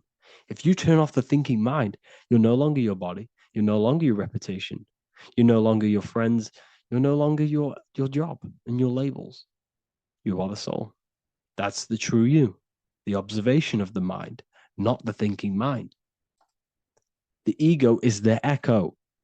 It's an echo of your true self. The ego is your mind's perception of itself shaped by experiences, trauma, emotions, and beliefs. It is merely an echo of your true soul self. The ego is not you. Your mind is not you. You are the soul. And this is the true self that we must express within our life and we must connect with before we die. Because when we die under the echo, under these false layers of the emotions, the traumas, the experiences, the addictions, the emotional attachments, when we die underneath all of this, when we don't know our true self, the soul is still hidden. The true you is hidden underneath these layers of false identification. We must remove these layers of false identifications. We must remove them. We must destroy the echo. Remember, the ego, you never had an ego when you were a child. When you were a child, you were pure. You didn't, you didn't show off things. When you were a child, you were pure. You expressed yourself freely with you didn't hide anything. You didn't hide any aspect of yourself. You didn't suppress any aspect of yourself to fit in as a child, as a baby. Because the ego was not here when you came here. The ego grows with experience. The ego is a false perception of yourself while being incarnated in this material world.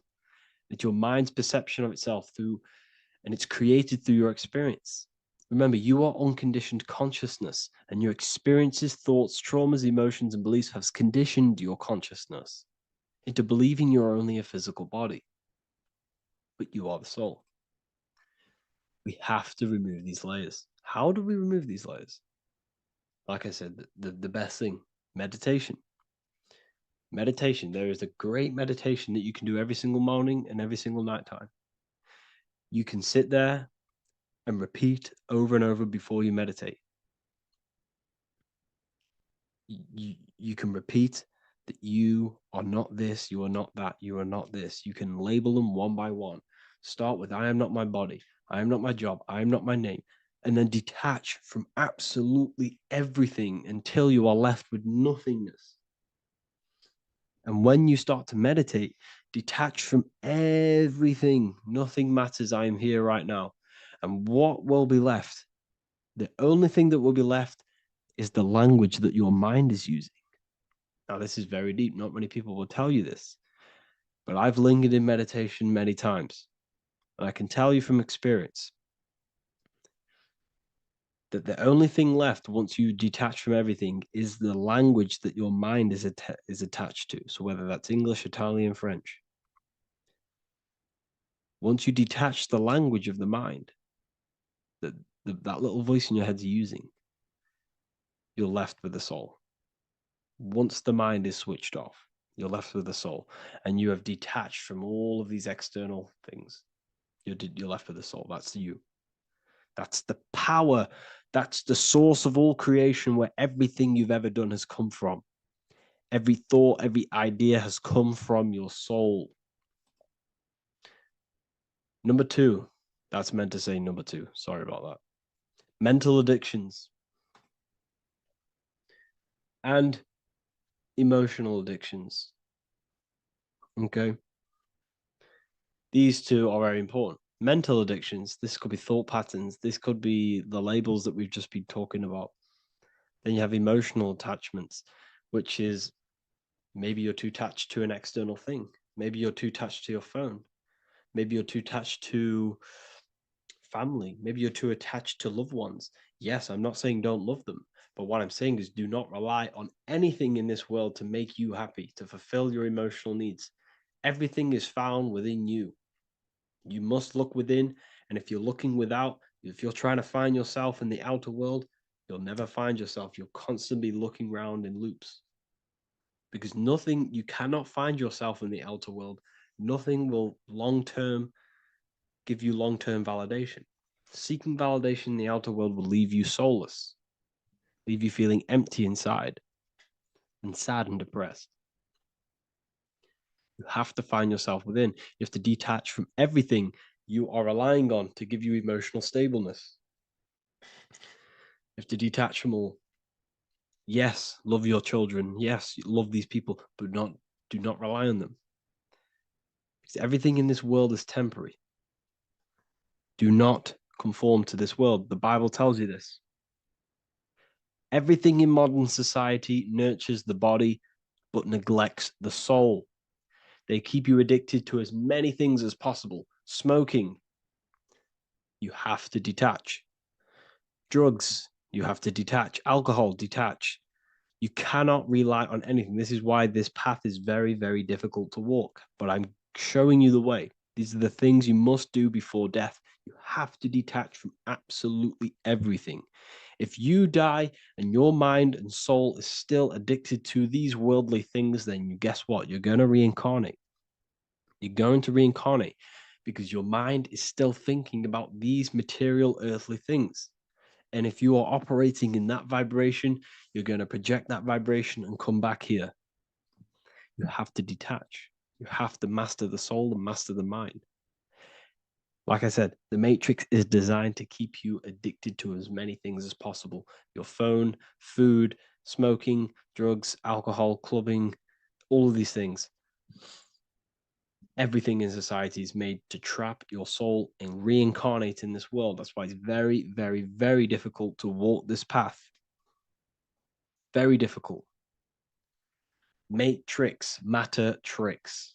John 2:15-17. Do not love this world, nor the things it offers you. For when you love the world, you will lose God. Do not love this world, nor the things it offers you. Do not conform to the pattern of this world, but be transformed by the renewing of your mind. Great quote. Do not conform to the pattern of this world, but be transformed. Let this world transform you. Learn from this, expand from this, but do not be mentally and emotionally attached. Okay? What good will it be for someone to gain the whole world yet forfeit their soul? Like I said, everything in the Bible is telling you the truth. You just got to read it correctly. This is spirituality. This is spirituality. The Bible is spiritual. It's a spiritual text. We must disconnect from everything outside of us and connect with the true soul. Here we have the Egyptians showing you the soul leaving the body. Here we have the soul here. Here we have the Masons showing you the soul coming out. The soul is real. You are the soul. And when you leave this physical plane, you will go into the astral plane. That's where you came from. You came from the astral. You came from the stars. You incarnated into this physical body. Your consciousness fell into this material form to experience limitation, to experience a 3D world. So in order to ascend properly before we die, we have to let go of all the attachments. Every addiction you have, write them down. And one by one, tackle them. Before you die, you have to, or else you will reincarnate. This is the teachings of Egyptians. This is the teachings of Masonry. All of these addictions contribute towards life after death. Everything must be controlled. And we must be attached to the soul. I'm not saying I'm perfect. I'm not saying I'm perfect, people. We're all not perfect. We're all under psychological operation by the government. We're all in a very difficult situation with this awakening. I'm simply pointing out what I know from my journey and what I've been learning through occultism and research and reading lots of books and many different things. I'm on this journey just as you are. Maybe I'm further. Maybe you're ahead of me. We don't know. But this is what I'm sharing with the world. This is what I'm sharing with my research. And this is what makes sense. It's common sense. Look at everything around you. Everything's made to feed the body, not the soul. So my beautiful watchers and fans and supporters, I appreciate every single one of you, and I hope this video has supported your journey. If you're feeling lost in life, if you're searching for deeper answers, whether you're seeking clarity, looking to expand your studies, or ready for personalized mentoring, this is your chance to connect with me live and receive insights tailored just for you. Start your path to self-mastery and enlightenment inside the world's best esoteric school. Your journey starts now. Tap the link in the description if you want to join Ethereal University, or feel free to check out my books. I thank you all, and I really appreciate for 100,000 subscribers on YouTube. I love every single one of you. Make sure to drop a like, a comment, and subscribe to the channel if you're new. Let me know some ideas for, lectures, anything that you want to know. I can make lectures on them. Just drop it in the comments. I appreciate every single one of you. Take care.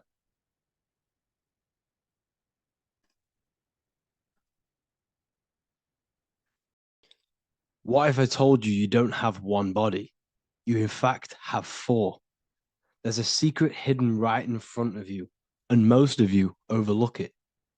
And by learning these teachings today, this will change your perspective on life, on yourself, and completely change the conception of yourself. This is the key to your highest potential. If you stay with me today, you will find secrets about yourself that will change your life. But I warn you, once you step this path of esoteric knowledge, there's no going back. Once you see, you can't unsee. So stay with me, and we will discuss the four bodies of your soul and how you can master yourself to reach your highest potential. The first thing we must understand is that there is a sun. And just like the sun gives life to the earth, there is this life force within the sun that gives life to all matter. We must understand that matter itself is dead. It has no life potential. It has no ability to create or destruct anything. All of the life comes from above, from the sun, from the life-giving power of this infinite energy source we call the sun. No matter what model you believe, the sun still gives power to this physical realm, giving life to all of the crops, giving life to animals, giving life and growth to all things that the rays come in contact with. This is a macrocosm process. We must understand the teachings of as above, so below.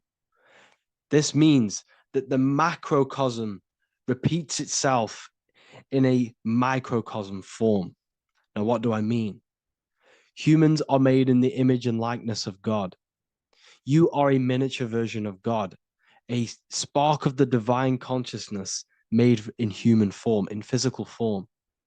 Just like the sun gives life to all physical matter and growth to all crops on the earth, your soul is a miniature sun. And your soul is giving life to the body. Your body is a miniature earth, which also goes through the cycles of the 4 seasons of the sun. We feel different in each one of these seasons. It's because our body does not only go through these cycles externally, but these cycles happen within ourselves, within consciousness. Your soul is the sun. The sun you see in the sky is an externalization of your soul. Your soul is the life force. You are the soul, not the body. And like the sun gives power to the earth, the soul gives power to your body. So first, let's look at the etymology of the word sun. The word sun comes from it's a Latin word solis or sol, which means the sun. Sol then became soul, sun, soul. And in fact, S-O-N and S-U-N in the old etymology dictionary mean the exact same thing. They are interchangeable. So when we look at the symbol of the sun, we look at a circle and a cross, which represent the 4 aspects of the sun, the 4 seasons of the sun: summer, winter, spring, and autumn. These are the 4 states of the sun. Like we said, this is why we get this symbol. You have the 4 states of the sun, which represent the 4 bodies of the soul. Now, this is where we get deep. Like I said, the sun you see in the sky is a macrocosm of your soul, an externalization of your soul. Just like your sun has 4 seasons, the 4 seasons within us are the 4 bodies. Our soul is incarnated and split into 4 sections. We have a mind, we have a physical body, emotions, and spirit. These are all interchangeable and they are all linked. In ancient alchemy, we have the exact same symbolism of the 4 stages of alchemy. But in this case, they're symbolized as the 4 elements: earth, water, air, fire. In this ancient alchemical symbol, we have the pentagram, with the top one representing the soul, ether. Our soul then has the 4 bodies, with the human here. We have the man, the eagle, the bull, and the lion. We see this on the tarot card, the Wheel of Fortune. The man, the eagle, the bull, the lion. We see this in Matthew, Mark, Luke, and John. The lion, the bull, the man, and the eagle. We see this with depictions of Jesus. Jesus, the man, the bull, the lion, and the eagle. These represent the 4 fixed signs of the zodiac: Taurus, the bull; Scorpio, the eagle. Scorpio was symbolized as an eagle. It's an ancient symbol. Now it's been changed to a scorpion, of course.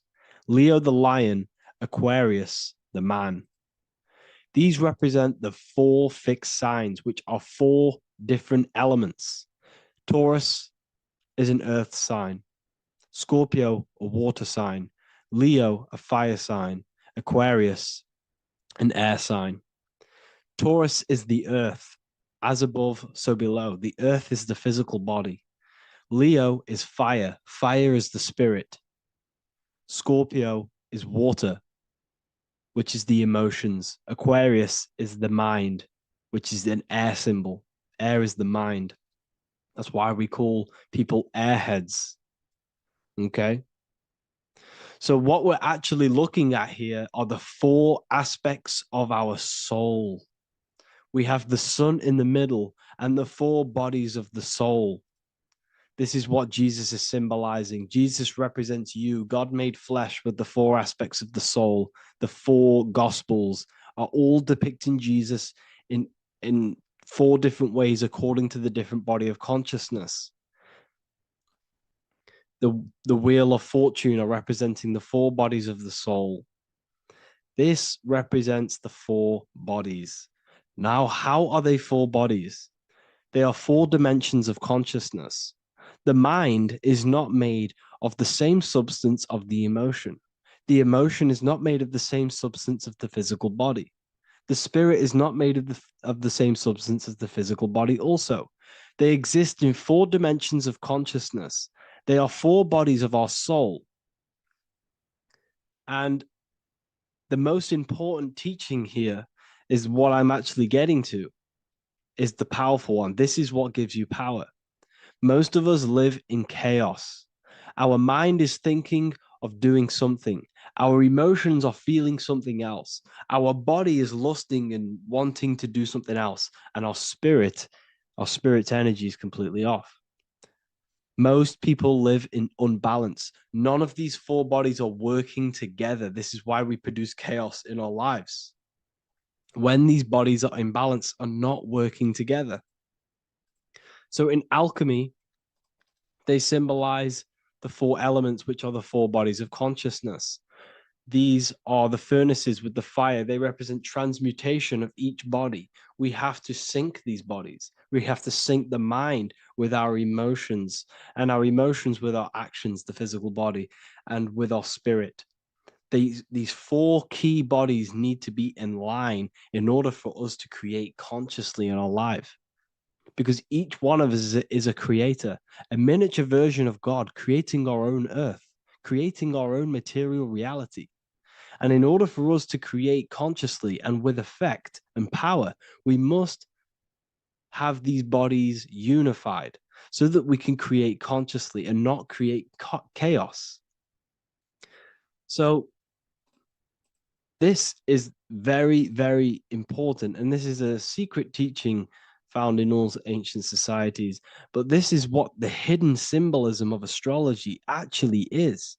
The sun is our soul, and the 12 zodiacs are 12 aspects of our soul. And we have the four aspects of the four main bodies. This is what we're looking at.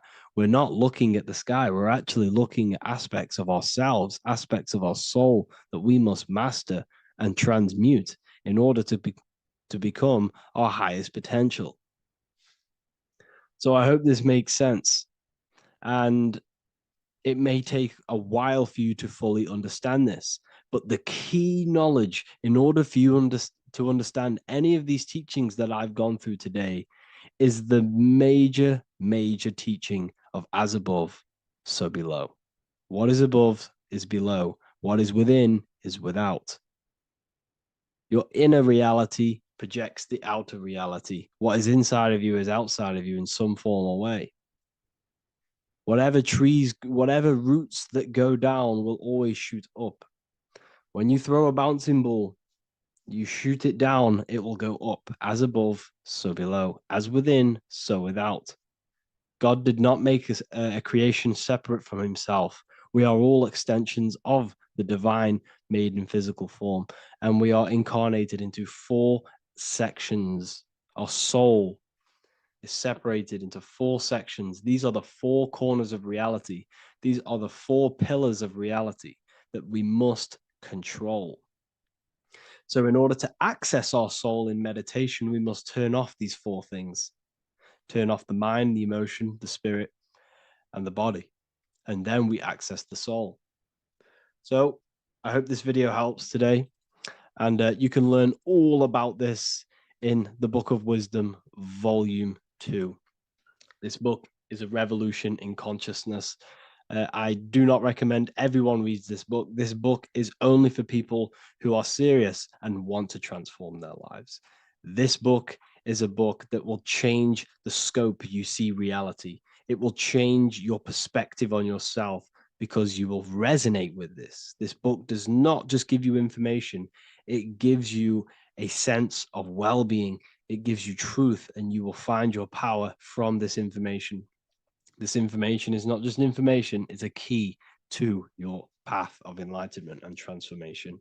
So you can find this book in the description of this video. And if you are part of the university, I will see you on the live calls. Thank you, everyone. Please leave a like, subscribe, and a comment, and let me know whatever videos you want me to make next. Anything that you fail to understand or have any confusion with, I can make a video on it. So let me know in the comment section any reviews or anything I should do. Thank you all, people. Have a great day.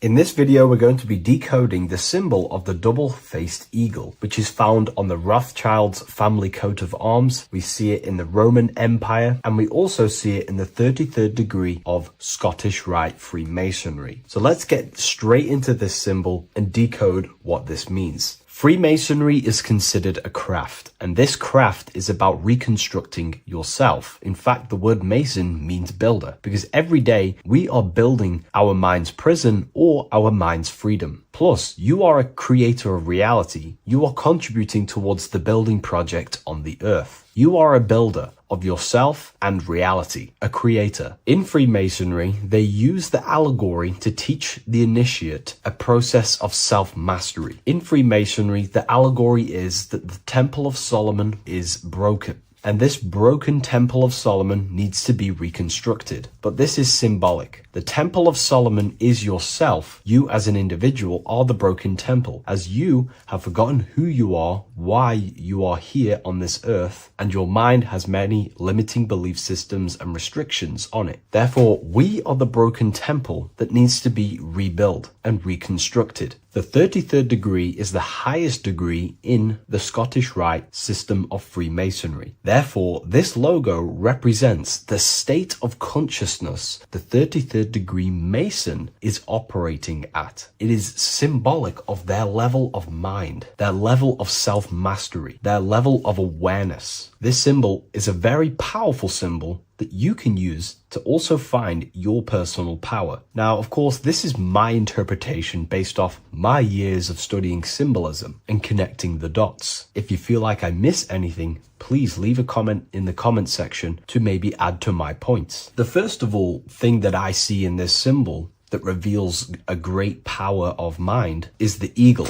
The eagle itself is a bird, and a bird can go on the ground and in the sky. In a symbolic sense, this represents the body and the spirit, the ability to transform from this earth body and then also access astral projection and the spirit. The bird sees things from a higher perspective while it's flying in the sky. If you're only in the physical body, your perception of reality is limited to the ground. We do not see much from the ground. This is all symbolic to a level of mind. The bird can see things from above. It sees the earth from a top-down view and sees the whole, sees things from a higher perspective, symbolic of the mind of a 33rd degree Mason who understands who they are, what reality is, what consciousness is, and the human psyche. Their level of intelligence allows them to see reality from a higher perspective, and they also have the mindset of seeing things as a whole, which is a great truth. We are all part of a greater whole, the unfolding of creation that is taking place in the present moment. We are all unfolding creation as a collective consciousness, and we are part of a greater whole building project. So this bird, or the eagle, is symbolic of seeing things from a higher perspective and possessing a higher consciousness. The double-faced eagle, one eagle looking left, one eagle looking right. This is symbolic of the past and the future, mastering time. The way an individual masters time and masters the power over time and gains their power over it is by using the past and the future. The way we master time is by looking into our past and see what thoughts, emotions, and actions have led us to this very moment in the present moment in our lives. By looking into the past, you can see what thought, emotions, and actions have led you to this very point in your life and see the mistakes in your thought processes, the mistakes in your emotions, and the mistakes in your actions. You can extract wisdom from the past of your past and apply that wisdom in the present moment to then change your future to a better future for yourself and the collective consciousness and your contribution towards the creation taking place on the earth. That is how an individual masters time. You can do this through memory work. Every time you go to sleep, go through your day backwards. Follow the events backwards. What this does is literally create new neural pathways in your brain and allows you to strengthen your memory so you can remember more. Memory work is massive in Freemasonry based off my research. They make you do rituals, memorize rituals, because they're trying to develop these different aspects and cognitions of the human mind. We see that the double-headed eagle is looking left and right, but then joins. This is symbolic of unity of duality, unifying duality. And the only way you can do that is by connecting with pure awareness without distortion of the mind and body. If you turn off your body, it goes to sleep. If you turn off your mind, you go to sleep. But if you can turn off your mind and body, then who are you truly? When you turn off your mind, you're no longer your belief systems, your name, your job, your reputation, your status. You are this pure awareness who's observing the mind. So in meditation, you realize you are not the mind. You are the awareness, and the awareness is singular, and the mind thinks in dualism. So this is symbolic of unifying and seeing things through the lens of the awareness and not the mind, because the mind can produce illusions. So this is symbolic of a state of consciousness of the 33rd degree who sees everything as oneness. We are all one witnessing consciousness experiencing itself. However, this witnessing consciousness is molded differently through the mind. My mind has gone through memories, traumas, events, and belief systems, which makes my mind unique to you. But when we all turn off the mind and connect with pure consciousness, the pure awareness, then we are all, on the deepest level, actually one. The universe is one. This is symbolic of seeing and perceiving that reality and truly maturing that understanding in your consciousness. We also see that the double-headed eagle is standing on a sword, which is a tool. The tools that you possess in life are aspects of your consciousness. Your thoughts are a tool. Your emotions are a tool. Your actions are a tool. These tools are creating and building your reality, and they're also building your soul, building your consciousness. But we see that the double-headed eagle is standing on top of the sword, the tool. The sword is a powerful tool. So this is symbolic of power on the surface level. But if you go deeper and decode the symbol, it reveals something way more powerful. The sword carves through things. It's also a very murderous tool. If you hold a sword towards someone or something, you hold power over it. It is a symbol of power. And that power that you possess is, in fact, the mind. The mind is the powerhouse of control over reality. The mind is the most radiant force in the universe, as all things respond to the mind. The emotions, the body, and physical reality itself responds to the mind. The mind holds power. Matter is a physical manifestation of mind. The reason why the sword is the mind is because it's associated with the air element. When you swing a sword, you're moving this through the air. And if you've read the Book of Wisdom Volume 2, you understand that each element is corresponding to a different body of consciousness. Air is associated with the mind, the mental body of consciousness. Water is associated with the emotional body of consciousness. Earth is associated with the physical body of consciousness. Fire is associated with the spiritual willpower body of consciousness. Therefore, what we're looking at is the intellect. We're looking at gaining control over the intellect, the mind, thought, banishing all negative thought power from the mind. Think of it like this. You are tapped into a live stream of consciousness, and this live stream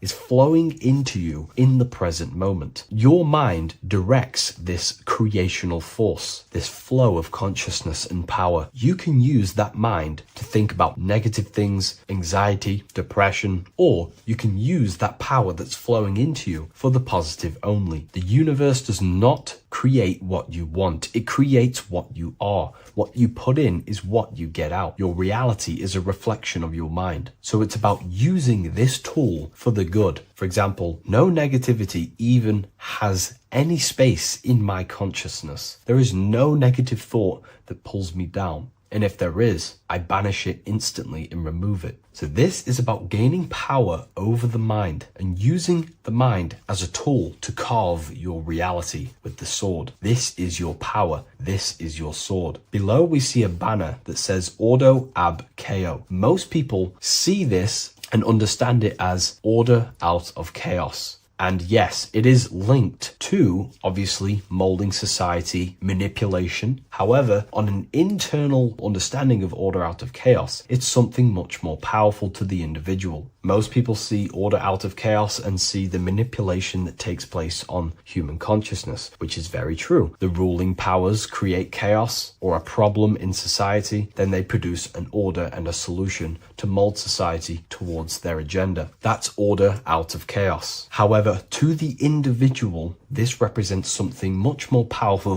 that you can take advantage of. Ordo ab chaos, order out of chaos. This is understanding that reality comes from chaos and physical creation is the order of that chaos. The mental plane is chaos. It's just simply pure thoughts, random thoughts. But the physical world is the order out of that chaos, the darkness coming into light. To you, for example, when you first start your journey of self-mastery and spiritual awakening, you are in chaos. My mind was in chaos. My mind had many limiting belief systems. My mind used to think random thoughts unconsciously. I used to take random actions, unknowingly create my reality and produce chaos. That chaos needs to be ordered. So when there is chaos in ourselves, with different aspects of our minds and subconscious, we need to produce an order so that we can gain power over the mind and over our thoughts, emotions, and actions, the three forces you have 100% control over in your reality. If you try and control anything else other than your thoughts, emotions, and actions, then you are breaking natural law. The only things you have been given power over and to control is your thought, emotion, and action, your mind, your heart, and your body. Order out of chaos is about transforming yourself. When you're in a chaotic state, you have to produce order to transform yourself and change your level of consciousness. If you have chaos in your life, you must produce order. And this is how self-transformation occurs through an individual. Order out of chaos. Now, yes, it is also linked to human manipulation, as this applies to everything as above, so below. Above, we see a triangle with the number 33 and light emanating around it. This triangle is highly symbolic of the element of fire. The upright triangle is fire. The downright facing triangle, the opposite to this triangle, is associated with the element of water. The reason why this is an upright facing triangle with the number 33 in it is because fire is associated with dissolving. If I place this pencil in fire, it will burn this material into its raw form. Fire is about removing the illusions in our mind to gain power over it. It's about dissolving all the illusions in ourself, the false belief systems, the negative subconscious programs and thought patterns. This is about destroying them and producing order out of them. It's about removing the veils of consciousness so you can figure out who you truly are. If I burn this down, it will reveal its raw essence. It's the same with consciousness. If you want to figure out who you truly are beyond your mind, emotions, body, then you have to remove the veils of consciousness. You have to dissolve the mind by meditation and stillness. You have to dissolve the nervous system by keeping very, very still. And you will connect with pure awareness and can connect with lucid dreams and out-of-body experiences. It's like finding a needle in a haystack. If you want to find a needle in a haystack, you don't go looking through the haystack to find the needle. You burn the haystack and the needle reveals itself. That's how you truly connect with who you truly are. And this is why it's associated with the number 33 also, because the number 33 is the symbol of rebirth. Jesus dies at 33 and ascends to heaven. The human mind is fully developed at the age 33. Ice melts into water at 33 degrees. It's symbolic of transforming states from death to rebirth, rebirthing the self. And this is how you rebirth yourself, by figuring out who you truly are. Because when you actually figure out and have an out-of-body experience, or you figure out who you truly are, you go through a mental rebirth. Everything you thought once was true has been completely burnt away, and now you are reborn into a new mind and a new perception of self and reality. So it's about being reborn again. At the 33rd degree, you are reborn again by the understandings and experiences that you've had with yourself. And the crown is a symbol of mastery. People in position of power wear crowns. It is a symbol of power over something. This whole symbol reveals your own personal power, the level of power that the 33rd degree Mason has over themselves, not over other people, but themselves. But of course, once you gain your personal power, you understand how the mind works. You can use that against people. It's how you use the knowledge that determines whether you are bad or good. Again, if you think I've missed anything, leave a comment in the comment section. Please like, comment, and share if you love this content. I'll see you in the next one. And if you wish to get your hands on this book, I'll leave an Amazon link in the description. Welcome to Revival of Wisdom.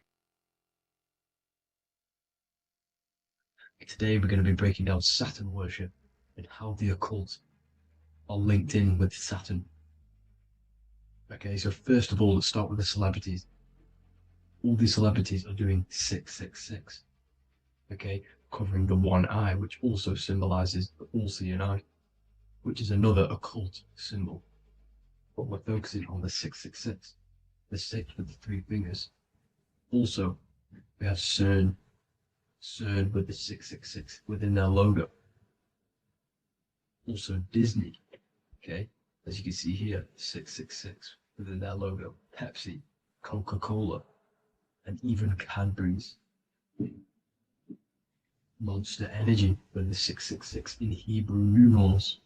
Unleash the beast. So what is 666 to do with Saturn? Because on Saturn, there is on the north pole of Saturn, there is a 6-sided hexagon. Okay, so Saturday is named after Saturn Day, the 6th planet. It is also the 6th day of the week and has a 6-sided polygon on its north pole, 666. Not only that, when you create a star out of the hexagon, you will create a 6-pointed star.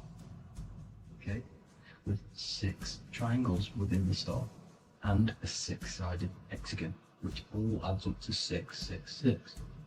Okay, so this is why all these symbols contain 666. So why do they worship 666? Saturn. Because Saturn is the god of time and death. Okay, and order and lessons. Okay, Saturn is a very cold and dry being. That is the 6th planet from the sun. Okay, Saturn represents the winter, which symbolizes death. Okay, because all nature dies within winter because the sun's not there. So it represents darkness and death. It rules the zodiac sign of Capricorn. Okay, so in the celestial cycle, Saturn is always opposite the sun. So it's the opposite of the sun. So they're worshipping this energy which is death-like. Okay, this god which is death and does not bring life. Okay, also is the god of time. Okay, also in the Roman and in Greek it's called Chronos. Okay, which is just a translation for time. It's also known as the Father Time, aka the Grim Reaper. Okay, the Grim Reaper. Keep that in mind. We'll come back to this. Here are some more logos with Saturn. Okay, NAG, Internet, Wi-Fi. Okay, all these occult logos all worship Saturn. They are a satanic a cult. They worship this death god, this evil god. Okay? This is where the cube now comes in. Okay? Because what colour is associated with Saturn? It's black, because it's the absence of light, it's opposite the sun. So black is the colour associated with Saturn. Each planet has its own colour associated with it. Okay, so when you make the cube, okay, as you can see here, the cube out of the polygon, it creates what? A black cube. Okay, and the Kabbalah, okay, Kabbalah means cube, Allah means the god, the cube god. These religions are secretly worshipping this cube god, the god of death, Saturn, Satan. It's the same entity behind it all. Okay? So, also, we have these black cubes in Australia, Denmark, all around the world, these black cubes. Because this occult is worldwide. It's Saturn, Satan taking over this realm. Okay? Also, with this black cube, they walk around it like the rings of Saturn. It's around the black cube of Saturn with the rings, they walk around in circles. What are circles? Cycles. What is a cycle? Time. The time god. This is why it has a ring around it, because it represents time, cycles. Okay?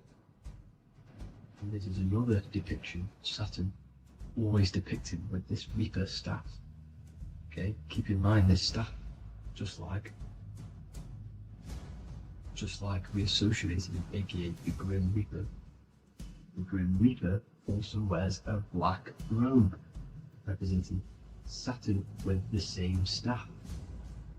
Can you see it?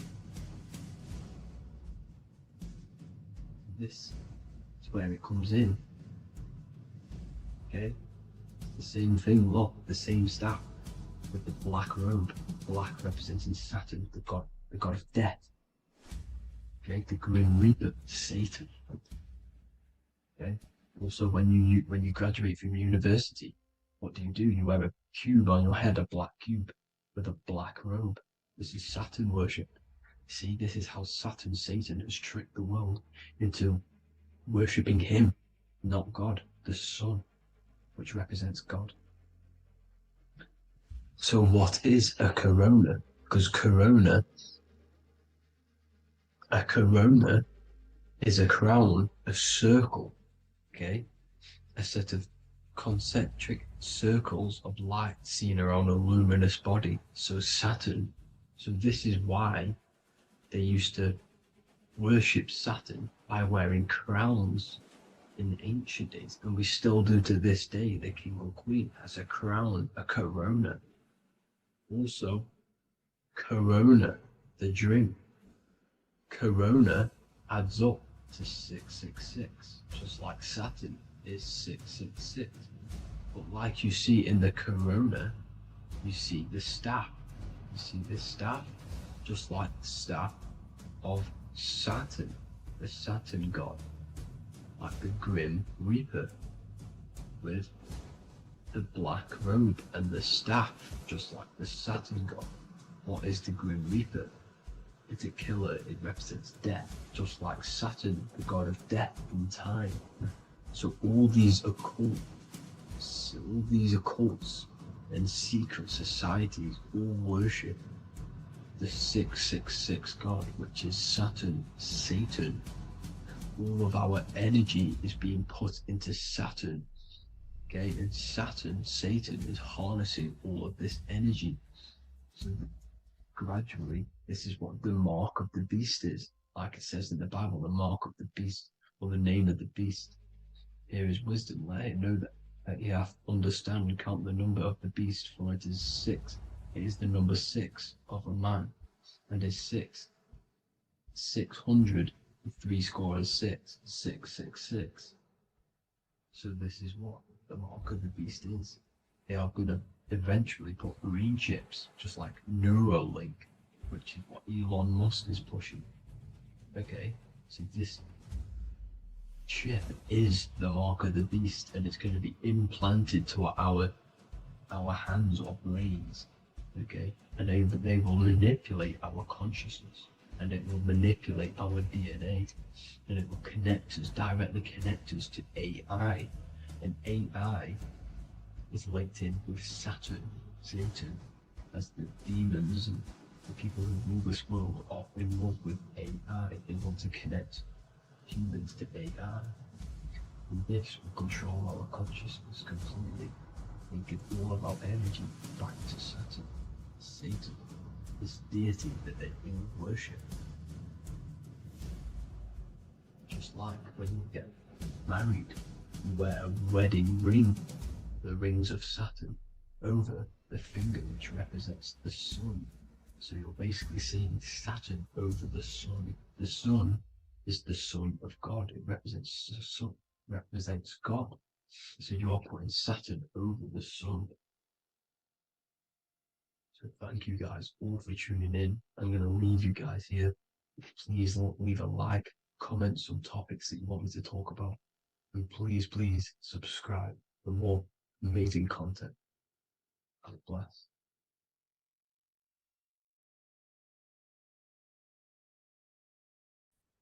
You are not breathing correctly. 98% of people only use a third of their lungs capacity, which is shallow breathing, which ages you, lowers your brain capacity, and also lowers your state of consciousness. So it's essential that you breathe consciously on a day-to-day basis, because this is what truly elevates your consciousness. I am going to give you the key for you to raise your consciousness just through breathing alone. Such a simple thing, but yet the most effective way for raising your state of consciousness and becoming more spiritually and mentally advanced. So tune in for this video, and I'm going to show you exactly how to do it and the symbolism behind breathing. Air is more than just air. It carries electromagnetic energy. So now I'm going to give you the science behind this spiritual truth. This invisible force is what sustains all physical life, providing the life force energy essential for existence. Electromagnetism. Everything is fed off electromagnetism. Your body is an electromagnetic battery.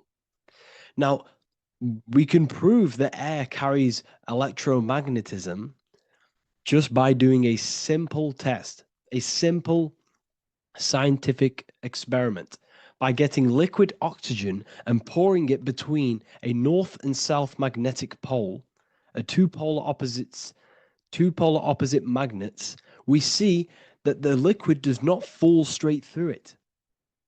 It is sucked, it is magnetically attracted to these two opposing forces, opposing magnets. This is proof that air, liquid oxygen carries electromagnetism. When you are breathing electromagnetism, the essential life force behind all living beings. This is known as energy or prana, chi, ether, or spirit. This is all the same thing. Air is not just empty space. It is energy. It is prana. It is life force. It is spirit. It is ether, chi, prana. You are an electromagnetic being. Your consciousness is in direct correlation with your electromagnetic aura or biofield around your body. Your state of consciousness is mirrored within this field around your body. Now, your breath, when you breathe in, you're breathing electromagnetism or life force. Breath is the vital link between the physical and the spiritual, bridging the body with the soul. Through breath, we connect with both tangible world and deeper, the unseen realms of energy and consciousness. Breathing deeply and properly elevates our consciousness, enhancing the brain's functions, heightening the sensitivity of our five senses. It also brings a profound calmness to the mind, creating a state of clarity and inner peace. Like I said earlier, breathing properly is the fastest way to elevate your consciousness. It is the fastest way, because breathing, when you stop breathing, what happens? you lose physical consciousness. Your body will shut down if you do not breathe in this vital electromagnetic energy in the oxygen. If your body does not get this for 5 minutes or however you can last without breathing, this makes you lose physical consciousness. Your body will not survive without this essential life force energy. Therefore, air is one of the most overlooked things. This is why we see the symbolism of Buddha having a big belly. Why does he have a big belly? Because it's symbolizing breath work, proper spiritual breath work, the certain teachings of breath work, of when you breathe in through the nose, you have to breathe in through the nose. You don't want to breathe in through the mouth because the nose acts as a filter which catches dust particles and filters out the air before it enters the lungs. The mouth does not do that. The nose is for breathing inward. We breathe in through the nose, and when we breathe in, we breathe into our belly, not our lungs. When we breathe into our belly and our belly expands outwards, we are then moving this energy down from the nose down the spinal column. And when we breathe back out, the belly goes in, which is raising the energy up the spinal column, back out through the mouth.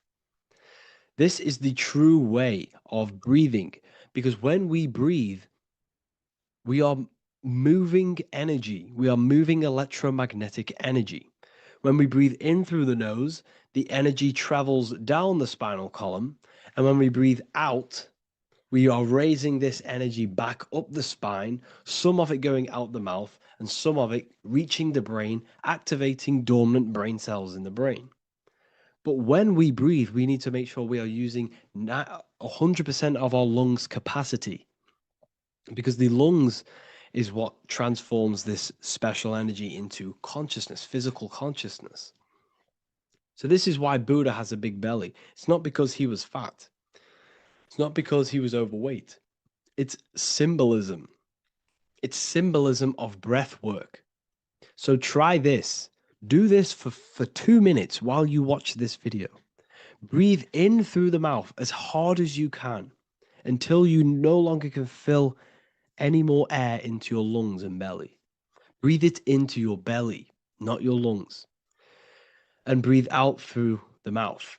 Do this for 5 minutes or 2 minutes, however long. I promise you, breath affects your consciousness. You will notice the difference. If you do it quicker, the quicker it'll affect your consciousness and you might go lightheaded. But that lightheaded is you activating your spirit, your energy body. So try this just when watching this video. When you breathe consciously, you are renewing both your energy body and astral body, aligning your consciousness with a higher state. This practice feeds new life force energy into the body, revitalizing and enhancing your overall well-being. Like I said, your brain requires the most amount of oxygen. When we have shallow breathing, this is reducing the brain's capacity. Because when we are not breathing properly, which 98% of people are only using a third of their lungs capacity, we are essentially only using a third of our consciousness, because your breath is directly correlated to your consciousness, your state of consciousness. When you breathe in through the mouth, out through the mouth, out in through the nose, out through the mouth, consciously and deeply for 5 minutes, you will notice that your senses are more powerful and sensitive. Your brain is quicker.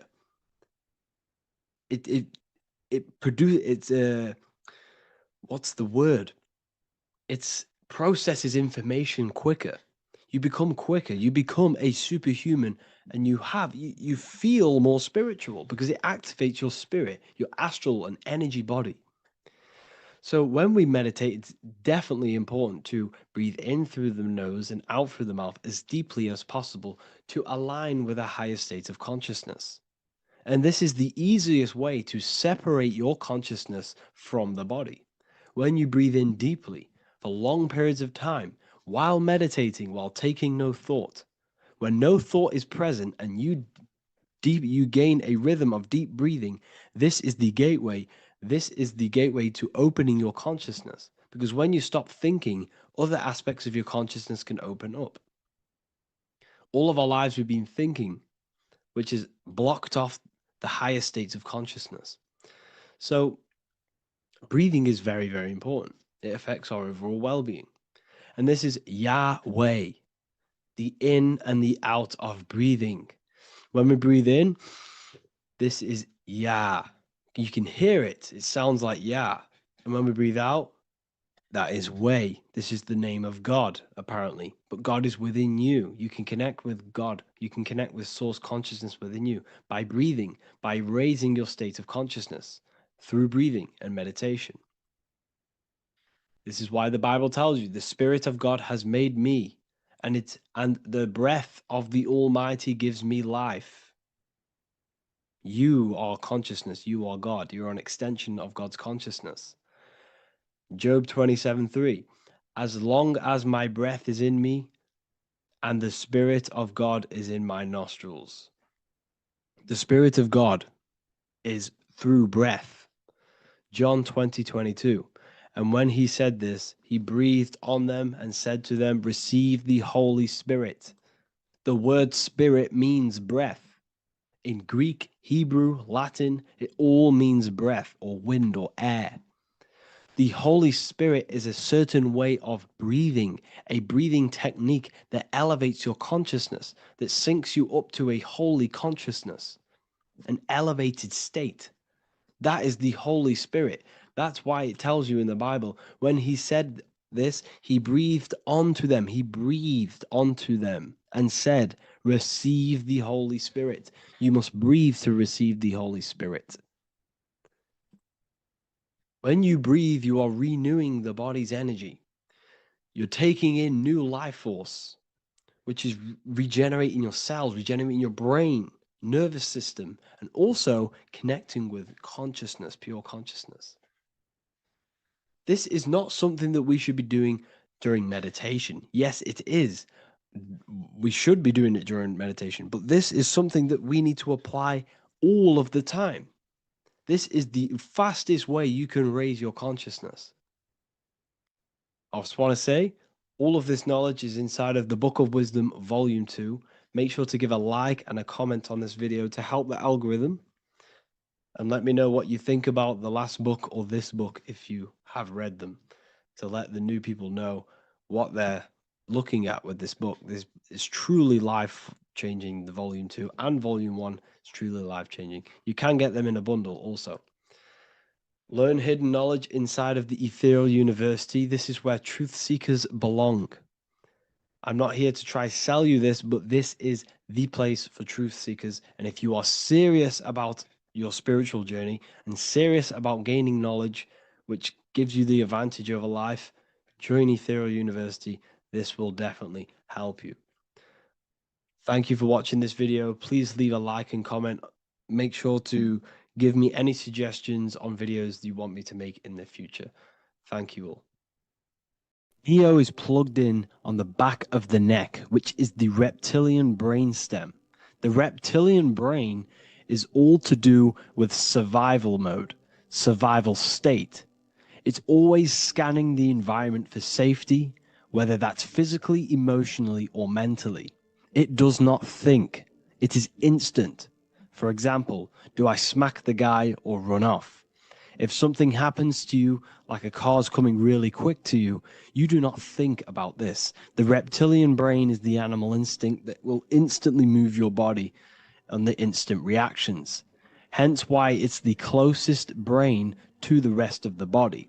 It has instant access to the electrical nervous system to control the body at instant reactions. Now, Neo is plugged in on the back of the neck, which is the reptilian brain. Therefore, the matrix is the body itself. It is the lowest state of consciousness. This is what it represents. The word matrix means womb. It translates to womb because your body is a womb. Your body is a vessel for universal consciousness, for God consciousness. And the body is also a womb where you can be born again outside of this body by raising your consciousness, by awakening the neocortex. This is why neo is called neo, because it represents the neocortex.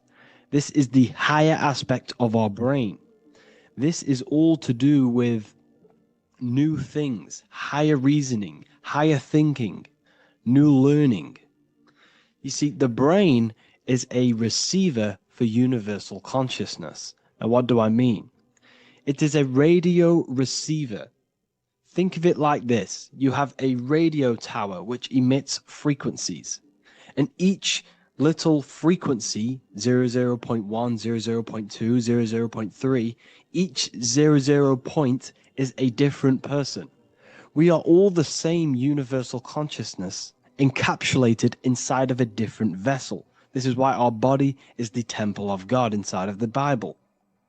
Your body is a sacred temple of the divine essence of the universe. However, consciousness is controlling this physical body. And I'll show you this diagram here.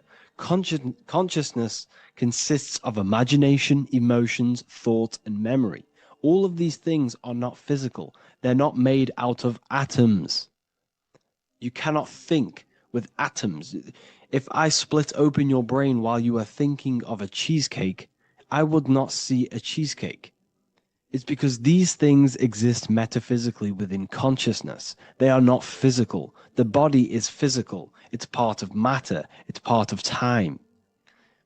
You see the Leonardo da Vinci, the circle and the square. The square represents limitation, beginning and end, because when you draw a square, there is a beginning and end.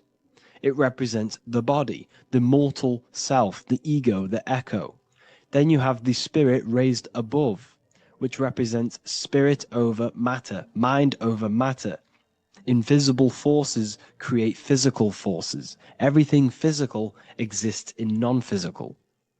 This is also the Freemasonic square and compass, why the square is below the compass, because the compass creates the circle, which is spirit or mind. Then you have the square, which is matter. Mind and matter are the same substance. Mind creates matter through thought. Everything in this physical universe manifested through thought. Everything began as thought. So you are spirit and matter. You have a material body and a spiritual body. And you are right in the middle. This is why humans are very, very important. Because we have an animal nature, the reptilian brain, and a higher consciousness, the neocortex. And we must awaken out of the matrix, which means womb, which is the body. And neo is waken up from the lower self, the reptilian brain, and moves into the neocortex. Because the brain is a radio receiver for consciousness. Now, what do I mean? I went over this before. Your consciousness is controlling the brain. The brain is a computer. And when our consciousness, our imagination, our emotion, our thoughts, and our memories are all contributing towards just survival things, food, safety, fear, all of these things, and our consciousness is locked into a survival state, we are using the reptilian brain. We're no longer thinking. You don't think with the brain, but the consciousness is thinking, which activates the different parts of the brain. When we think for higher reasoning, we use the neocortex. It stimulates the neocortex. When we think about survival, we're using the reptilian brain. So therefore, when Neo wakes up, he wakes up to the higher aspects of consciousness, which is only utilized by the neocortex, by learning new things and expansion of the mind and expansions of consciousness. Okay? So the whole matrix is to keep you designed, well, the whole matrix is designed to keep you in a survival state, in the three-dimensional awareness. They want you constantly scanning for safety, scanning for food, scanning for emotional safety in relationships and other people. You see, they do not want you to think. They want you stuck in that reptile, that animal state, that beastly state that most people are in. Most people, all they do is eat, listen to music, consume, have sex, lust, desire. This is all the reptilian brain. So when we say the world's being ran by reptilians, it's symbolic. There is no physical reptilian humanoid beings controlling, manipulating human consciousness. We are all the same consciousness. However, there is a corrupted state of consciousness running this world. And this consciousness worships the physical plane, and they control the physical plane. So by doing that, they keep you stuck in a reptilian way of thinking, the animal state, to keep you stuck in the lowest state of consciousness. Now, this is the god Osiris, which represents the reptilian brain. None of the Egyptian gods ever existed. They are all symbolic for the brain and anatomy of the human body. Osiris represents the reptilian brain. As you can see, this anatomy compare to the brain stem and Osiris statue found in Egypt. And we also see an ancient artwork of Osiris with green skin and two reptile crocodile alligators next to him, which also symbolizes the reptilian survival state of human consciousness and the activation of the reptilian brain. This is what it symbolizes. Now, this is what the Matrix is all talking about. It's talking about the awakening, the expansion of consciousness. The word divine is dive in because you connect with the divine by diving inward. There is no man in the sky going to save you. You must connect with the self. Know thyself. Truth comes from within. All of these things I'm telling you comes from within you. I'm just pointing it out. All of this is self-realization. A lot of people say, well, what are my sources? My sources is knowing thyself, observing thyself, using the neocortex of critically thinking, sitting down and thinking about yourself and having deep realization of yourself. You can realize that your thoughts are not of this physical world. It's quite simple. The brain does not think. The brain does not imagine. The brain does not hold memory. All of these things exist in consciousness, the one consciousness, but we are all fractal, infinite parts of. This is the eye on the triangle, consciousness being given down to the rest. This is separate. Consciousness is separate from the rest of the pyramid. The pyramid is your body. Neo is the one consciousness. This is the Egyptians symbolizing the one consciousness giving Ankh, which is life, to all the different life forms. However, you can see that the central sphere is giving a big Ankh to the humans, because humans, like I said, possess the advanced consciousness, an advanced brain that allows us to turn above our reptilian animal self. For example, we can go against our reptilian lower animal nature and turn to our godly nature. Animals cannot do that.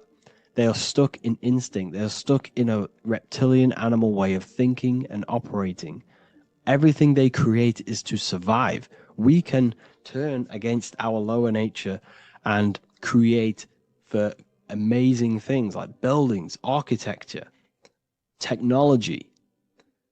We can use our creative consciousness for anything we wish, not just survival needs. And it's the same with your spiritual journey. You can raise your consciousness beyond this animal state that they try to keep you in through fear, consumption, food, and the reptilian brain. We must awaken, start to think critically, and awaken to our divinity, because the mind, the consciousness within you has infinite potential to expand. There are infinite fields of knowledge that you can explore. The mind can never be filled. It can never ever be full of knowledge. It always expands, and that's why you are alive. That's why you are part of this universe. That's why the science always says the universe is always expanding, because the universe exists in your mind, and the mind is always expanding into new fields of thought, new fields of knowledge and information. And that is your whole sole purpose of expansion of mind and expansion of consciousness and the exploration of the mind of God. We are living in the mind of God. You are a thought in the mind of God. You must awaken out of this body. This is why Jesus says you must be born again to see the kingdom of God. You must be born again. You must raise your consciousness beyond physical limitation and awaken to your divinity. And this is pretty much it for this video.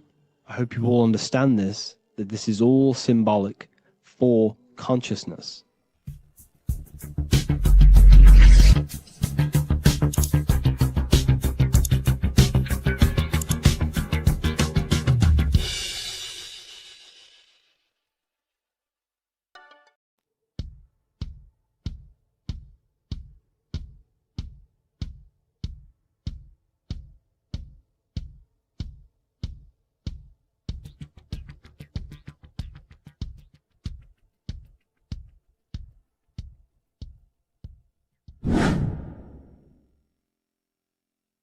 What is good, people? How are we all doing? Today we're going to be talking about the different planes of existence, the occult side of the world, the things they don't teach you in school.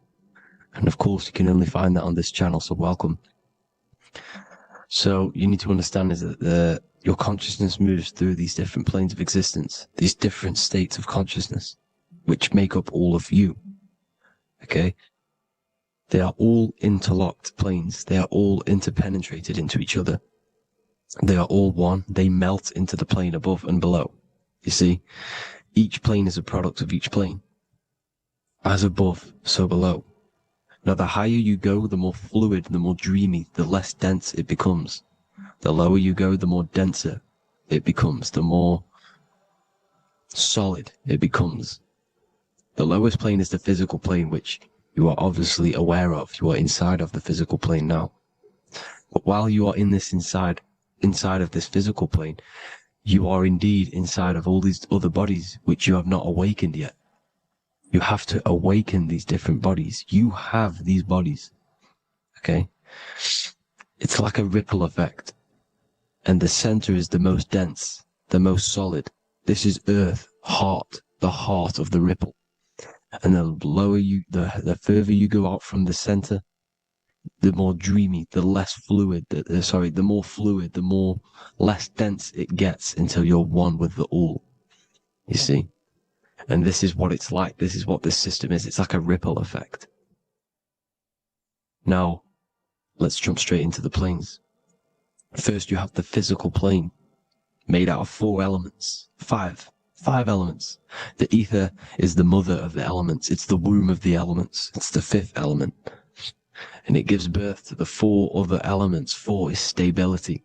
Tables have 4 legs, and this is why the ether gives birth to 4, because it's the foundation of the physical world. Fire, earth, water, air. They are not pure. Each one of the elements melts into the other one. For example, earth and water both share cold.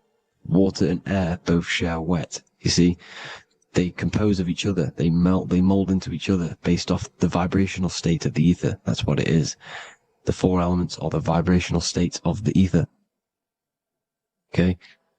So you have the 4 physical elements making this, physical world. It's the lowest world. It's the world of effect. This world, whatever you see, whatever you experience, it's the effect. You can't change anything by manipulating this world. You got to manipulate the higher worlds to affect this world, you see? As above, so below. This is the lowest plane. It has 3-dimensional. It's the 3rd dimension. Space, height, and thickness. That's all it is. Front, backwards, upwards. You see, it's 3-dimensional. We cannot perceive the hidden side, which is the interior of this existence. We cannot perceive the interior from our exterior view. We are looking into this world. Okay? This is the exterior view. We can't see what's inside of that. That's the 4th dimension, which is the next one. It's the most gross and dense plane. 4 states of matter, the most slowest vibrational molecules, exist in this plane. Above this plane, you have the ether.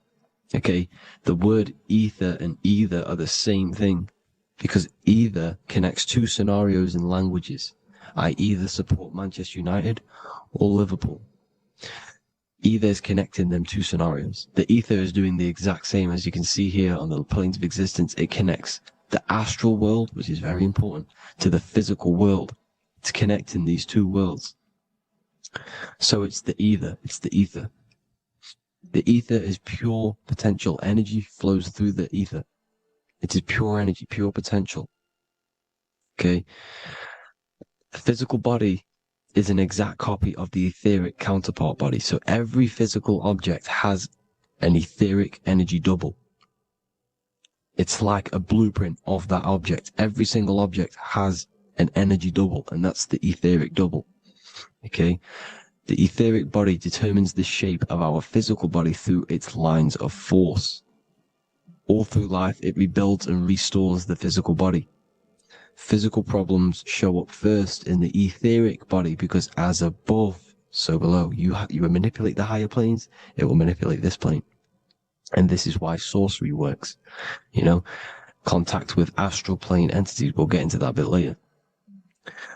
So the reason why we can't see this plane, this energy world, which is all around us, which we are inside of right now as we speak, is that the molecules that compose it are further apart than those of the physical plane, making it invisible to the two eyes. That we can't perceive it. Our eyes cannot physically suck in that sort of information, and our brain cannot decode it. This is why, you know, they brainwash us with all these programs to keep us asleep, to keep these other bodies we have asleep, so we don't find out about these other bodies, and is to make you believe that everything's just a material. Only the material world exists. They don't want you to know is that everything that you see is a result of something you cannot see. As above, so below. There are realities within this reality. This is what I'm breaking down now, these different planes, on how this reality works. So your etheric double is your energy body. You can see here the physical, etheric, astral. Astral is your spirit. The ether is a part of the physical plane. It's like just above the physical plane, but it's still part. But then the astral plane is completely separate. It's another plane, but they're all interlocked. Don't think they're apart. They're all interlocked. They're all one. They all melt into each other. The chakras that we have are inside of our etheric body. They are our sense of organs which tune us to the fourth dimension. These 7 chakras connect us to the astral world, the fourth dimension. Okay? They are points for the flow of energy from the universe / 7 planets, because the 7 chakras are your 7 planets, and the 7 planets are connected to the astral world. They are feeding these 7 centers in our body. They connect us to the universe, to our etheric counterpart, and then to us, supplying the physical body. Because the energy comes from above. As above, so below. These 7 centers, these 7 etheric chakras, are being supplied with energy from the universe, the 7 planets, the solar system. Then it supplies the physical body. You see? So the ether is very important. And this is, you know, that the ancients understood the science of the ether, and they could, you know, harness free electricity from it, because it's all around us. The ether is all around us. And this is what they were doing. They were harnessing free energy using the ether. The astral plane, the fourth dimension, very important plane. Very, very important. We've all been there. Every single one of you has been there. Okay? The fourth dimension is unseen of what we see. It's the interior of the exterior that we see. We see the third dimension, but we cannot see beyond what's making this third dimension. This is the fourth dimension. Okay? It's the dream world. This is where you go when you dream. Okay? This is where you go when you dream. It's the place of disembodied spirits or ghosts, entities, whatever you want to call them. When you hear ringing in your ears, that is not tinnitus. That is an entity around you. Okay? That is an entity around you. The fourth dimension is where thought forms exist. Mental images. Thought forms as in what you see in your mind when you think of an image, because the mind is the highest plane of existence. Mind is the highest plane of existence, and it manipulates all of the planes below. So it goes the mental plane, then the astral plane. So the thought is in the mind, the mental plane. That just the thought alone, no image, but then the form depiction, the thought form exists. It manifests in the astral plane as a sort of image, an entity, a living conscious being. So this is why thoughts are things. You see, thought forms exist within the fourth dimension. So when you imagine something, when you are, for example, right now, look into your hand and imagine there's an apple in your hand. If you can see that, you are seeing into this fourth dimension. You can only see into this fourth dimension using the mind's eye, not the two eyes, the mind's eye. When you shut off the two eyes into darkness, the third eye opens. The mind's eye is open, and you can see, this is astral travel. You got to work on astral travel, and you will see this astral plane, this fourth dimension. And there are 3 different sections to this astral plane: higher, middle, or lower. So yes, there is a kind of a heaven and hell, and a middle, Midgard. Heaven being the higher vibrational entities manifesting higher vibrational thought forms existing there, the lower vibrational thought forms existing in the astral plane. But these thought forms are beings. You can create these beings. They're called elementals. Okay? If you entertain specific thoughts for long enough, this will plant a seed and it will grow. If you so for example, you have a bad feeling or whatever, what's a good example? Unforgiving someone. You keep that energy inside of you for long enough, it will manifest in the fourth dimension. You entertain that thought long enough, it will manifest. And it will create an etheric body, and it will be an entity which will harm you. It will feed off you, this low vibrational energy. Your mind is so powerful. It creates thought forms, and these thought forms can take consciousness, can take bodies, etheric bodies. Now, that's why it's very important that you master your mind, master your thought patterns. So this fourth dimension is the astral world. So when you have a nightmare, this is the lower astral plane. You're in the lower astral plane.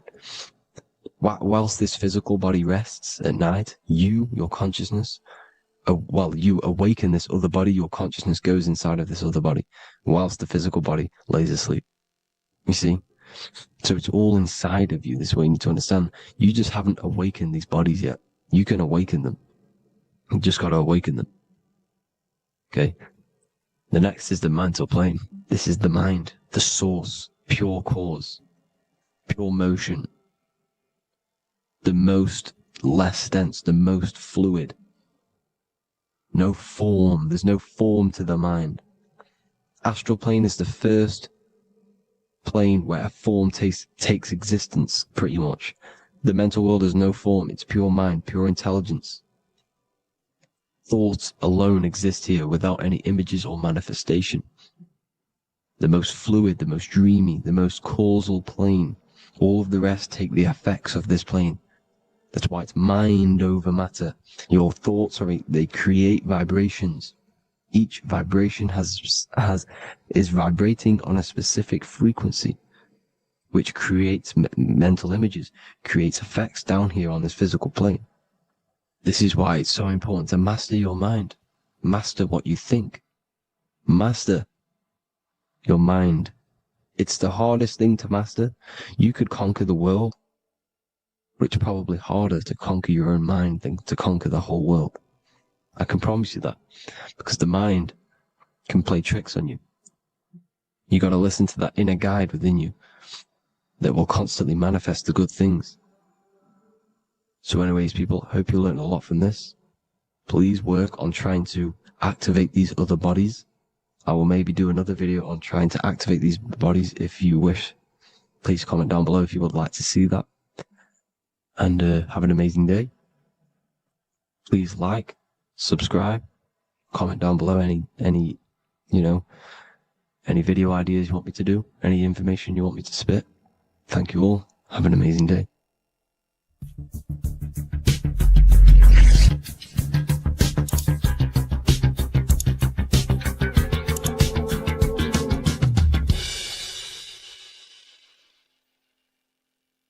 Hello, Seeker.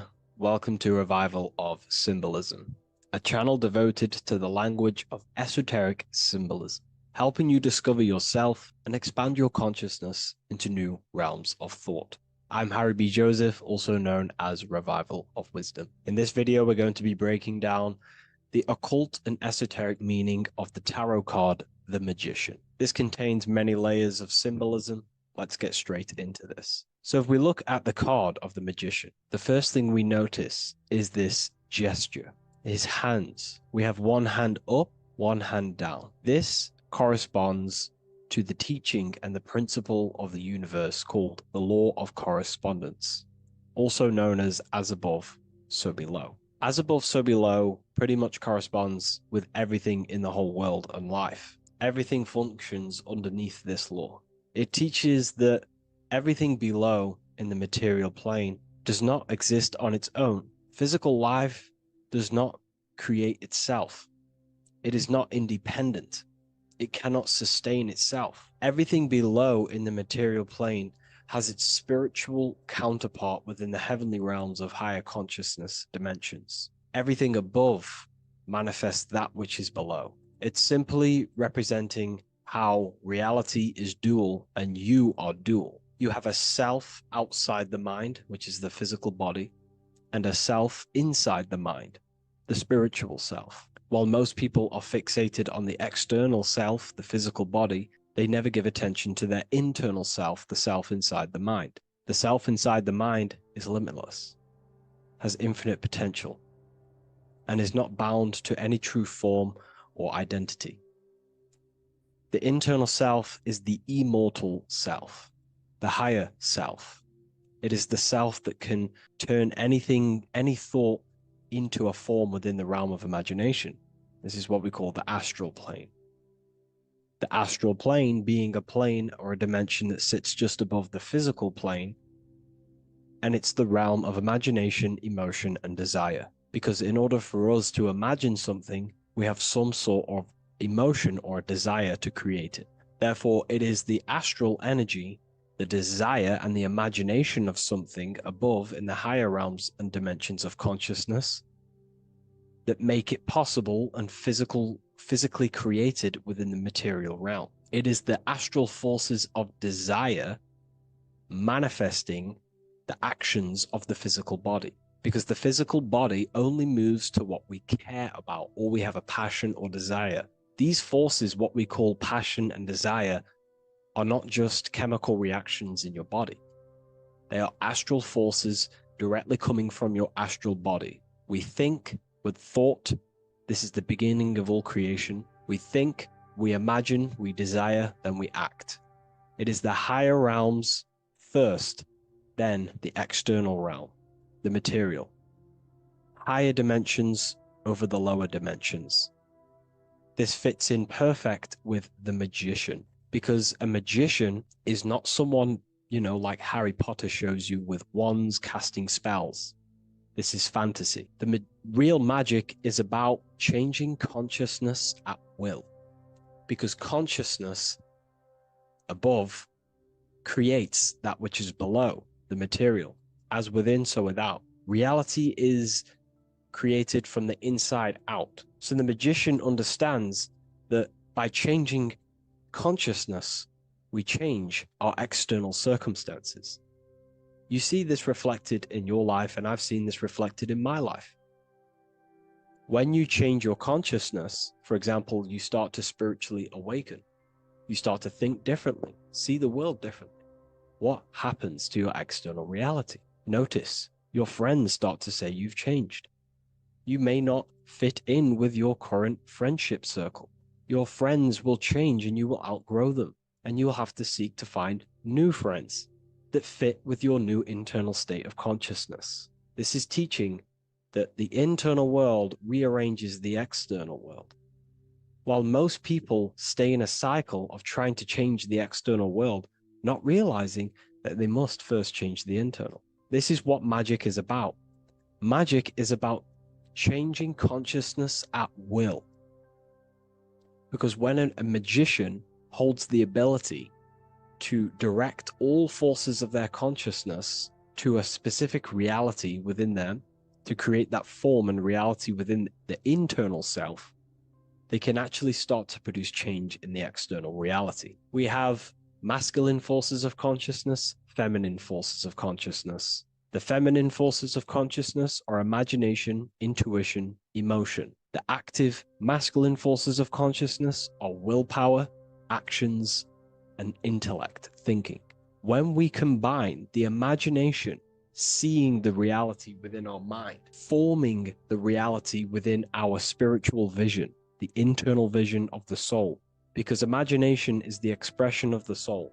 It is creating with astral light, astral vision. Freemasons, occultists call imagination spirit vision. When we see that reality with our spiritual vision, this is why we have to increase our ability to vividly see within our imagination or the astral plane. If we do not develop these faculties of consciousness, we will struggle. This is what the esoteric is about. We have to increase and develop every part of our consciousness to develop spiritually, to try and reconnect with the internal world, while our whole past life we've been focusing on the external. When we combine the soul's vision of imagination with a feeling and a desire of creating that reality, that's then the internal world pretty much sorted. Then we have to combine that with willpower and actions. The masculine and feminine come together to give birth to a child. The masculine and feminine come together in your consciousness to give birth to a reality. It's about changing what's inside the self to produce change below. This is what true magic is. Look at the word magic, magi, and the word imagination, imagination. Imagination is about working with the forces of the soul and the forces of consciousness, producing change in consciousness at will to produce change in the external. This is what this represents. Changing above so we can change below. No point trying to change the external world, because the external world is already formed. It is a form, it is an effect. So to produce true change in the external world that lasts long term, we must first gain control over ourselves and produce change internally. This is why the magician is called to gain mastery in every element of their being. They have to gain control over every aspect of consciousness and develop every faculty of the soul. This includes developing strong imagination, developing a very strong willpower. We can do this through exercises such as imagination exercises, holding one specific vision for a long period of time, meditation, thinking on one specific thing for a very long period of time. This will increase the willpower. It's also about gaining control over the subconscious impulses, the subconscious thinking patterns that seek to control us. It's about gaining control over every aspect of our consciousness. This is what a true magician is. And this is what the true spiritual path is. Developing every faculty of consciousness. It's a never-ending journey of self-mastery. If we look at the magician, we see this infinity symbol rising just above his head, symbolizing the mind being filled with higher knowledge. The mind aware of higher dimensions. You see, the mind is the cause, physical reality is the effect. We need to raise our consciousness from effect consciousness to causal consciousness to truly become a magician and a master of our reality. What do I mean by effect consciousness? Most people live in the realm of effect and reaction. Their consciousness, their mind, emotions, and imaginations are constantly thinking, feeling, and imagining the things that have happened to them. Instead of doing this, we need to change this state. Instead of reacting, we need to become the cause. Instead of thinking and imagining and feeling the realities that's already gone past and things that have happened to us, we need to change this so we use the powers of the soul, the powers of consciousness as imagination, emotion, the intellect, as causes and not reactions. This is how we truly become a magician and apply this principle of as above, so below.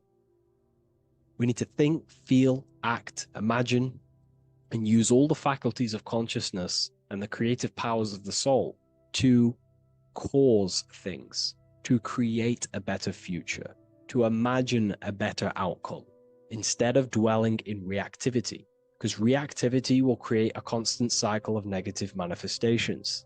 If we sit around and moan, complain, think, imagine, feel the things that have happened to us in the past, the mind is the cause. And if the mind is in that state of reactivity, it's just going to constantly create more negativity in your external reality.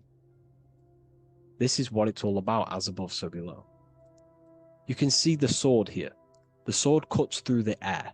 The air is one of the 4 physical elements. Fire represents the spiritual body of consciousness. Water represents the emotional body of consciousness. Earth represents the physical body of consciousness. Air corresponds to the mental body of consciousness. So this sword is a symbol of a sharp mind. The mind needs to become very sharp and very disciplined and very controlled, both consciously and subconsciously. What does this mean? We have to gain control over the mind. We have to become more conscious of the thoughts that are happening inside our mental field, because the mental field of consciousness is pretty much the birth of all creation. We think, imagine, feel, then act. So we must gain a sharp intellect, a sharp mind, a sharp, powerful mind. The sword is also a symbol of power. So this is a symbol of a powerful mind, a mastered mind. This is your sword. This is your tool to create, because you are a co-creator. As above, so below literally tells you that you are God itself. The same powers God used to think everything into existence, such as nature, the stars, the human body, the macrocosm, the world. God thought the world into existence. We live in a mental universe. All creation is first thought, then manifested physically. The same powers of thought God used to create the world is the same power that you use to create your world. You are cut of the same fabric of God.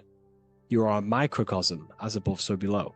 God is the macro, you are the micro. What is the wand? The wand is not real. This is not a real wand you cast spells with, but a symbol.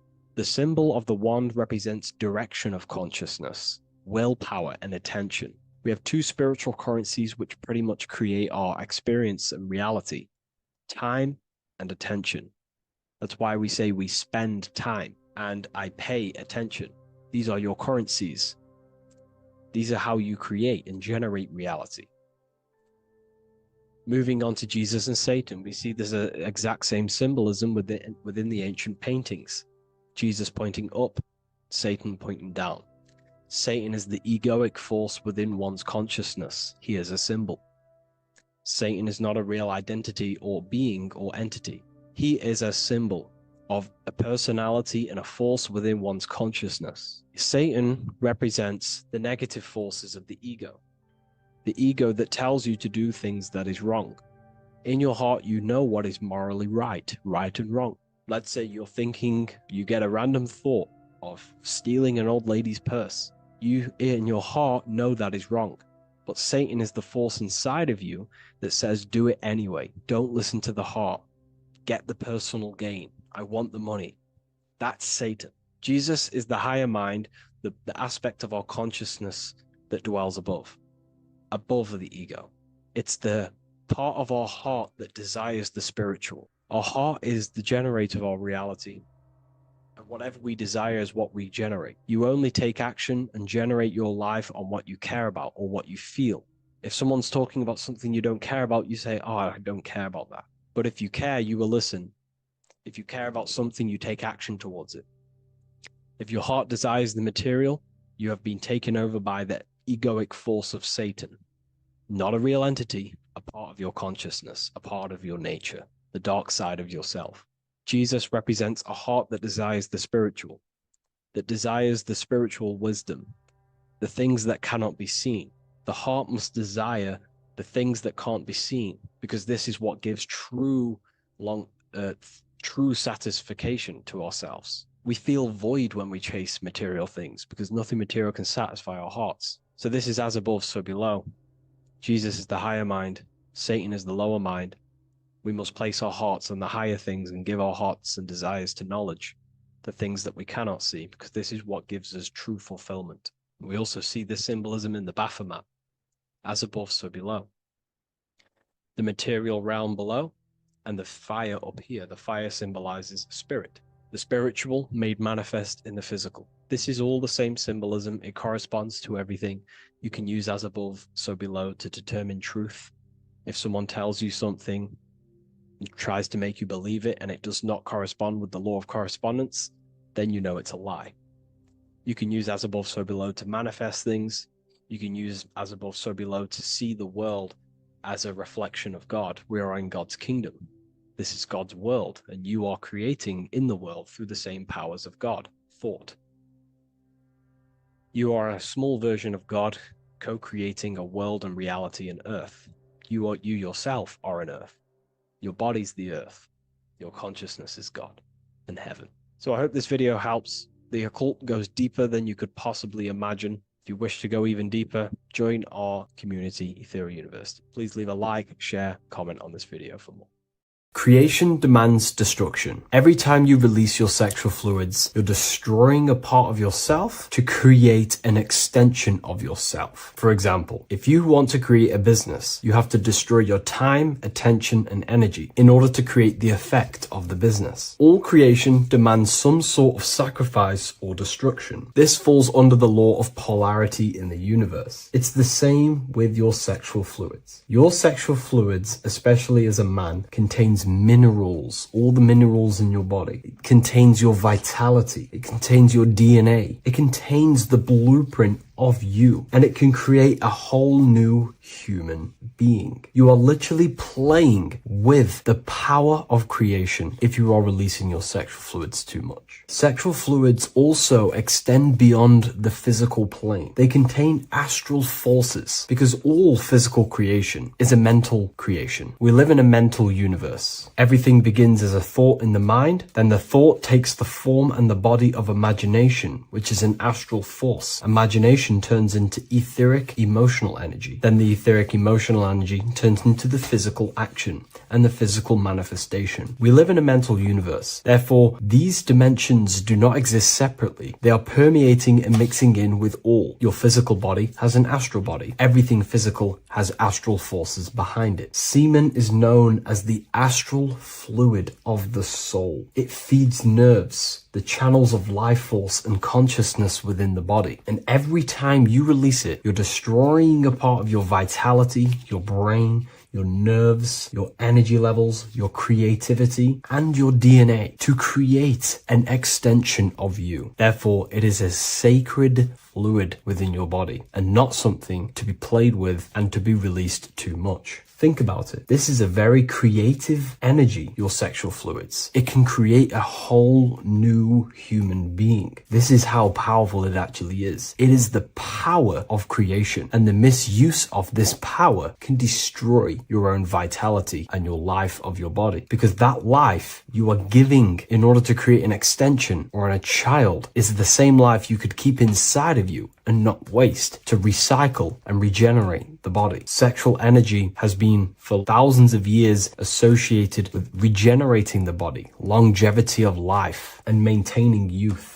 Not only that, every time you release your sexual energy, it floods the brain with dopamine. Dopamine is the brain's reward system. Created within the middle of the brain, it releases every time you've achieved something. However, sex or an orgasm is the most powerful feeling you can feel. It's the most amazing, intense feeling and release of dopamine you can possibly feel as a human. Therefore, if you flood your brain with this high amount of dopamine every single day, you are getting the epitome of human feelings every single day. Therefore, you will become numb to everything else in reality. You won't be able to enjoy the small things in life. And I know this firsthand because I experienced this myself. As soon as I stopped, this is when I started to enjoy the little things in life, seeing family, and I actually gained more energy, more ideas. We'll get into this a bit later. It is a creative energy. It creates a whole new human being. Therefore, if we maintain this energy, we can maintain our creative power within us, because that's what we are. We are all creative beings, moving energy from higher dimensions of consciousness, the mind, into lower dimensions of consciousness, the physical world. You hold the power to create. You are not in a world. The world is working through you. You do not possess a life. Life is working through you. You are not in a universe. You are the universe. It's moving through you. There is no past, present, and future. The present moment is you. When we release every single day or frequently throughout the week, like I said, we're triggering the brain's reward system, dopamine, which makes you feel as if you have already achieved something. And if your brain is telling you you have already achieved something by overusing your sexual fluids, then you will not have the motivation to achieve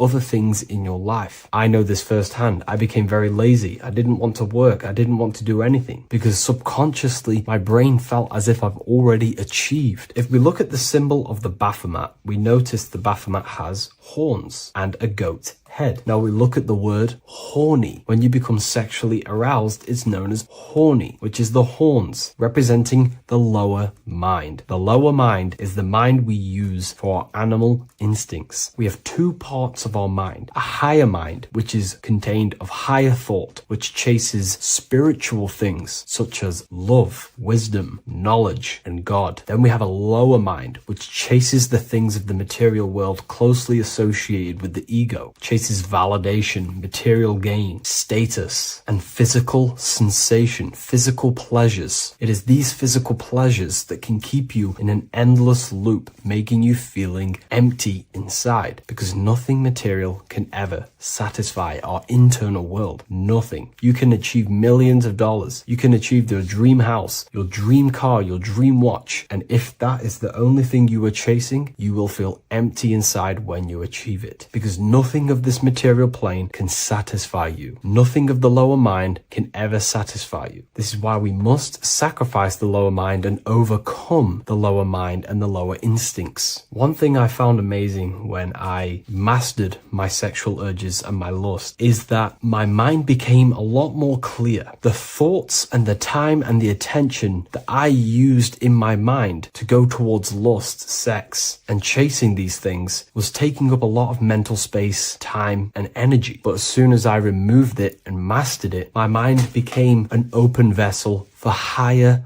thoughts to be received from the higher mind. The mind is like a radio antenna. Whatever we attune it with, that's what we receive. If we're constantly thinking about lust and low-level pleasures, we're going to just receive low-level thoughts. But once we remove all of the lower mind and we conquer our physical body and physical urges, our mind becomes an open channel for divine thoughts and spiritual thoughts. This is what most people call today as downloads. You receive wisdom from your higher self. Not only do you receive more wisdom, you just receive more power to create. The male and the female come together to create a child. That's how you were created. Now, the law of correspondence teaches as above, so below. It refers to everything in the universe. Therefore, in order for you to create a reality, to give birth to something, you have to bring together the masculine and the feminine. Your masculine forces are willpower and actions. Your feminine forces are emotions and imagination. When you combine the willpower, action, emotions, and imagination and combine them together, you can give birth to reality. But it's important to only give birth to things that are spiritual, that are good,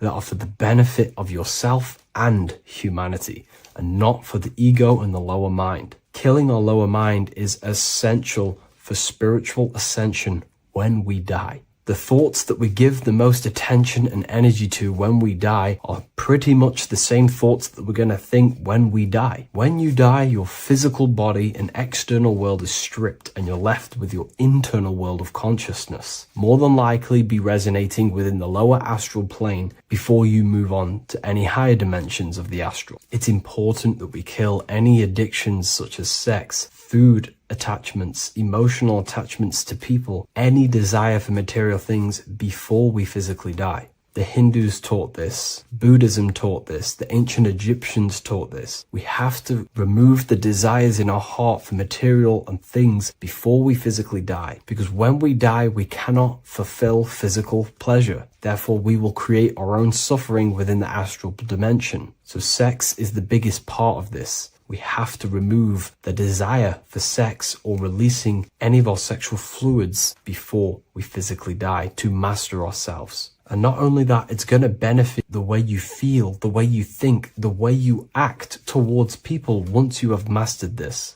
Porn psychologically damages you. You are quite literally the person in the corner of a room watching two other people give pleasure to each other. Psychologically, that is not good. And what happens in darkness is always revealed in light. What you do in your alone times will show in your confidence, in your eye contact, in your presence, in your aura, your energy. You cannot hide things that you do in the dark, because they always reveal themselves in a subconscious way, whether physically or through an energetic spiritual way. Sex can be known as sacred energy exchange. You are exchanging energy, bioelectrical energy. It's a scientific fact that when you hold hands with another person, your brain waves of each individual become synced. Your emotions sync. And you exchange electromagnetic energy because you are an electromagnetic being. When you have sex with someone, you are literally exchanging emotional energy. Your aura is not just an electromagnetic field. It is literally a manifestation of your internal consciousness. Your consciousness contains your thoughts, your beliefs, your traumas, your emotional state.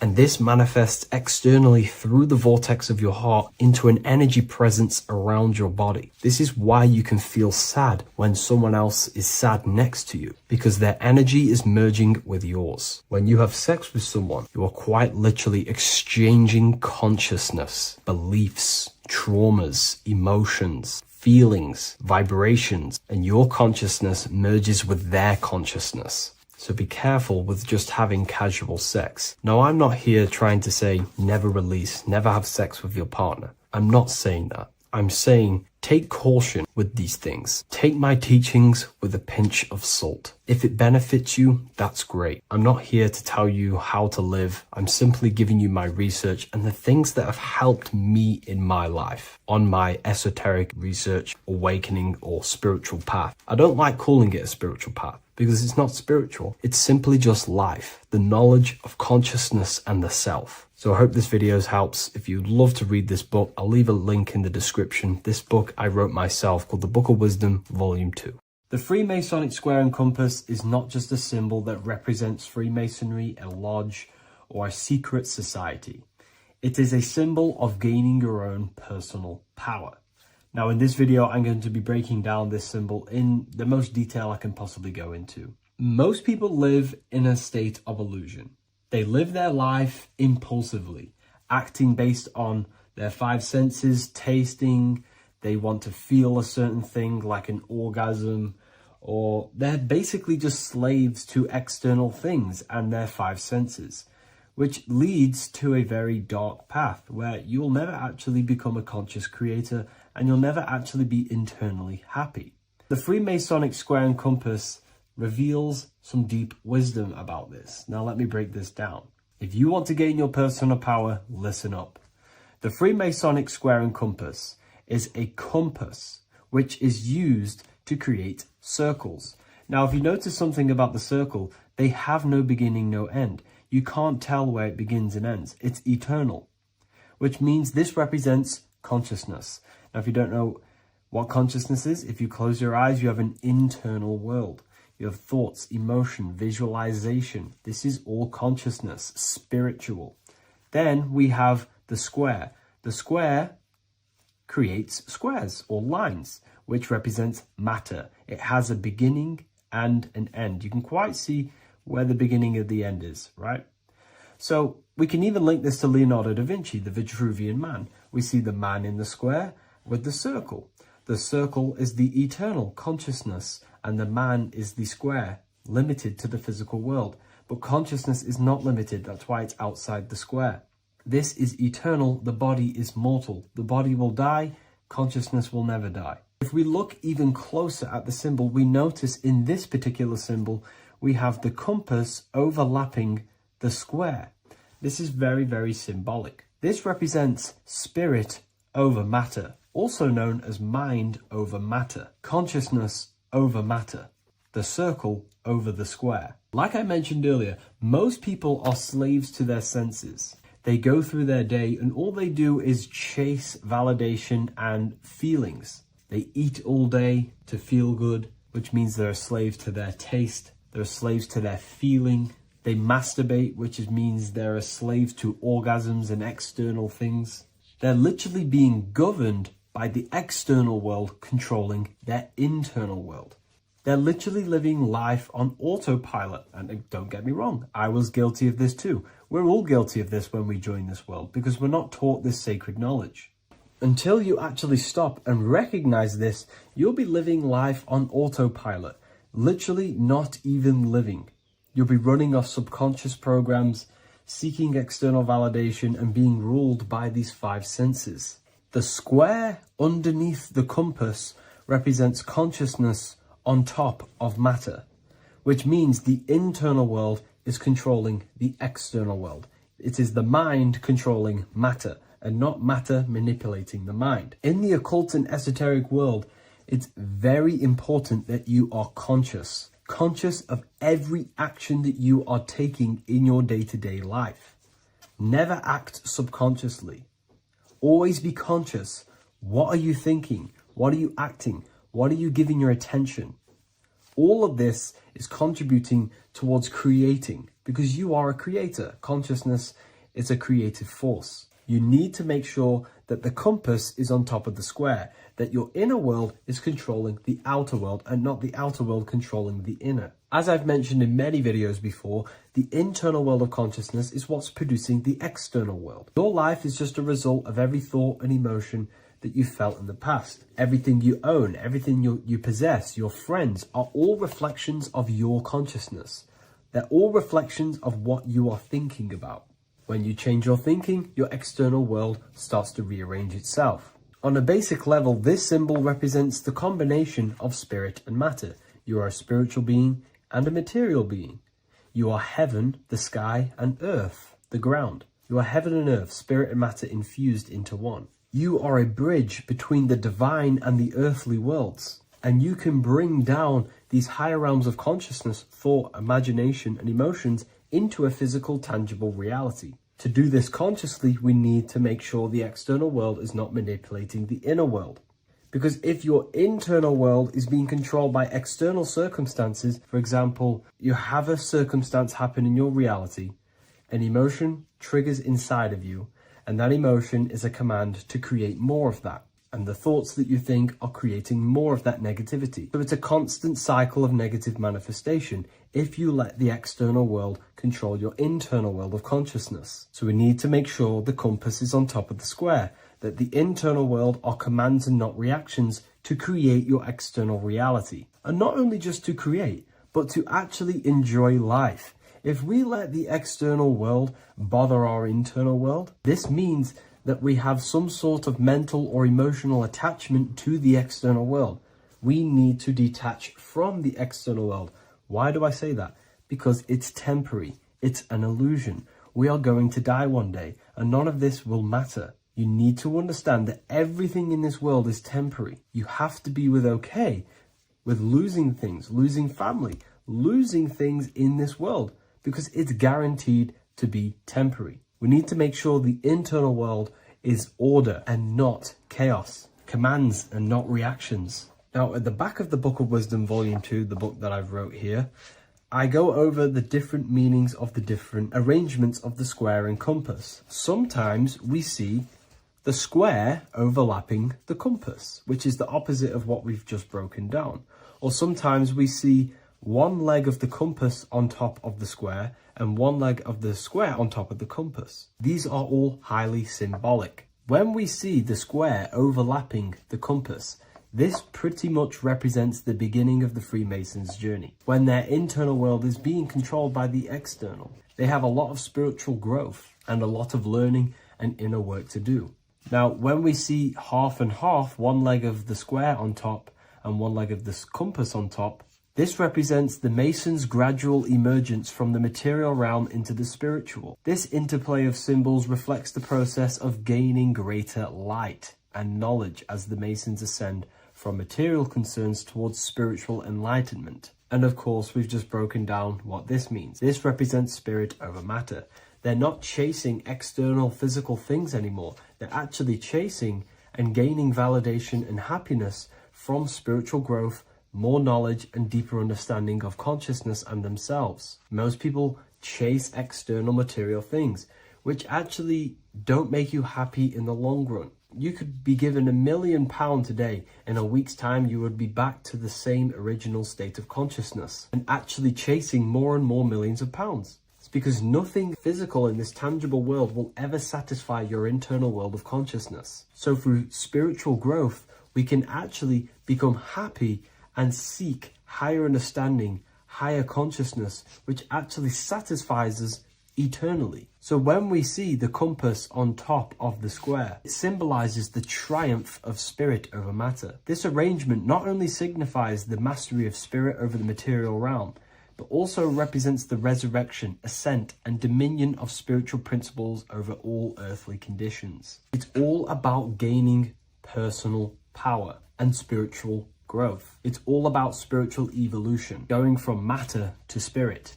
The external world controlling the internal world, to the internal world ruling over the external world, where the mind becomes a powerful tool to actually create and command reality. The mind cannot create and command reality if it's being governed and tossed all over the place by external circumstances and thoughts. Here's a quick tip on how to know if your mind is controlling you. If your phone notification goes off and you're working on something and you instantly go to reach and pick up the phone as soon as the notification goes off, that is an indication that your mind is controlling you and you are not controlling it. The mind is the direction of consciousness. It directs the flow of your attention, your energy, your consciousness. So to practice to gain mind over matter is simply just meditation, allowing the mind to sit still and focus on one thing for long periods of time. And over time, this will gain mastery over your attention and your mind. If you are on your spiritual path, this should be your goal, your internal world becoming the master. The mind becoming a vessel for you and not a vessel controlling you. It needs to become a command center and not a reaction. Please like, share this with a friend, and subscribe to the channel if you're new. Leave a link in the description for the Book of Wisdom Volume 2. Welcome to Revival of Wisdom. This video is going to be about the flat earth and the breakdown of the whole cosmology. We're going to be digging very deep. I've got a lot of pictures and images to show you, and a lot of dots to connect. So let's start with the Freemasonry art. So this artwork we have here is the Freemasonic cosmology as they know and believe. So what is it symbolizing? We obviously have to start off with the 4 pillars representing the 4 corners of the earth. The 4 corners with duality. You see, there's everything on earth. There's good and evil. Good, evil, positive, negative. Good, bad. This is the checkerboard. This is what it symbolizes. Okay. Obviously, we have the sun, the moon. The sun gives you energy. It's the anode. The moon is the cathode. It's the opposite. It takes your energy. So therefore, you become sleepy when the moon comes out. You see, everything on Earth, everything in the universe is balanced. There's complete balance symbolized by duality. There's always 2 opposites. We have the all-seeing eye. And obviously 7 stars representing the 7 planets. But not planets as in we know planets. They're not physical spinning balls of gas. They are energies. They are lights emitting from the realm above this realm. They are lights through the firmament, through the electromagnetic field. So let's go through that again. The 4 corners, duality, positive and negative, cold, dry. Everyone on Earth has an opposite. Everyone, there's 2. Okay, and then we have the sun, the moon, the 7 planets with a 5-pointed star. What's the 5-pointed star? Of course, it's the 5 elements. spirit, water, earth, fire, and air. Okay, that's what the 5-pointed stars symbolizing, the 5 elements of earth. And then most importantly, we have the compass. The compass is very, very important, hence why it's in the center. The compass is symbolizing many, many things. And one of the most important things, but we'll get into that after. We have a boat with water outside of the earth. So we have a boat on water, symbolizing the waters separated by the firmament, the waters above, separated by the firmament from the waters within the firmament, the earth. So this is what it's symbolizing. So the compass, what's the compass? This is where the compass comes from.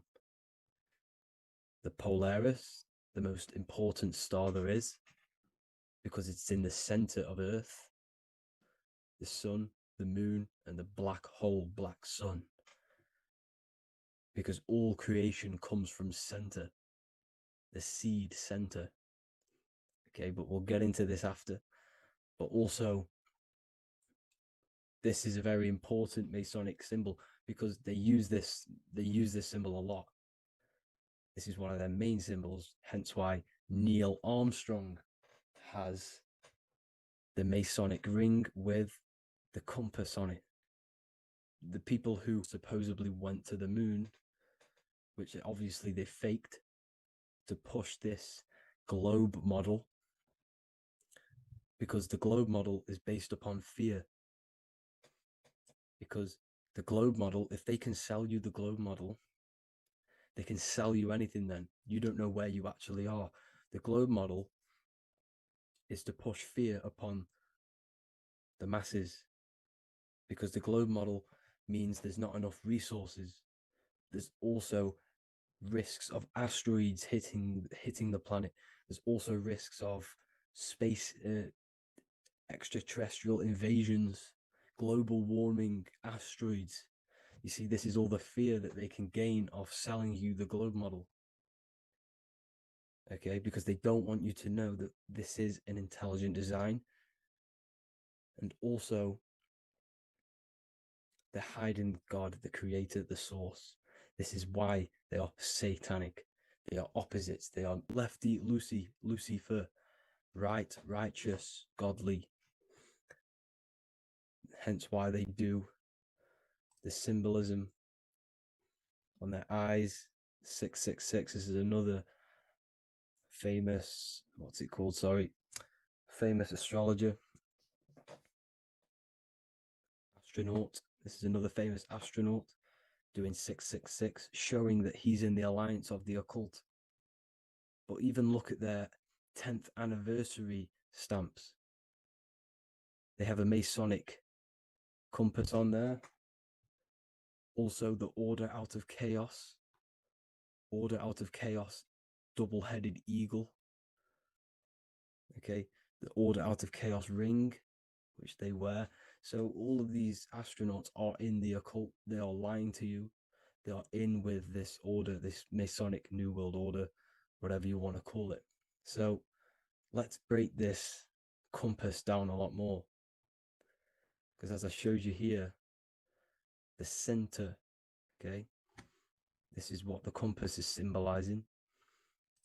Let's go into the North Pole map. This is from 1595. This is a rough estimate of where this map came from. It's from around the 1500s to the 1600s, maybe 1400s. There's not an actual set date on this map because obviously our history has been tampered with. But let's break down this map and the symbolism that they use towards this map, because this map is the map of the North Pole. Okay, so in the center, we have the black rock symbolizing the tower, the pole, North Pole. And what's on top of the North Pole? Obviously, it's Polaris. North Pole and Polaris. Okay, with the 4 islands around the center Okay, 4 islands around the center. And this is what blew my mind, right? They say that Santa sounds similar. And if you look at this pole that's pointing to the North Pole, you see this line here. So this is obviously from the 1600s. What color is Santa? He's red and white. Just like this map pointing to the center is red and white, and Santa comes from the North Pole.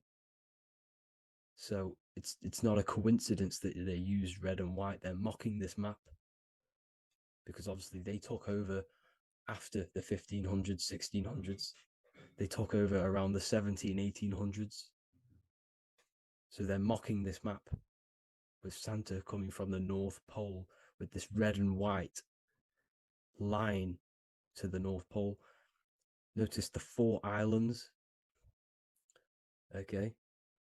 Like windows, their symbol, they obviously in the occult, they're part of the New World Order, is symbolizing these 4 islands with the blue behind it for the water.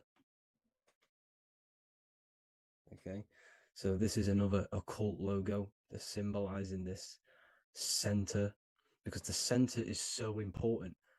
Okay, we'll get into that. Also, we have the Mayan cosmology. This is the Mayan cosmology. This is what they created. This is their artwork with also 4 major lands around the center. You see there's 4 with green in between them all.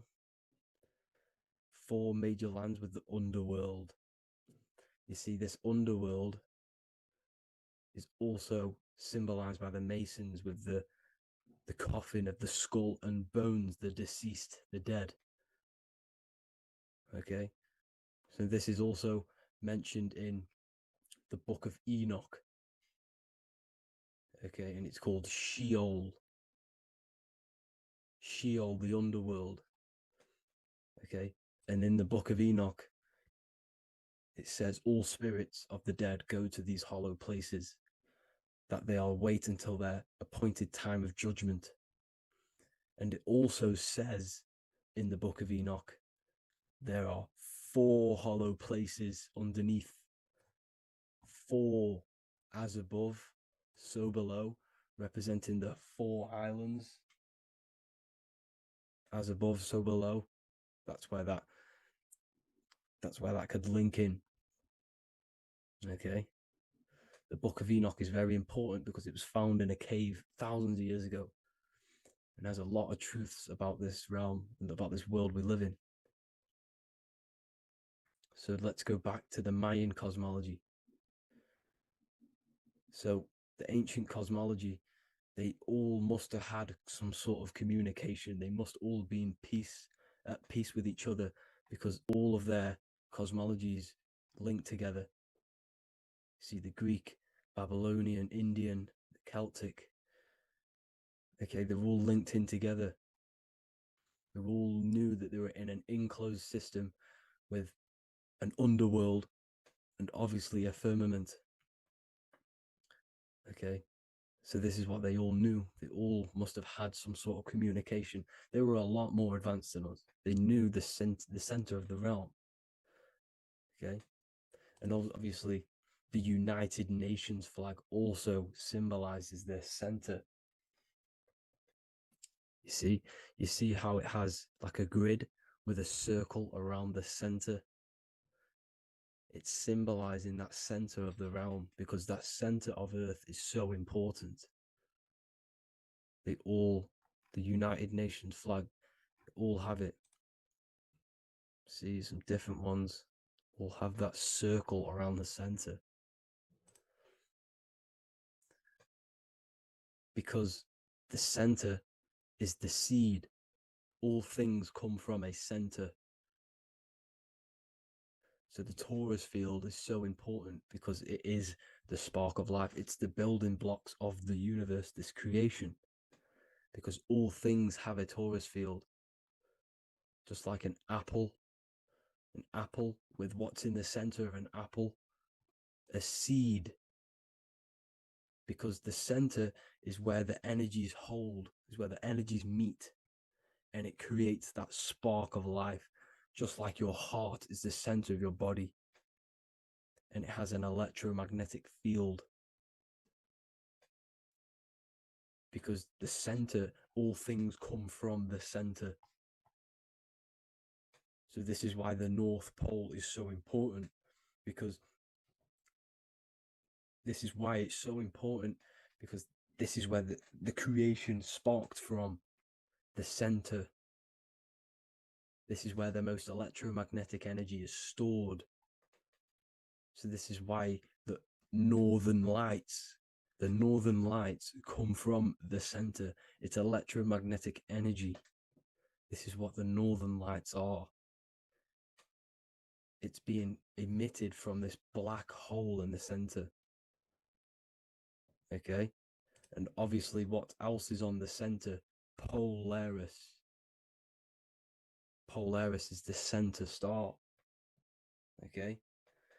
So the center star is what sits on top of this North Pole, Polaris, because it's a pole of electromagnetic energy, symbolized as a black rock, a black hole, pole. You see, because all creation comes from void. Light is born from darkness. Without light, darkness can't be born from light. You see, but light can be born from darkness. This is why darkness is so important. And this is why there's a black hole in the center of our realm, like the black sun. The black sun, the Polaris star, the North Star. You see, so this is this North Pole, Polaris. This is what they're talking about. And this is why compasses are an 8-pointed star, because Polaris is symbolized as an 8-pointed star. This is where a compass will point you to. It will point you to that center. So notice how a compass has this black hole in the middle, you see, and it will point you to this meeting point, the north, because in the center is the center of the torus field of the earth. This is where the most electromagnetic energy is. You see, everything gets sucked into the black hole. Okay, this whole reality is being projected from that center point, just like your eyes suck in light.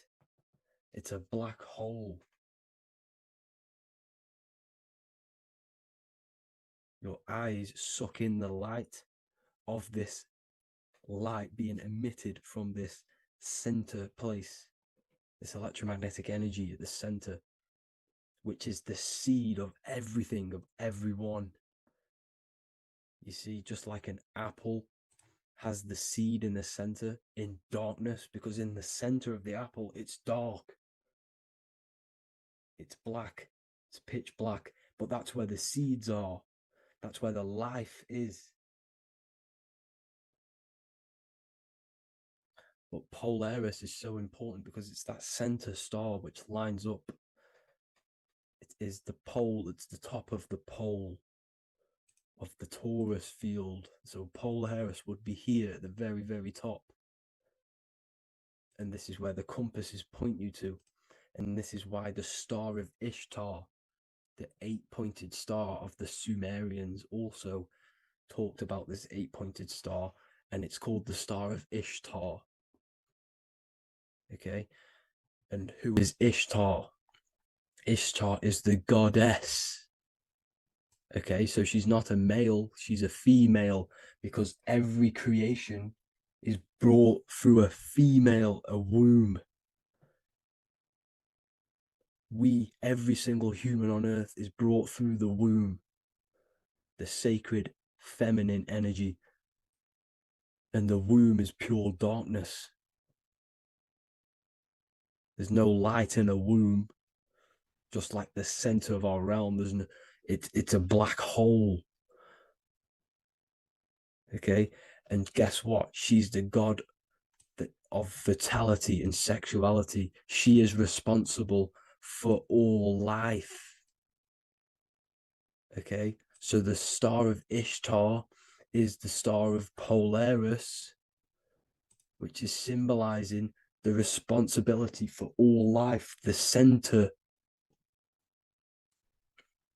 of our realm, the black sun, the black hole. Okay, so this is what that god of Ishtar of the Sumerians is talking about, the goddess, the womb, the seed of creation. So this would be the portal, more than likely the portal in and out of our realm, because it's the top of the Taurus field. And what's above this realm is the heavens. So this is where you get sucked in from the heavens. Your soul gets sucked in and brought onto this plane of existence called Earth. These are some space NASA symbols. Look how much Polaris symbolism there is. And notice how it's at the center. You see this circle? This is like a half circle. And at the center is an 8-pointed star of Ishtar. It's the same thing. It's Polaris. It's at the center. And notice on some of these, look, this one is a bear holding the key and an arrow pointing to the Polaris star, so that they hold the key to Polaris. Another one with like a demon holding a key to the what? Polaris on top of him. Also an eagle, which is a Masonic symbol, the eagle holding a key on top of the center, you see. And notice how there's an arrow going up to the Polaris and an arrow down, as above, so below, to Earth. So you can go out of Earth and into Earth through Polaris, and the eagle holds the key. You see? The eagle holds the key, just like this. This demon dragon holds the key to Polaris. And look at this one, Earth, with an arrow up to Polaris, an 8-pointed star. So Polaris is more than likely that portal which the Anunnaki used, the Sumerian gods used, because the Anunnaki symbol is also an 8-pointed star. Okay, and like I said, that center is the seed of creation. The center is the black hole. Okay, just like your pineal gland is at the center of your brain. The pineal gland is at the center of your brain, and that's what connects you to that spirit realm, to the source. That's it for this video, guys. Thank you all for tuning in. I hope you all learned something today. Please leave a like, a comment, and please subscribe to the channel for more content. God bless you all. So depression doesn't actually exist, and in this video I'm going to show you how depression is actually a choice. And I'm going to give you some solutions on how to deal with it. And this is probably going to change your life forever just by doing this alone. Okay, so the first thing you need to understand about depression is that it exists in your conscious mind. It exists in your thinking mind. So what is inside your thinking mind?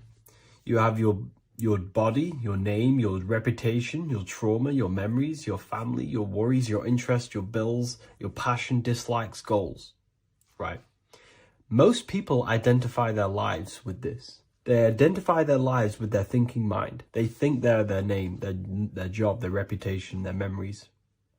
But this is not who you actually are. Who you actually are is the observer of that. What happens if you stop thinking? What is left? You're left with unconditioned consciousness. You're left with the self, which is what we refer to as I. We are the consciousness, not the thinking consciousness. You are not these labels. You are not your thoughts. You are not your job, your name, your reputation. Okay?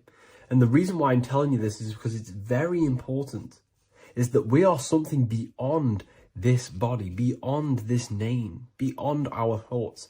We are the consciousness. So depression exists inside of the thinking mind, the conscious mind. Okay? So if you want to get rid of depression, you must learn how to escape the thinking mind. And not only just escape, but that's step one. In meditation, you do meditations, right? We sit still and we have to learn how to control the mind and turn off the thoughts. And when we turn off the thoughts, depression goes out the window because there's no thought present in your mental field of consciousness to be depressed. Okay? You must understand, who is the one suffering from the negative thoughts? Who is the one suffering? Your mind is not suffering because the mind is producing the thoughts. Your body's not suffering from the negative thoughts.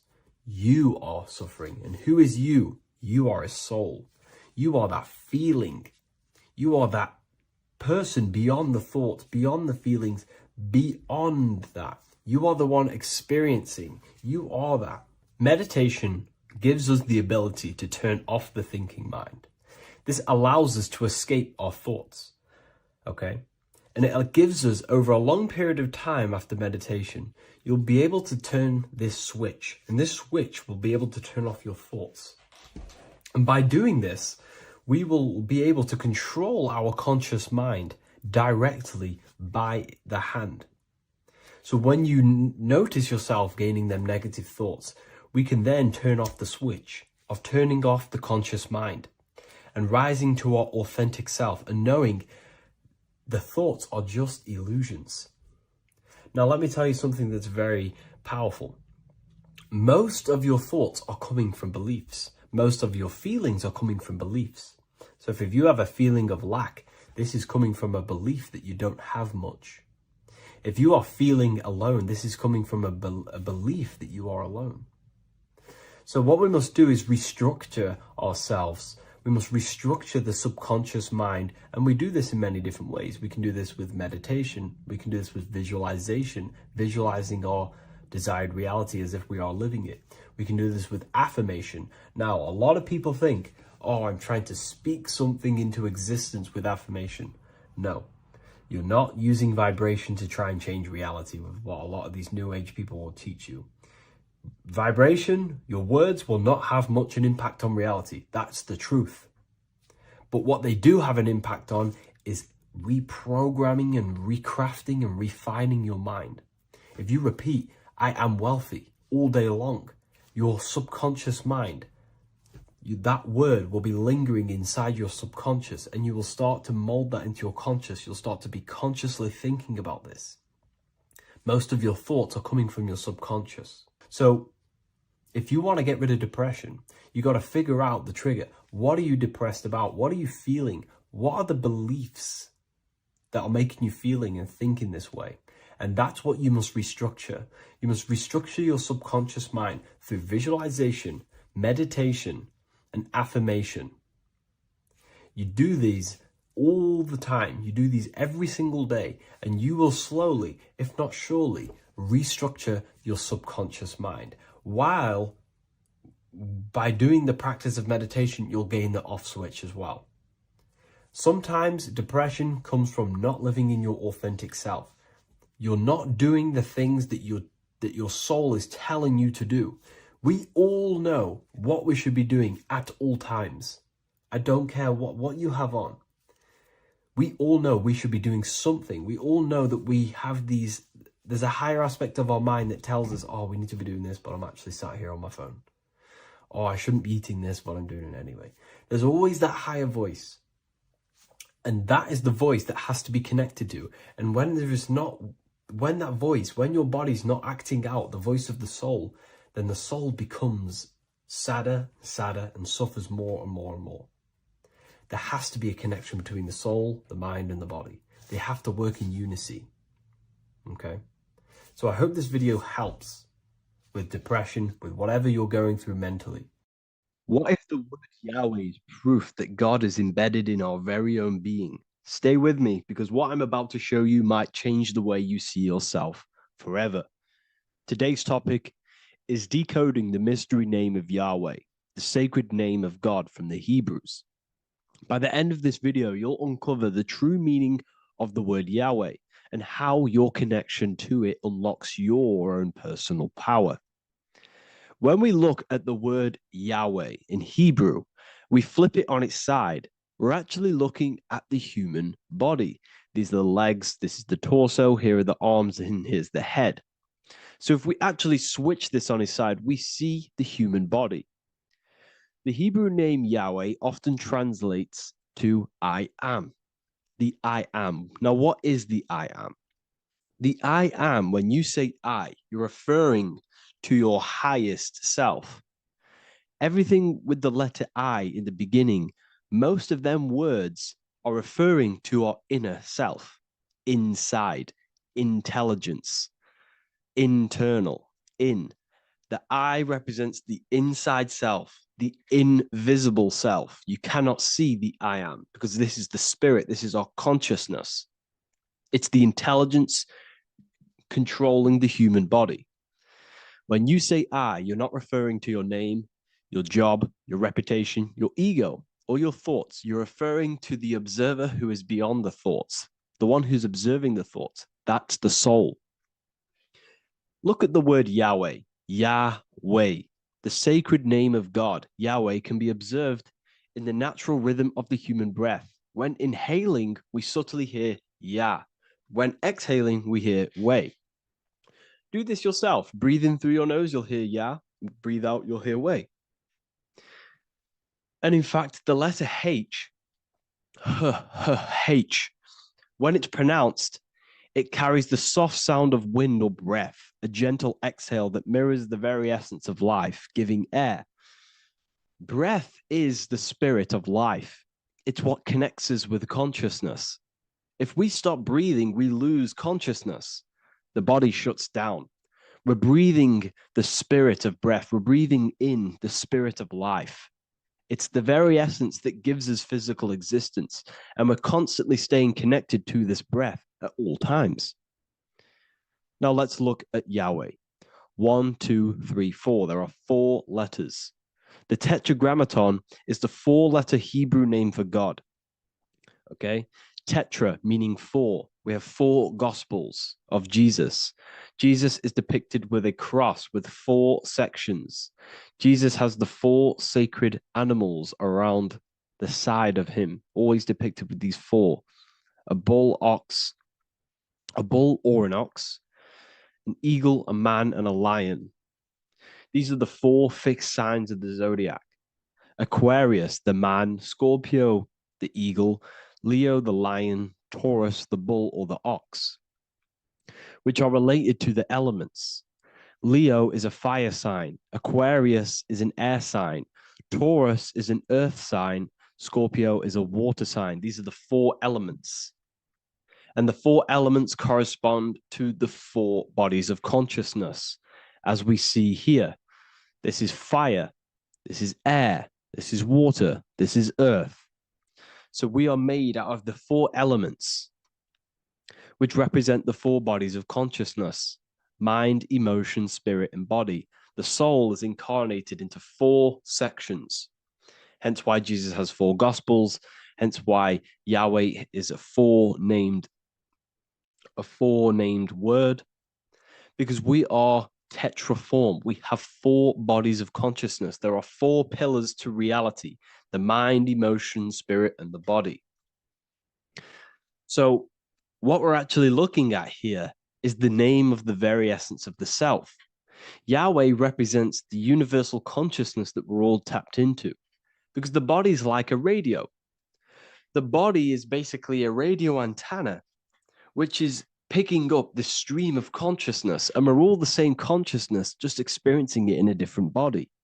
And Yahweh is the name for this intelligence that we're all acting out, that we're all manifestations of.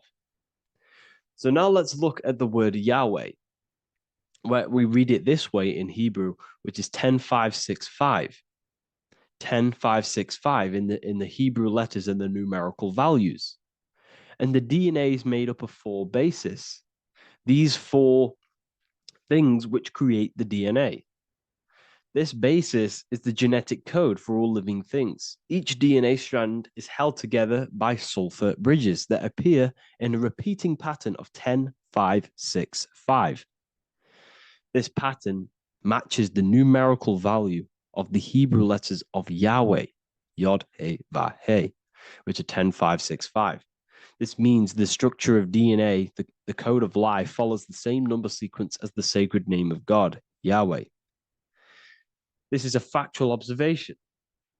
So we're looking at 10565. So let's look over this one more time. Yahweh represents the breath, Yahweh, inhale, exhale. It translates to I am. It's written in our DNA. The word Yahweh on its side looks like the human body. Now, this is where things get a little bit deeper. 10565 adds up to 26. The number God, well, the word God adds up to 26. Allah adds up to 26. There are 206 bones in the human body, 26. 26 adds up to 8. 8 is the number of infinity. We are all the infinite consciousness. Consciousness will never die. It's immortal. It's infinite. We are all infinite. We are not these skeletal structures. We are Yahweh, the universal consciousness. The creator of all things is our essence. We're all God with individual identities, but the highest versions of ourselves is God. The ego is our own personal experience of God. Does this make sense? So in conclusion, Yahweh is not the name of a separate God from us, but rather the reflection of the divine consciousness manifesting through the human form. The human body is like a receiver acting as an antenna that tunes into the infinite intelligence and life force we call consciousness or God. This means that rather than being external, the divine presence is within us, expressed through our very existence. It's very interesting when we look into this, and what religion has done has flipped all of this knowledge. All of this sacred knowledge has been externalized. They've externalized God so that we worship God and we view God as something separate from the human experience. They do this so that we don't find the God within us, so that we don't find that we have the power of creation. The mind is the creative force of God. The body is the will to act out that thought. They don't want us to figure out that we are creators and we're all creating our own earthly experience. We're all projecting this reality. And they don't want us connecting with the divine intelligence within us because they want to be the creators. They want to keep this knowledge. They don't want the masses to wake up to this powerful knowledge. So what they've done is that they've taken the scriptures, they've externalized it so that we start worshiping and giving away our power to these external things. And when God is external, we start to fear God because we start to think that God has power over us. He can send us to hell or heaven. So this is what's going on. They've been externalizing this for thousands of years to keep us in a suppressed state. Okay. Humans are very advanced because we possess self-awareness. We possess the ability to move our awareness and our thoughts outside of the instinctual nature. For example, a cat or a dog. These things can only live in their instinct. They live based on instinct. They smell, they eat. That's pretty much what they do. But humans, we have the ability to rise above that nature and turn to our infinite selves, our higher selves. We can move beyond our instinctual nature and create very advanced things. That's why humans are made in the image of Yahweh. We are literally God in human form. So this is what we all need to realize. And I hope this video has helped. Please leave a like, a comment on inside of the description. I'll have some links to my books and my university. The people who have read them have just absolutely changed their lives. You could probably see that in the comment sections if someone leaves a review of the book. We also have Trustpilot. But yeah, I thank you all, and I'll see you in the next one. What if I told you that you are under a spell, and this spell is controlling you in every aspect of your life, and you don't even realize it? Spells are not what you've been taught. They're not fantasy magic wands that are casted over you. No, no, no. Spells are much, much deeper. A spell is a belief system that is installed into your subconscious mind, which holds power over you. Okay? If I install a belief into your mind and that belief holds power over you and controls you, that is you under my spell. A spell is a belief that someone has installed into you. Okay? You have a subconscious mind. The subconscious holds power over 90% of your daily basis behavior, thought patterns, and overall emotional state. Because the subconscious is the back end of our mind, the mind that we don't really have access to. It's the shadow self where all of our programs, all of our memories, all of our traumas, all of our everything that we've ever experienced is recorded and kept in this vast database called the subconscious. Now, the subconscious is the 90% of our mind. We are only aware of 10% of our mind, which is the conscious mind, which is what you're using now, what you're consciously aware of. But there is a subconscious mind that holds power over your conscious decisions, and you don't even realize it. For example, as a child, you had a very, very traumatic event happen.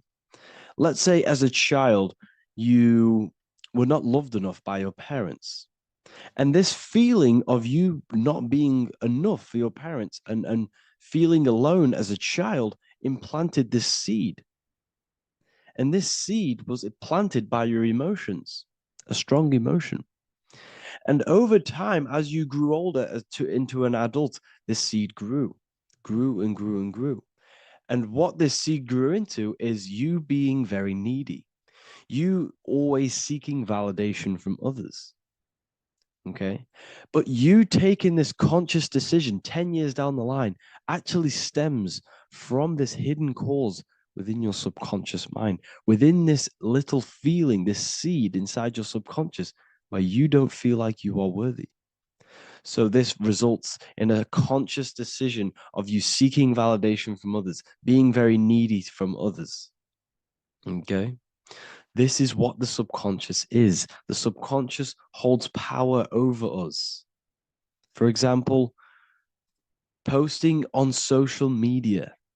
Why are you actually posting on social media? If you take a selfie with your new watch, new car, and you go and post that onto your social media, why are you actually doing that?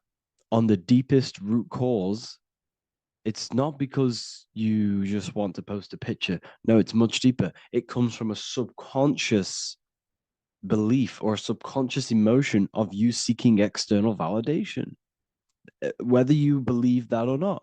But that's what it is. If you're posting on social media, you're seeking attention, you're seeking validation from others on a deep level, on a subconscious level. You may not even realize this because it's subconscious.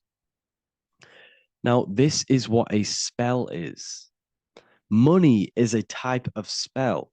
Remember, money doesn't actually exist. Money does not exist. Money is a physical object inside of the material plane. But the physical object has a belief in the mental plane. See, the mind is the highest plane. This is the root cause of reality, the mental plane. Okay? So our belief in our mind has given this piece of paper value and a meaning. But in reality, it's just a piece of paper with a belief behind it. But this subconscious belief behind this piece of paper is controlling your daily basis behavior, is controlling your emotional state, and controlling your life. without you even realizing it. Without you even realizing that it's all an illusion.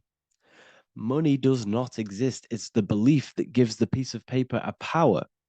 And the way we break the spell is by realizing that the money doesn't actually exist. The whole world is under the spell of money, and it's controlling all of us. But the spell is the belief. Once we all wake up and realize money has no value, it doesn't actually exist, it's only a belief. There is no actual money. That's how we break the spell. The spell is broken when we figure out that we are under the spell, under the belief, under the illusion of this piece of paper having value, and it's controlling our lives. That's why the word money has mon within it. Mon is moon, and the moon represents our hidden aspect of our mind, our subconscious, and the sun represents our conscious mind. So you have two versions of yourself. You have the self that you show to everyone, the conscious mind, and you have a shadow self called the subconscious, which is the hidden aspect of you. For example, do you really love your partner who you're with, or are you just with them for, is there a subconscious fear of being alone? Do you really want to be with this person, or is it stemming from, are you staying with them because it's stemming from this fear of being alone, of being lonely? Or are you just with them because you have a subconscious sexual addiction?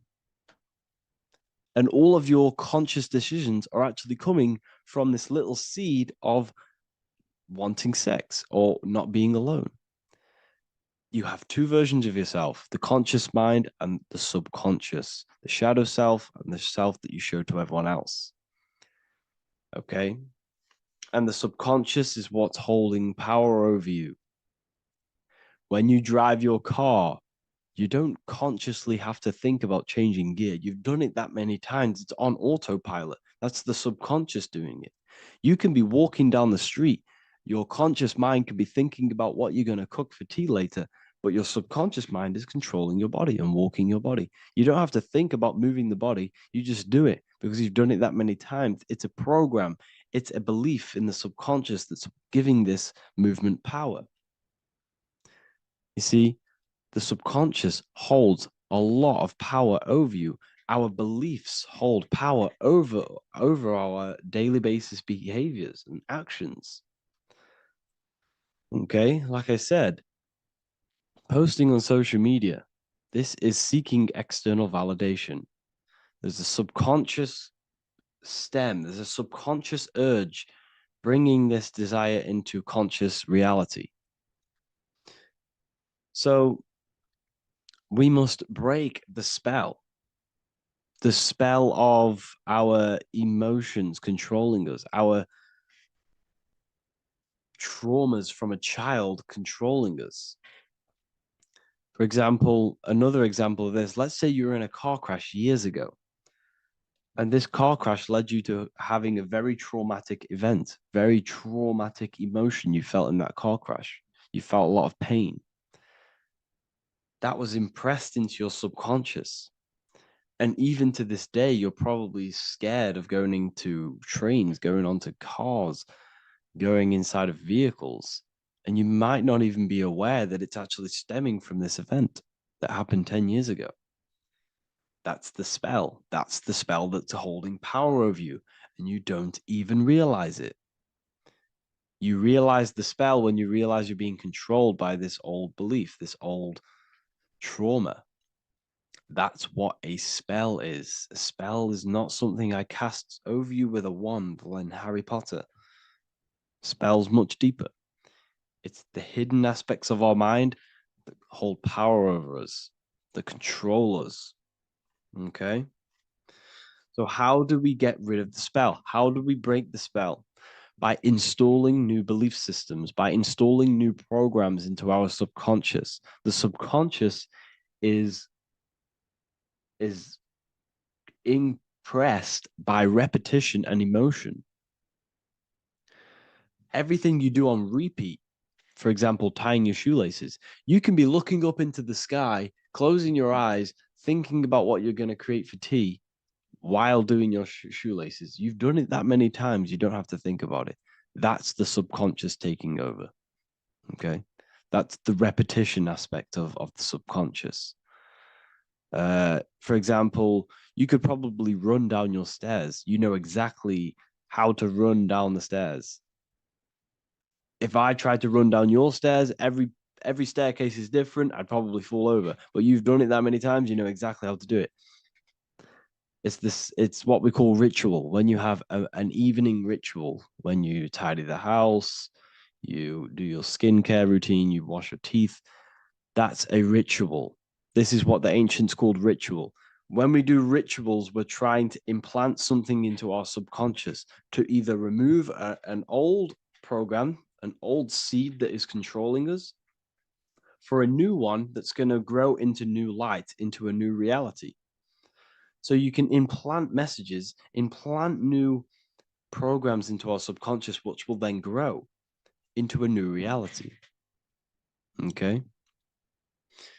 Because if I tell you something over and over and over again every single day, for example, if I say, you do what I say every single day I repeat this statement into your ears, about a month or 2 months in, you're going to start to believe in that statement and you're going to start to be under my spell. You're going to start to do everything that I say.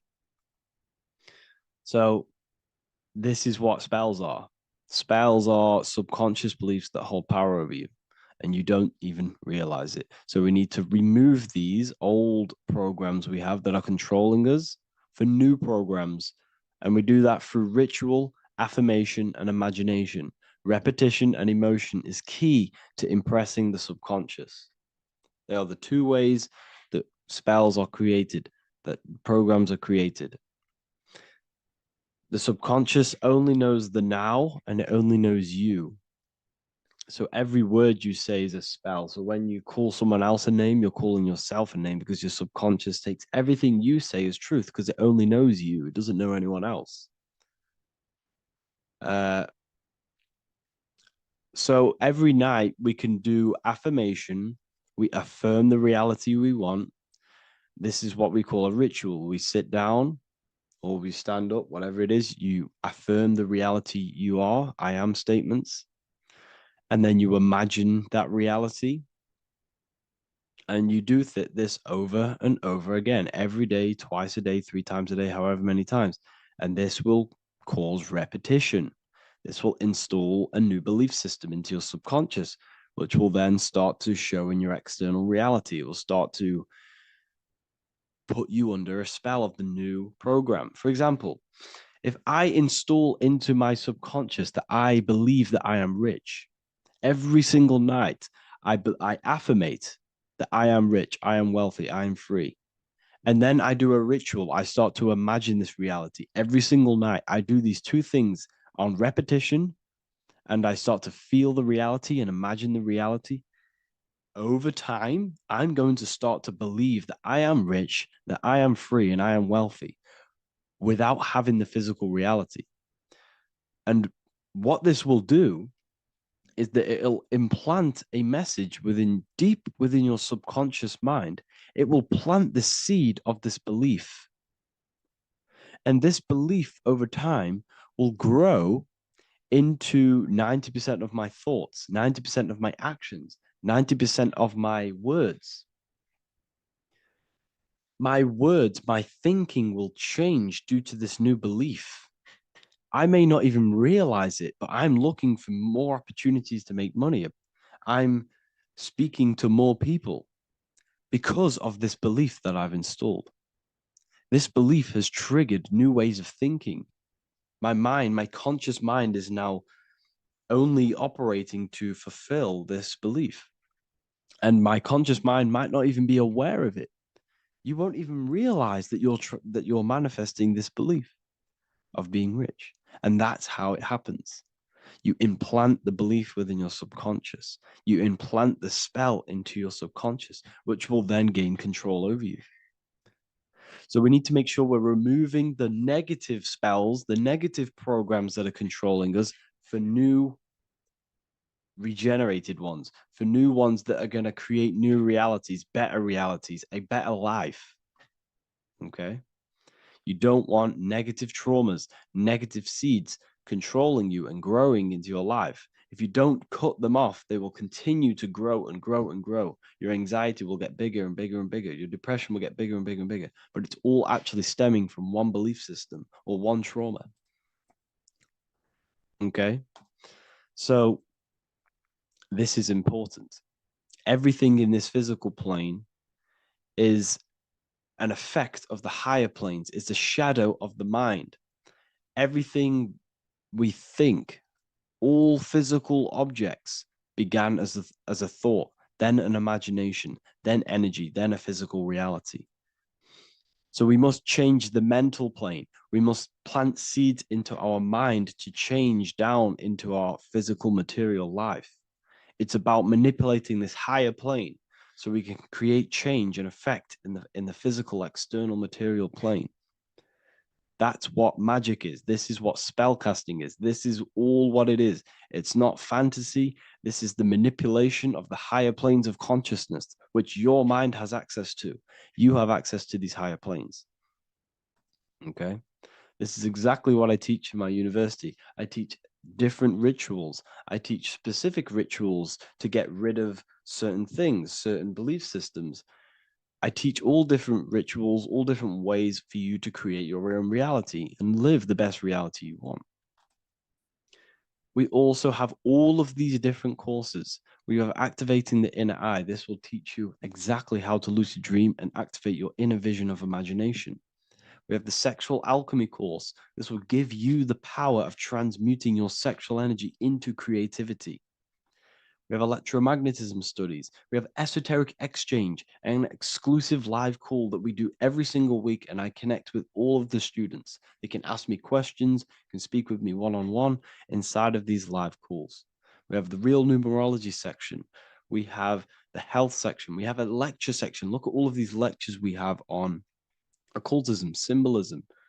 All of these lectures are designed to gain you power, to give your personal power back to you, to make you realize things about you. We have a meditation section. We have a library section where you can download all of our library, all of our books, different books on occultism, symbolism, Freemasonry, astral projection. And of course, we have the Manifestation Mastery course, which teaches you exactly how to create reality so you can live that desired reality that you want. This is the last chance to lock in the price of $55 a month. This is less than $2 a day. You can really level up your life because the price is going to increase as the value of the university increases because there's a new symbolism course coming out. And if you join now, you'll get this course for free because obviously when this course releases, the price will go up. The symbolism course will teach you the language of esoteric and occult symbolism.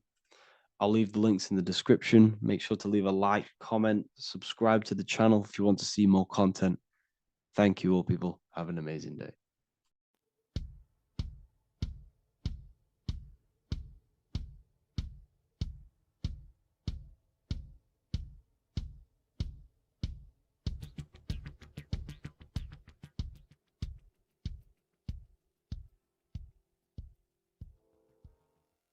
Welcome people, we're back with another video. I will now be keeping track of my YouTube and trying to upload every week. In this video, we'll be talking about the chakras. The chakras are the 7 attributes of God, and they are the 7 planets. These are literally vortex portals within us that connect us to these vices and characteristics of God. Each one of these energy centers are a spinning wheel of energy which controls the cells and organs in that particular area of the body. For example, it's literally a mini brain for that area of the body. Each chakra has a vice which you need to turn to a virtue in order to climb up through the system. They work like a stairway system. You have to go through each chakra in order to unlock the one above. This process is turning matter into spirit as you descended from spirit to matter. Saturn is Satan, that's why it's the lowest chakra, and that's why the devil is red, because red is the lowest vibrational color. When you are in these lower states of consciousness, you are in your animal nature. This is your physical side of your nature, and you are mainly being driven by your animal instincts or your ego. Moving back to your higher self or your spirit self is not an easy process. It takes a while. However, with discipline, consistency, and motivation, you can achieve this, and this is what the ancients called Christ consciousness. Once you have achieved this, it is basically a state of mastery of the mind. You no longer lust for the lower animal nature things. Now, let's start with the root chakra. This is located at the base of your spine, and you can feel this chakra by tensing your anus. This energy center is in control of your survival needs, your vitality, stability, and security. Now, if this chakra is unbalanced, you will feel insecure, fear, anxiety, unstable, low self-esteem, anemia, over or underweight, and constipation. In order to balance this chakra, you need to feel grounded, embodied, stable, calm, centered, a sense of safety, and trust in yourself and the world around you. The next chakra is the sacral chakra, which is located around the belly button area. You can feel this chakra just by sucking in your belly. This chakra is to do with relationships, self-worth, creativity, empathy, and most importantly, sexuality. This is the most important one in order to start to raise your vibration overall, is giving up the over-sexualized nature. In order to balance this chakra, you need to come into harmony with all the toxic relationships that you have. Get rid of the fear, the anxiety, the isolation, and 100% get rid of the over-sexualized nature. Lust is one of the most lowest vibrations you could possibly feel. It is literally manifesting hell. In order to work on this chakra, you need to feel self-worth. You need to do creative things, empathy, healthy relationships, and 100% being confident. The next chakra is the solar plexus. This is to do with personal power, will, metabolism, eating, happiness, and your self-esteem and self-identification.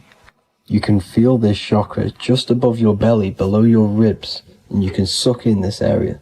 If this chakra is blocked, you will feel lack of confidence, difficulty in manifesting your desires, low self-esteem, misuse of power, misuse of dominance, weak will, and shame in yourself. Biggest one for this chakra is overeating, as it's to do with metabolism.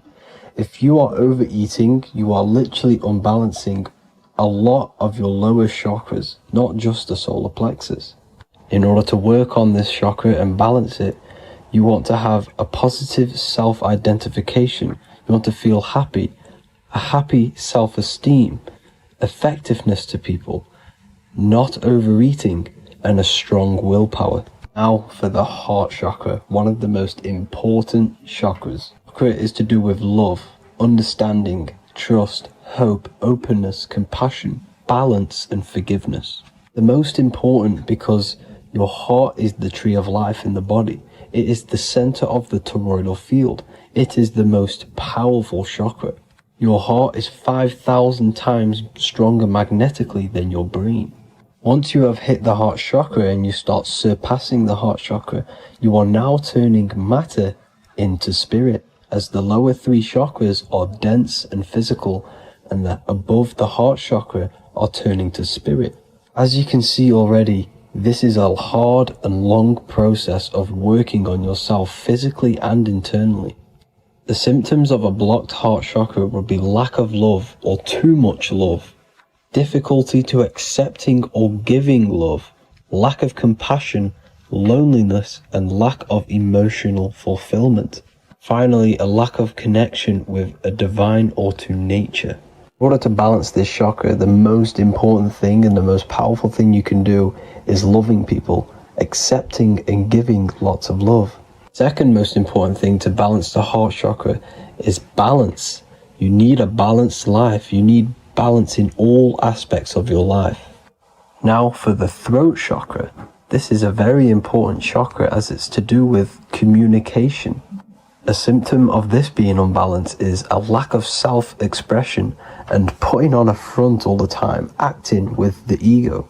In order to balance this chakra, you need to constantly self-express yourself. You can't be putting on a front. That voice inside your head, you have to let it come outward. Don't just block it off with a wall. Self-expression will lead to you gaining friends who actually like you for being you, and not these fake friends that you have to put on an ego for. In order to balance this chakra, you need to express yourself. Express the word that's within you. Don't be lying to people. Don't deceive or be deceptive. The next chakra is the third eye chakra. This is starting to get very advanced and you are coming very close to spirit. Just before we head on, I want to announce the PDF is now available, containing all the presentations I've ever made, all into a condensed 38-page PDF. The link will be below this video for you to access. And if you want to learn how to create reality using your mind, how to attract your desires, how to get out of the situation you are in, the link will also be there for the Manifestation Mastery course. Now for the third eye chakra. The third eye chakra controls the pineal gland, which is your first eye. It's to do with your psychic abilities, channeling, telepathy, astral travel, visions, and connection to the higher self. You need all of the chakras aligned to get the full potential out of your third eye or pineal gland chakra. For example, if you're astral traveling and you fear something, you will be instantly shot back to your body. So you need to master all of the chakras before you go on and try and do these higher spiritual activities. Symptoms of the third eye chakra being blocked is lack of imagination, lack of vision, lack of concentration, blocked or clouded intuition, can't see the big picture, and especially overly reliant on logic and intellectual thinking. A good way to work on this chakra is imagining things, vision things, trust your intuition at all times, always follow that inner voice. Cut out the tap water which contains fluoride. Fluoride blocks the pineal gland. And cut out all junk food because all of this is affecting your pineal gland. When in meditation, you want to focus your eyes and your attention to the center of your head between the two eyebrows. This is where the pineal gland is located. This will help and awaken the pineal gland over time when you keep doing these meditations. Finally, for the crown chakra, this is to do with universal consciousness, all-knowing, enlightenment, cosmic connections, the God source. This chakra is blocked by being cut off from spirituality, plagued by the senses, being tricked into the five senses and being tricked into thinking you are the body. In order to work on this chakra, you need to feel grounded. You need to know yourself, your real self, the voice within you. Have common sense, have specific decisions that you're making, be very direct. Now we've got out of the way all of the chakras, I can now introduce methods and meditations which will help you unblock them spiritually. When meditating, you want to get into the present moment in a nice, comfortable position. Bring yourself to the present moment by saying, I am here right now, nothing else matters. Keep repeating this over and over with your eyes open or closed. After a couple minutes of bringing your attention to the present moment, you can now start to breathe in through the nose deeply and breathe out through the mouth slower than you breathed in. Place your attention on the chakra that you want to balance. Think of a high vibrational emotion like love, and think of this while placing your attention on that chakra. You can do this exercise every day for 10 to 20 to 30 minutes. The longer the better. Another practice you can do is by chanting the Bijis for each chakra. They are here starting from the root chakra all the way to the crown chakra. Or you can chant the 7 vowels. There are not 5, there are actually 7. A, I, A, O, U, M.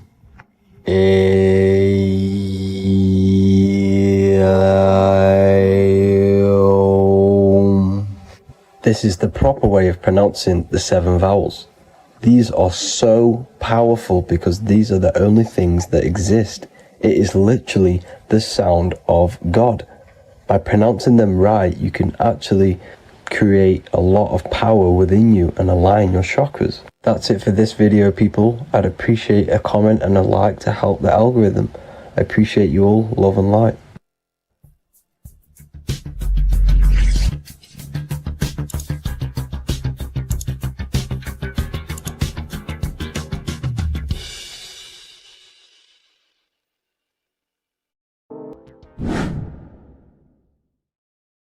What are we all doing, people? Survival wisdom. Today we're going to be breaking down the Bible and its real, true metaphysical meaning. All of these slides within this video is taken from my book, The Book of Wisdom, so you can get all of these slides. So the Temple of Solomon, you are body, mind, and soul, which is the Holy Trinity, the moon, sun, and earth.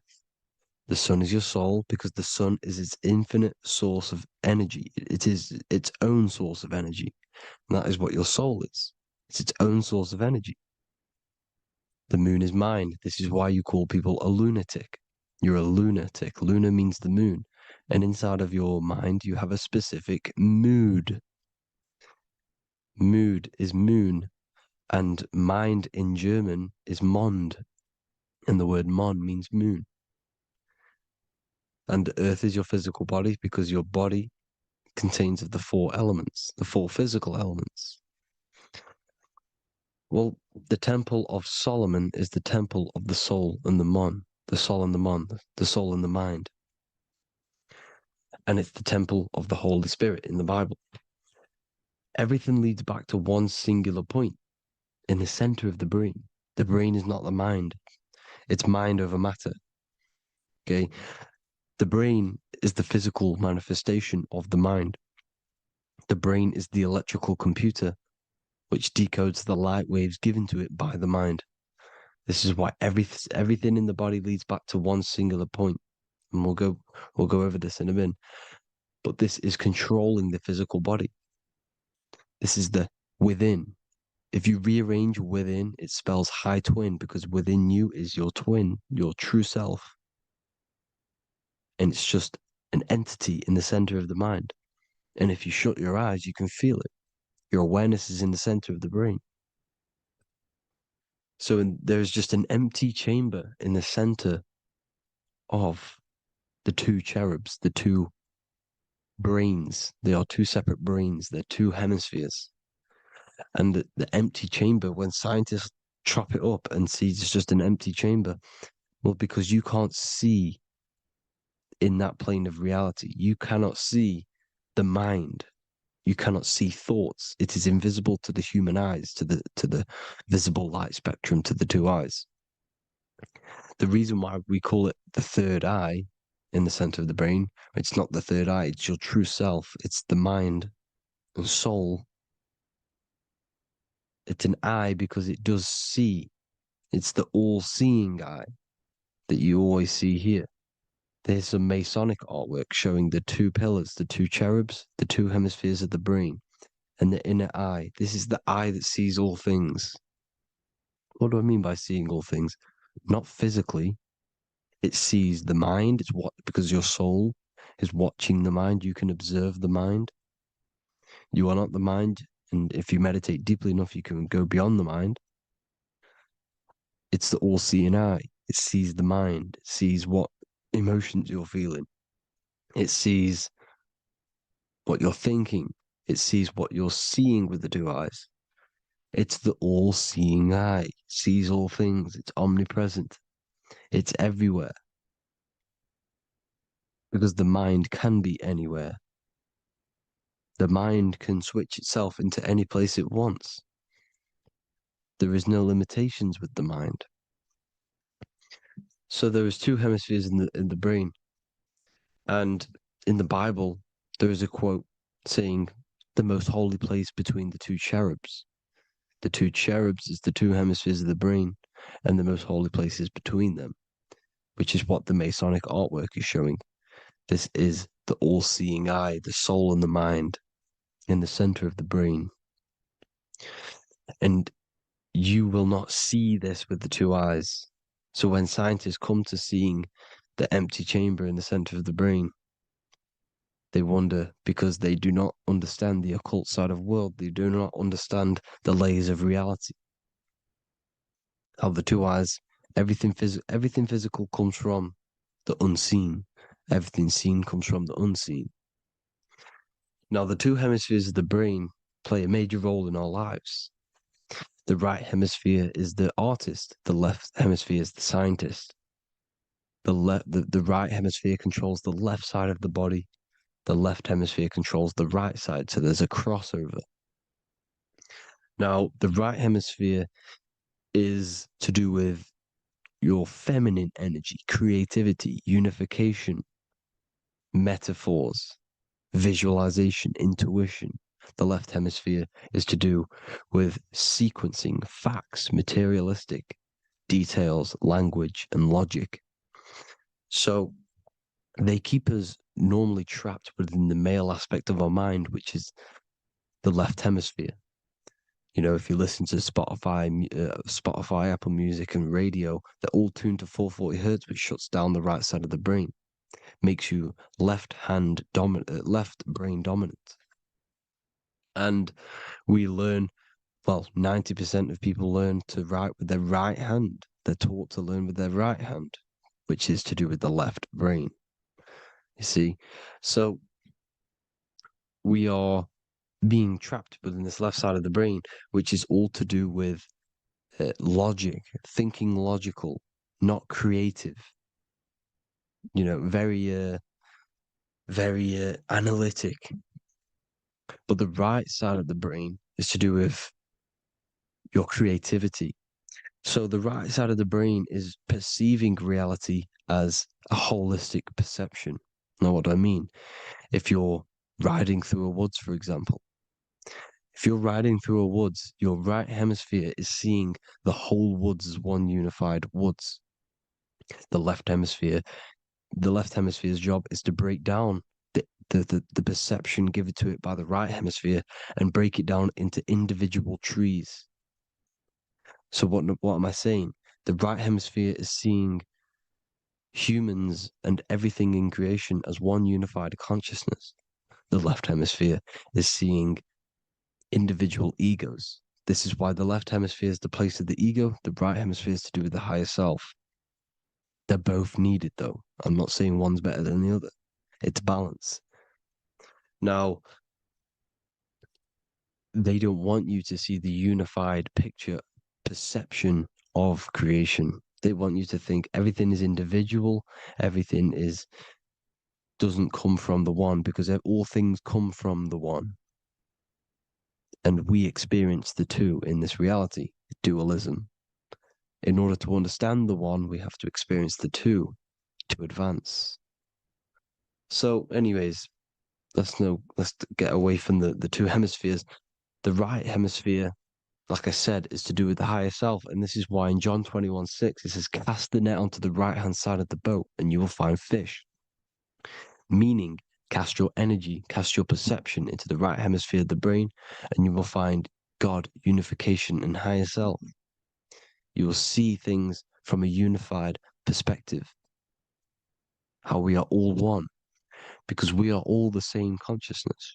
The same spark that is in me is in you. This is why I am you and you are me. We are all the all-seeing eyes of God, just split up into individual bodies. We are all made up of the same essence, consciousness. And that consciousness, that mind and soul, is in the center of the brain. You are just in different avatars. And until we see this, we'll forever be divided and conquered. Until we figure this out as a collective consciousness, we will forever be divided and conquered and ruled over. This is why the Bible says, ye are gods. You are the sons of the Most High, because we are. We are the Word made flesh. We are God made flesh. Mark 16:19. So then after the Lord had spoken unto them, he was received up into heaven, head is heaven, H-E-A, and sat on the right hand of God. God is the consciousness in the center of the brain. Heaven is the head, and the right hand of God is the right hemisphere of the brain, meaning he sees things in unification, creativity, intuition, the higher mind, the higher brain. When Moses crosses the Red Sea is the corpus callosum, moving from the left to the right hemisphere of the brain to see unified perception of reality. Head, H-E-A, heaven, same root word. This is why the ancients always depict God in the center of the brain. Here you see ancient Christian artwork showing God in the center of the brain, the light. Here you see it here. Here you see Ganesh, an Indian god, which is the brain. Here you see the Father, the Son, and the Holy Spirit in the dome, the brain. This is the brain, because you are God made flesh. That's what consciousness is. The upper room where Jesus meets the 12 disciples. It's the upper brain on the upper room. The upper room is the chamber, the empty chamber in the center of the brain. That's the room. And the 12 disciples are the 12 cranial nerves in the brain, which pretty much rule the body, all the cranial nerves. The tree of life, the cardiovascular system. This is why in Genesis it says the tree of life was in the midst of the garden. Midst meaning middle, because the middle of the body is the cardiovascular system, which is controlling all of the systems in the body. The tree of knowledge of good and evil is the nervous system. It's the spine and brain. This is what's detecting good and evil. The brain is the electrical computer with the left and the right hemisphere, decoding the dualistic world, decoding the light waves given to it by the external world. It is an electromagnetic computer. It is artificial intelligence. It is very intelligent, the brain and the nervous system, the human body as a whole. But the tree of knowledge of good and evil is the nervous system, because it is the tree that detects good and evil, makes you learn good and evil in this dualistic reality. Here you see Adam and Eve around the tree of knowledge of good and evil. Adam and Eve, male and female energies, with the serpent in the tree, and the tree of knowledge of good and evil. Well, this is the spine, the brain, and the serpent is the kundalini up the spine. The serpent is the S. That's why S, serpent, the letter S is the serpent. Sex and serpents make an S noise. You know, the Bible cursed the serpent. So we don't figure out the true religion. The true religion is raising the kundalini and becoming God-man and reaching our higher states, our true God self. Because once the kundalini is saved and hits the pineal gland, it activates 100% of the brain, when we're only using around 20 to 10% as of right now without the kundalini awakening. So when you use it, you're activating 100% of the brain. You're activating all the dormant brain cells. You're regenerating the body. And this is the serpent in the tree of knowledge of good and evil. This is the spine, brain. This is Adam, Eve, the male and female energies. The light of the body is the eye. Therefore, if thine eye be single, thy whole body should be full of light. Matthew 6:22. This is the single eye in the center of the brain. It is not the pineal gland. It is what's inside the pineal gland. You have to go beyond the physical world, and there are no words to describe things that are not physical, metaphysics. And the whole body should be full of light. Well, this light is the same pyramid that you see. You are the pyramid with the all-seeing eye on top. This is why the ancients built the pyramids with the stairs in the middle symbolizing the spine, because once you open all the chakras and balance them and raise the kundalini, you activates all of the brain, which gives enlightenment. The word enlight in ment. Ment means mind, light in the mind. Enlighten the mind. And this is enlightenment. We are the temple. And Jacob called the name of the place Peniel, for I have seen God face to face. Within spells high twin. Within you is the God self, which you need to manifest into the external world. And he's seen God in Peniel, the consciousness. He's seen his true self, consciousness, in the pineal gland. Genesis 28:10, Jacob's ladder. Jacob, he took a rock there and laid his head on it to sleep. Jacob had a dream. He dreamed there was a ladder that was on the ground and reached up into heaven. Head is heaven. The rock he fell asleep on is the sacrum bone, because he's symbolizing the oil that comes down the spine, hits the sacrum bone and rests there, falls asleep, and it looks up and it sees the ladder to heaven. Because when you raise this oil, you become God man. You become God in heaven. You can leave the body at will. Do you not know that your body is the temple, that your body is the temple of the Holy Spirit? Corinthians 16:19-20. Or do you not know that your body is the temple of the Holy Spirit within you? Your body is the temple of the Holy Spirit, the soul and the mind within the center of the brain, the temple of Solomon, temple of the soul and the mind. Romans 8:10. Christ is in you. It's not external. When you give where attention goes, energy flows. When you give your energy to external things, your attention, your worship to external things, you're giving energy, meaning it's draining you, and you're feeding something within the astral plane, a mental thought within the astral plane. So with you realizing that the Christ is in you, that you don't have to worship anything outside of you, this means that you're internalizing your energy. You're not giving your energy, because where attention goes, energy flows, which means you become more present. You become healthier because you're not giving off all of your special electromagnetic energy that's charging you. This is why the religions ran by the Vatican is all external. They're exoteric. Exoteric means external teachings. The esoteric is the internal, the hidden teachings.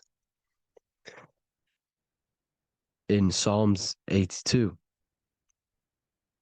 I have said, ye are gods, and all of you are children of the Most High, because we are the Most High, split up into individual bodies. That's what consciousness is. Consciousness is the Most High, and we have to raise ourselves to the Most High. Brahma, Vishnu, Shiva, the Father, the Son, and the Holy Spirit. Why is it always a trio? It's a trio because it symbolizes us, the soul, mind, and body. The mind is the bridge for the soul to be in the body. What is the soul? It's the life force. It's the watcher. It's the all-seeing eye. The soul sees into different realities, and it gives life to the body of every reality it goes in. This is why you always see light around the all-seeing eye, because it is the energy, the life force, the light, life, L-I. Life is light. And it's the eye because it sees into the different realities. It sees into the dream world. When you're going to sleep at night and you dream, it's not a dream. It's another reality. You're a multi-dimensional creature. We live in a multiverse. There's infinite amount of yous. And there is a version of you which is the highest self in a reality somewhere.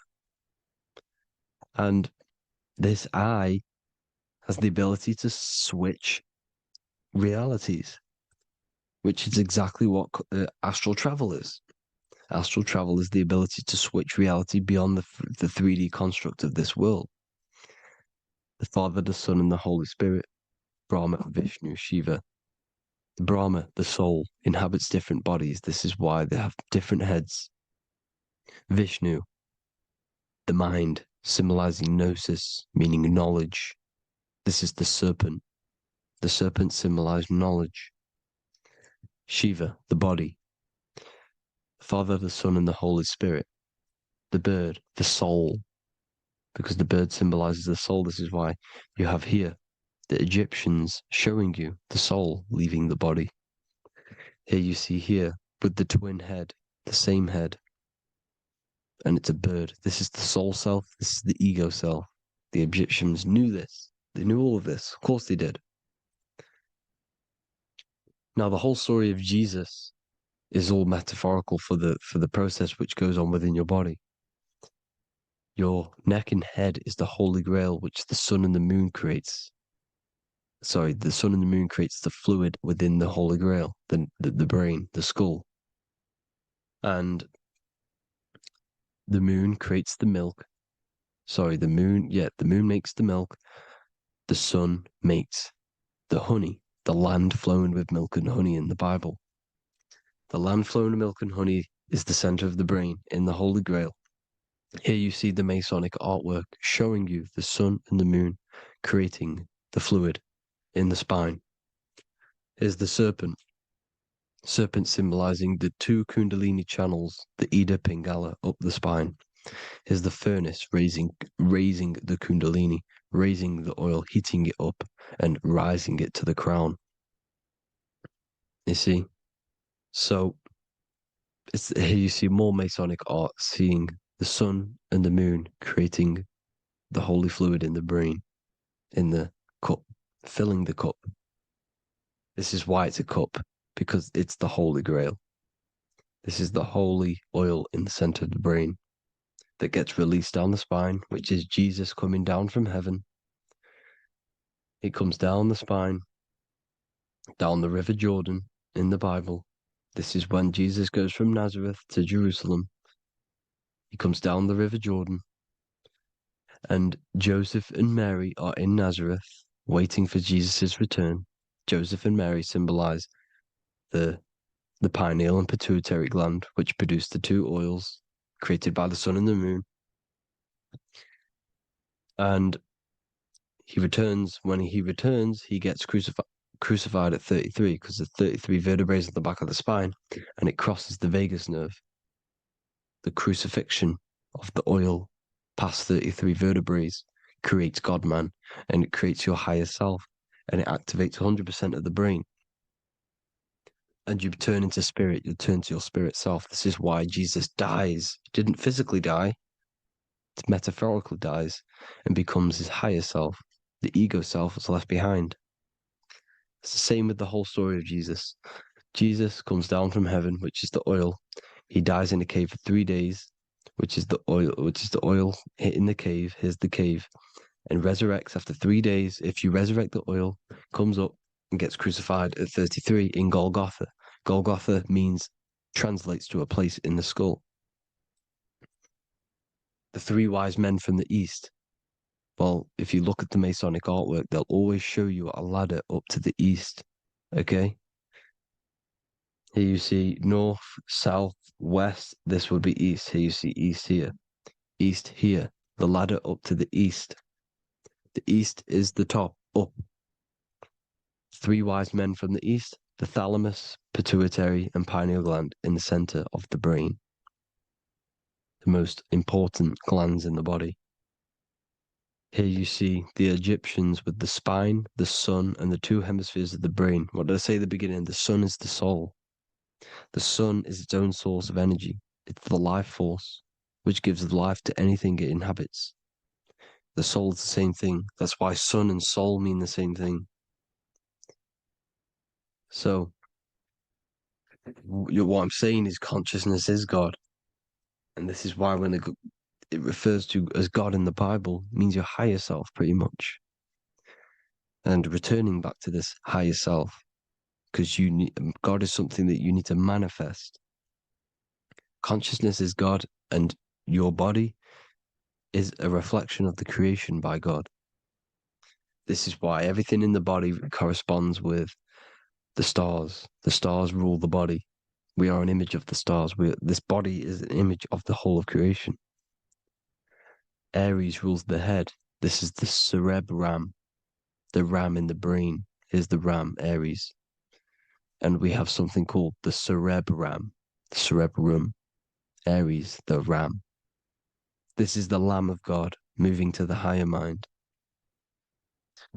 Taurus, which is the lower brain and neck, the cerebellum, the bull Taurus, the lower mind, and the cerebrum and the cerebellum, the ram and the bull, is what makes you ramble on.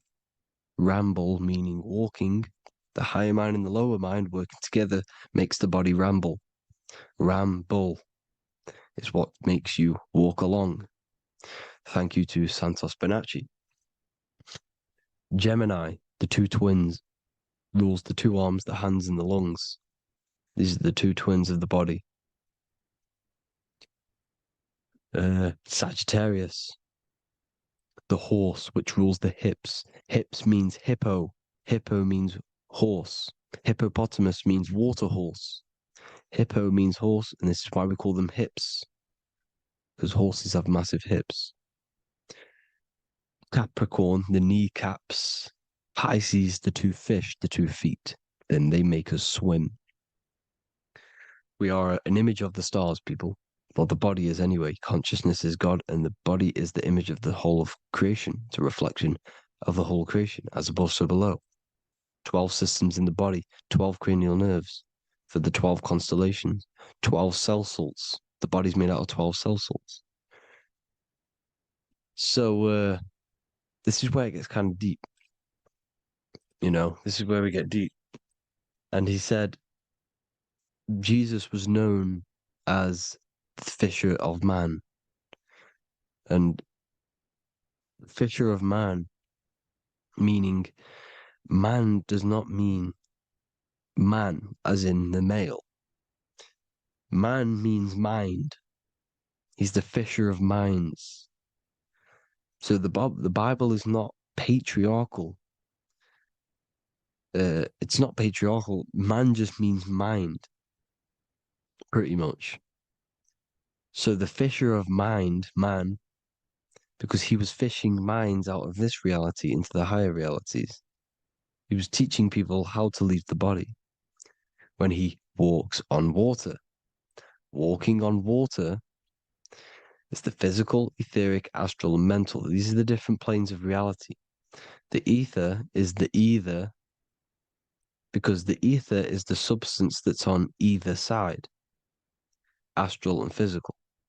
It's the fifth element, is ether. And the fifth element is the water. The same water at the beginning of the Bible when it says, let the firmament divide from the waters above from below. The water symbolizes the ether. It's the base of all physical matter. And the ether symbolized is known as the water. So when you're walking on water, you're walking on the ether, meaning you're leaving the physical body. So when Jesus walks on water and he's teaching Paul to walk on water, Paul becomes scared and falls back into the water. Well, when you astral travel and you become scared when you're projecting, you'll fall back into your body. So he's pretty much saying walking on water is leaving the body, and walking on the ether, because the ether is the veil between the astral, and that's what devil means. Devil has the word veil in it, because the devil is trapping you between one veil, which is this world. They're trapping you in this world, this thin layer of reality. Your dreams are different veils. The ether, the astral, the mental are different veils. Devil is deveil. Deveil.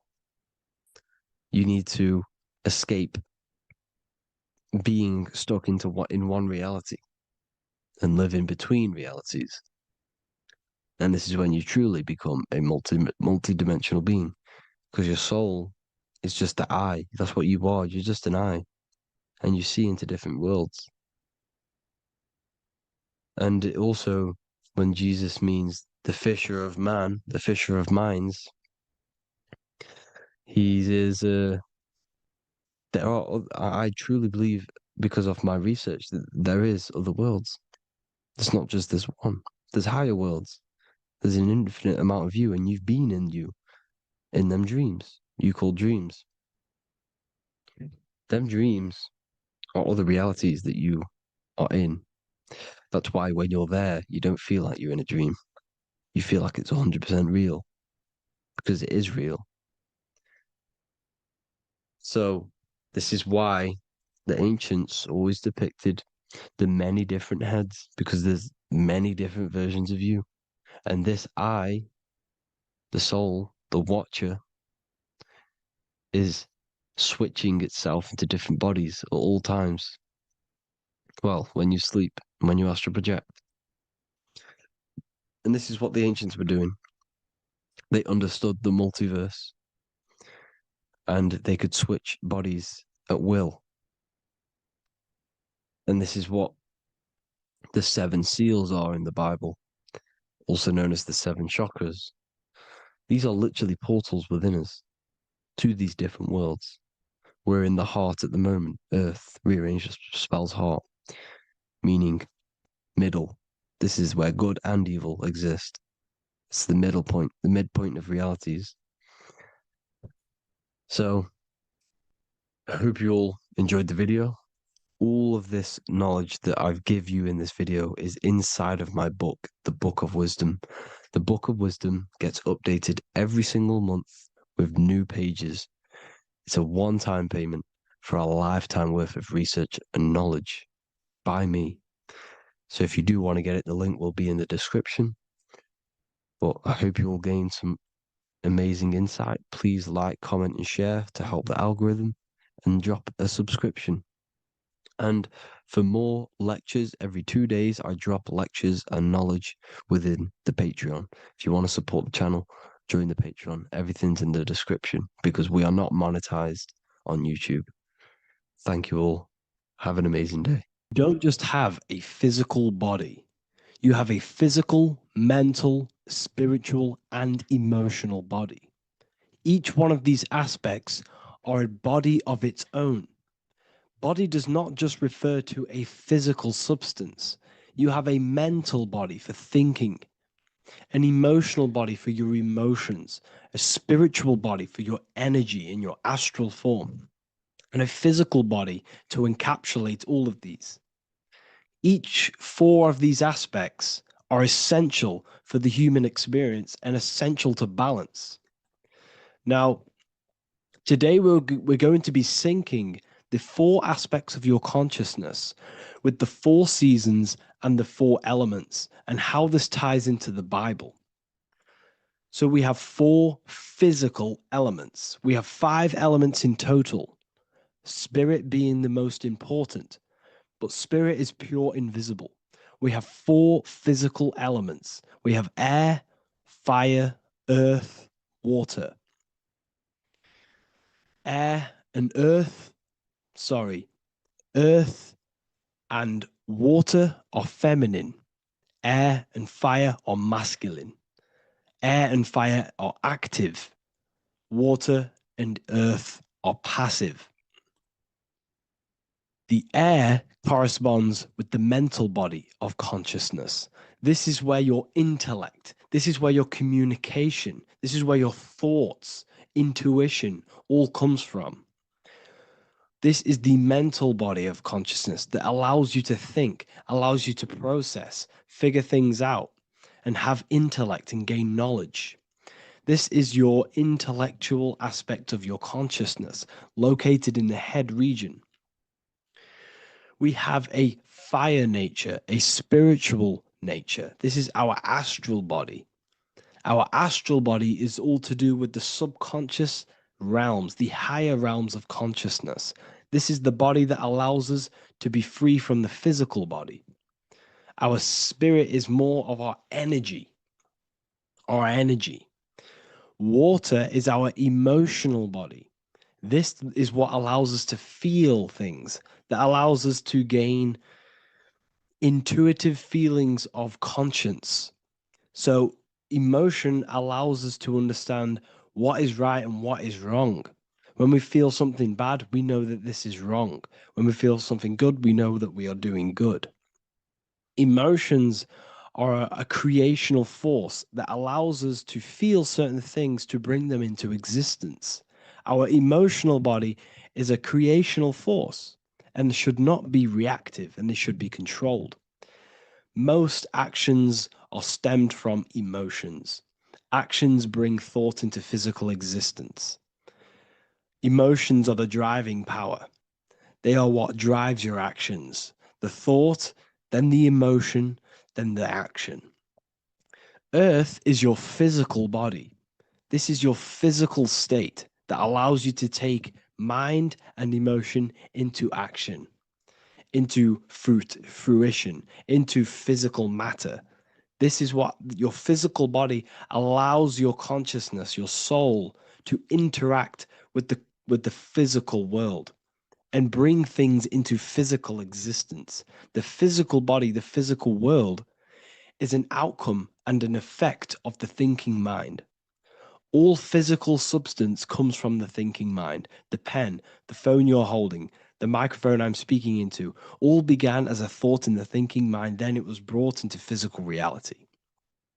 Earth is the most dense. So it goes in this order: body, emotions, spirit, mind. The higher you go up, the more lucid and fluidic it becomes. The lower you go down, the more dense and dull it becomes. Air is the mind, fire is the spirit, water is the emotion, earth is the physical body. So this is why you are a microcosm. You have these four things within you. You contain of these four elements, which correspond to the four bodies of your consciousness, the four bodies of the soul. You are the soul. You are the spirit. So this is why in Theologians 4:17, it says, caught up together with them in the clouds to meet the Lord in the air. You don't meet God or the Lord in the physical air, in the clouds. This is clearly a parable. A human being cannot go up to the clouds and meet a mystical man in the clouds. This is obviously a parable, a metaphor. The air is your mind. You must raise your consciousness beyond the body, beyond the emotions, beyond the spirit, and enter in the mind during meditation, turning the mind inward to connect with the Lord. The Lord is the highest aspect of your consciousness, the one that exists beyond the physical body, beyond your emotions, beyond the thought.